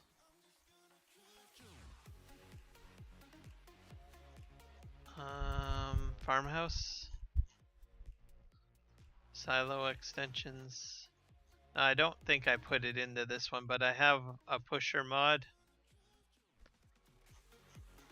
to push stuff forward. Ooh, a wood storage mod. What's that do?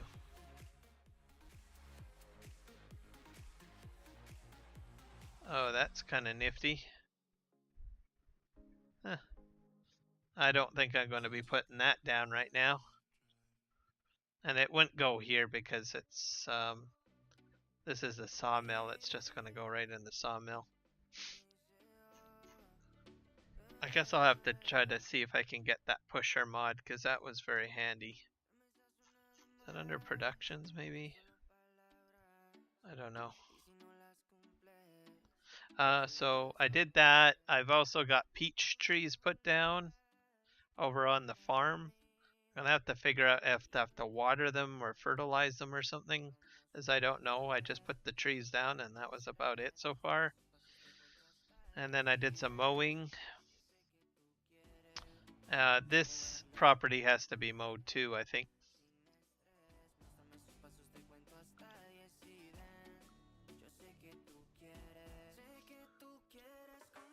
There we go. Oh, another one being.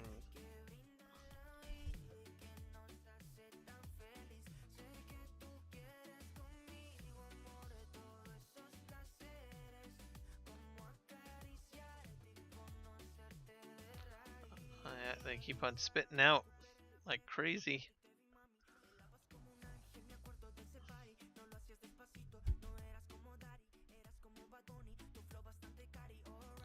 Yeah. And then I don't know how many wood chips I have. I can do chipboard as well. Not sure what chipboard is for, but that's an option.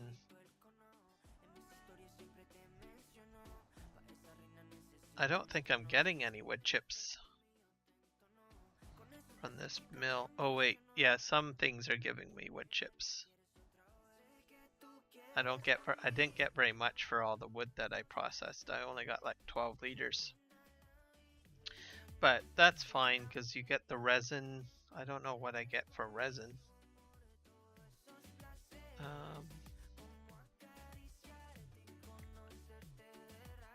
$385 per 1,000 liters, I guess. The max price is 2,000. So that would be in July that I would sell that. What month am I in right now? Well, I'm in June, so next month I could probably sell my resin. So that's good to know. Oh.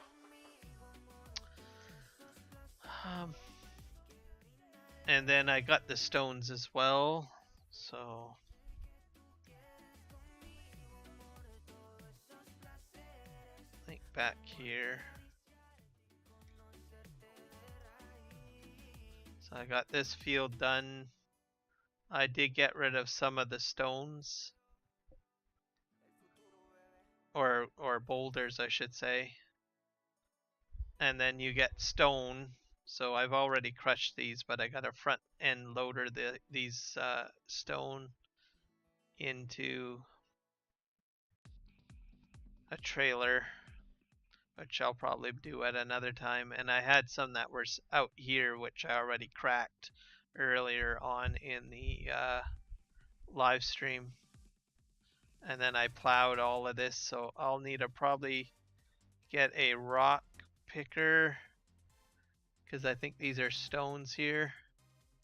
Pick the stones and then prepare this into a field of some sorts. And then go back here. I haven't had any of my greenhouses pop out any pallets of produce yet, so still waiting for that. And then I have my little orchard, so I'll show you guys that. So I put these peach trees down. That's a peach tree. Peach tree, another peach tree, and another peach tree. So I'm not sure how I'm going to have to harvest those peaches. I don't know what season they grow or they start cultivating at. Let's see. Pears, plums, peaches. So they're in the growing cycle, and it won't be until like November that I can harvest them.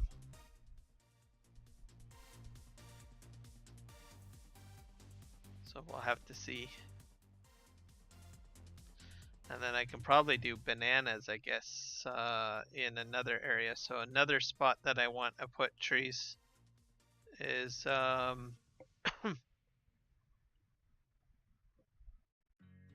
probably along here. So I might put banana trees along this wall and along this fence corridor. I'll probably sell these to log storages and put banana trees or a smaller type of plantation item down this corridor. But I'll have to do that next month because the growing season isn't right for them right now. So I might as well sell this. Get some money back. Yeah, I get about 8,000 back for that, so that's good. So then I'll just put them all across here. And that tractor I might end up selling too. I'm not too sure. Because I think I got a whole brand new way of doing things where I am now. So I probably might not need this tractor anymore. I'll have to think on it. It does have a winch on it, so not sure. Do I have anything in here that I can sell? Not really. Close that up. So I think I'm gonna call it there, guys. Thank you for checking out my stream tonight. I don't usually stream on Fridays, so, but I thought, what the heck, what the heck, go ahead and stream. So here I am. I will probably be streaming Sunday. I'm not sure if I'll be streaming tomorrow night. We'll see. Tomorrow is my Friday night, so. And then Sunday for sure, always streaming, and Monday, of course, streaming as well. So. And I think we'll save the game.